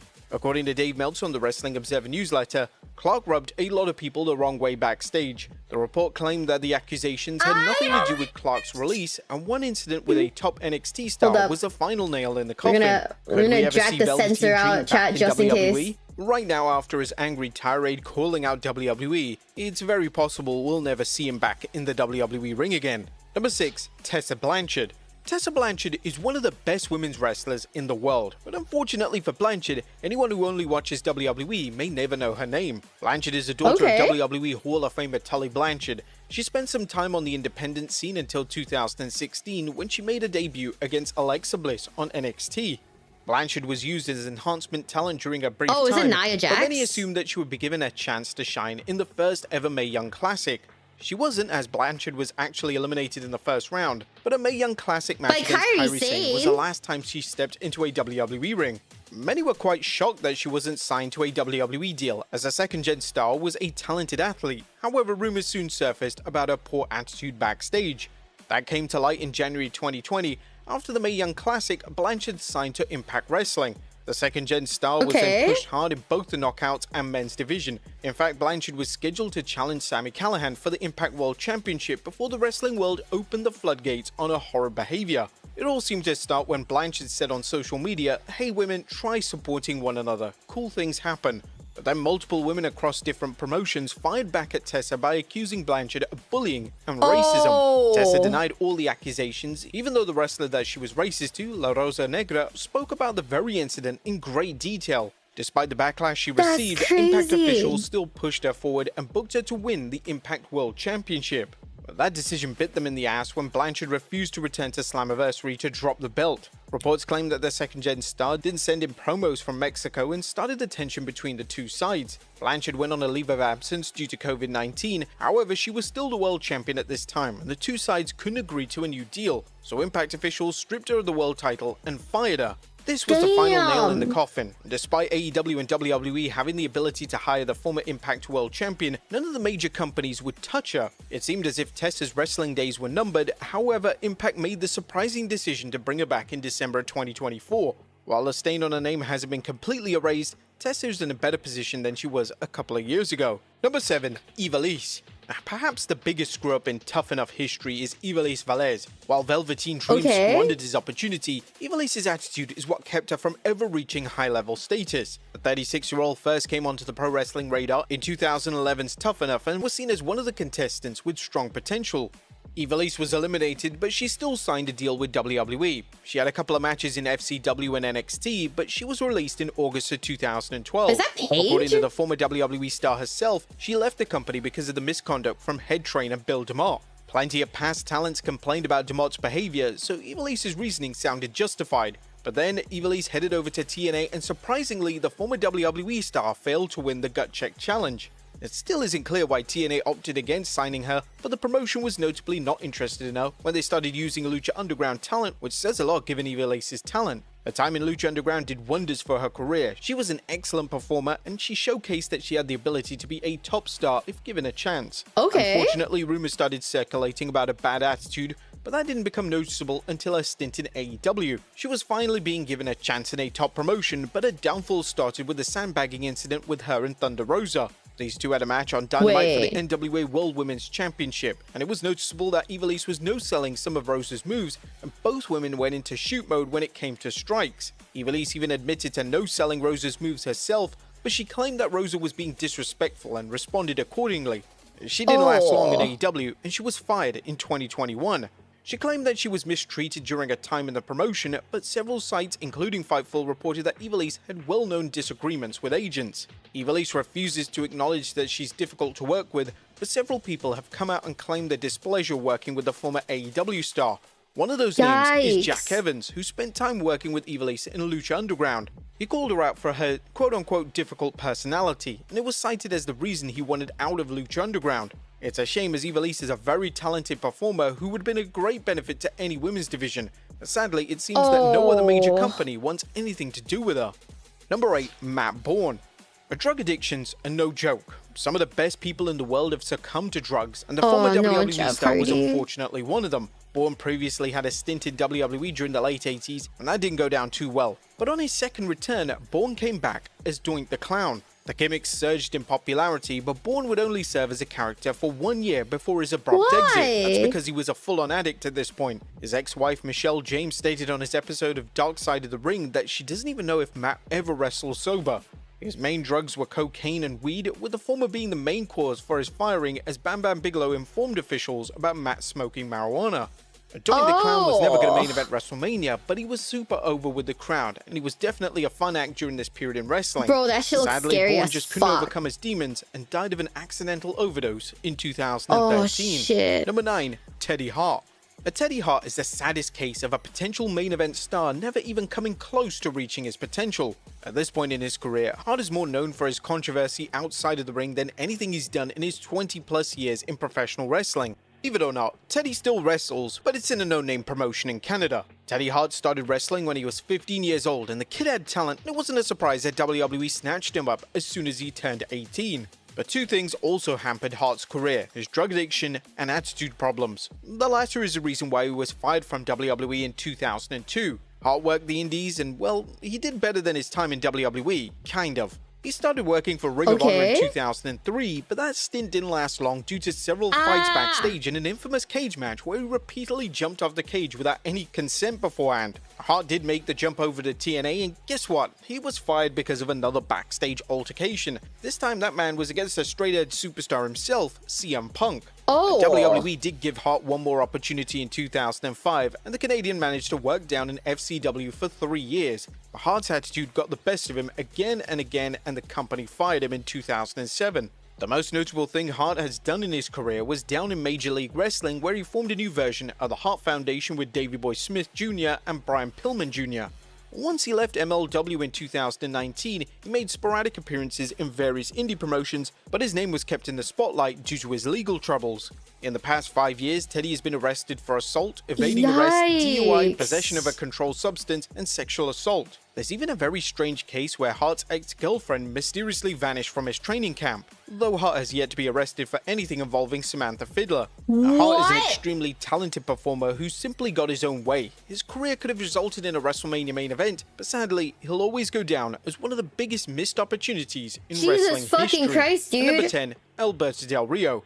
You really can't have this list without the former WWE champion on it. For years, Vince McMahon was desperately trying to find a replacement for Rey Mysterio. They tried hard with Sin Cara, but that experiment failed spectacularly. However, it finally seemed that WWE had their new Rey Mysterio in Alberto Del Rio. The former WWE star had it all: looks, charisma, and he could go between the ropes. But Del Rio was never a big hit with fans, as WWE was shoving this guy down their throats. For the most part, Del Rio has had a better career than most of the people on this list, but when it comes to the former WWE star, Del Rio's name is mostly associated with controversies. The first being when Del Rio and Paige started dating. To put in simple terms, Del Rio and Paige had a very toxic relationship. Paige had claimed that Del Rio was abusive behind the scenes, and the former WWE champion has made the same claims as well. Paige was arrested for domestic violence, though she was ultimately cleared of the charge. This relationship really turned the fans against Del Rio, but this stuff was actually tame compared to what would come later. Del Rio's career didn't go further because of all of his personal baggage. Vince McMahon liked Del Rio, and he gave the man multiple world title reigns and had many more accolades, including winning the Royal Rumble and Money in the Bank. But his numerous backstage fights and no-showing some of WWE events really tanked a promising career. Del Rio had a brief resurge when he fought in Lucha Underground and TNA Wrestling, but old habits simply don't die easily. The former WWE star was fired from TNA Impact due to no-showing the Lucha Underground vs. Impact Wrestling event in 2018. Since then, he's been a mainstay in AAA and has done quite well for himself in Mexico, but AAA is the only major promotion that will use the former WWE champion, and he's been blacklisted by all other major companies. The worst of Alberto Del Rio's charges was aggravated kidnapping and sexual assault in 2020, but those charges were eventually dropped. However, they still haunt the former WWE star's career until this very day. But there you have it, folks. 10 of wrestling's biggest screw-ups. Be sure to leave your comments down below, and I'll see you next time with some more. What the fuck? Okay, this entire video is just straight up, this is actually a crime territory. This is not even like a, oh, they botched like really fucking hard. This is actually like, bro, they like did crimes.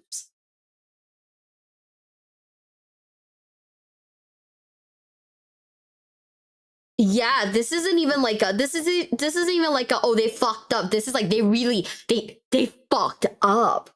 Oh. Are you a wrestling fan? Yes, I am. Del Rio's in AAA now, to my knowledge. This video was 6 months ago. So it's like, yeah, this is like 6 months ago. So it's not even like that like old.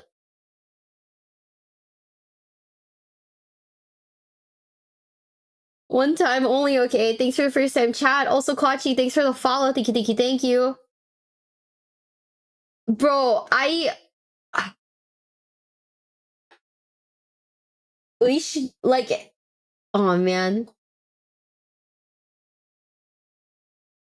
Like, I'm aware that there have been, like, several... I mean, you know, because we are on Twitch and YouTube, we can't say the terms for it. And we will be shutting down like anyone who comments those words because, you know, of course, if you know, I might get in trouble. But, you know, I know there have been several lethalities involved in like wrestling, but Yeah, that's not good, guys. That's really fucking bad. That's really actually fucking bad. Yeah. Do not. I always forget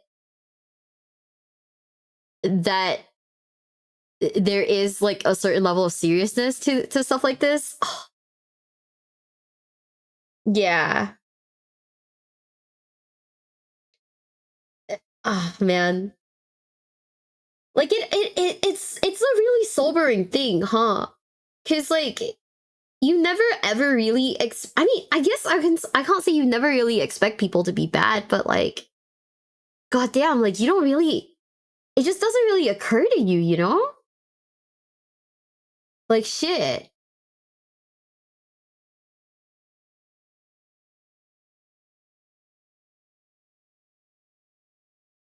You know what I mean? I'm gonna, let me see.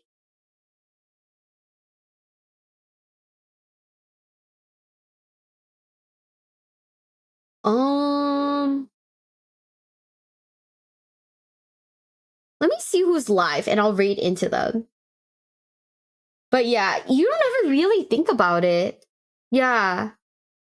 Like, I mean, it's like a little naive to not think about it, because if you really, because you know, like, it happens even in like, in every like job. It's just that people are like bad. There are people who are like just really bad, dude.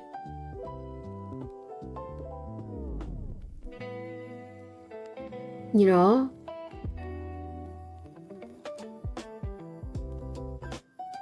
Yeah, the last video was a video about like wrestlers who like tanked their own careers, but it slowly tapered off into like, wait, this is actually like really evil. Like this is a crime level type.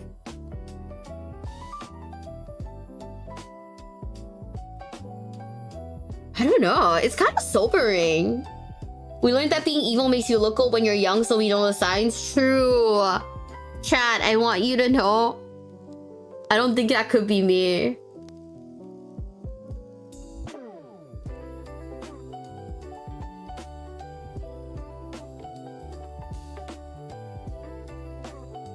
Yeah, we went from like people to, we went from people who did a little too much smoking to actual fucking crimes, which is insane. Yeah. Like these are like these people need to be in jail level, so that's insane. Okay, we have did we well, you know what? Let's raid DK, who's currently playing Warframe. And let me see who is currently live on YouTube. I hope you guys had fun with today's stream. I had fun. It's been a while since we've done a react, so like it's not something it's something that like I should probably do a little more often, but I don't for whatever reason.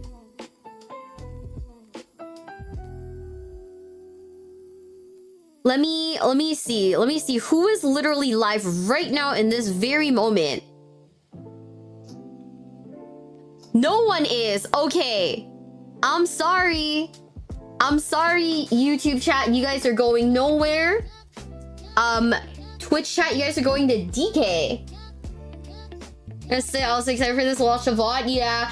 I think most of the things will be turned into videos, except for the last video, obviously. That last video was really bad, actually. I don't think that could reasonably be turned into anything. Yeah. So I guess enjoy the VOD.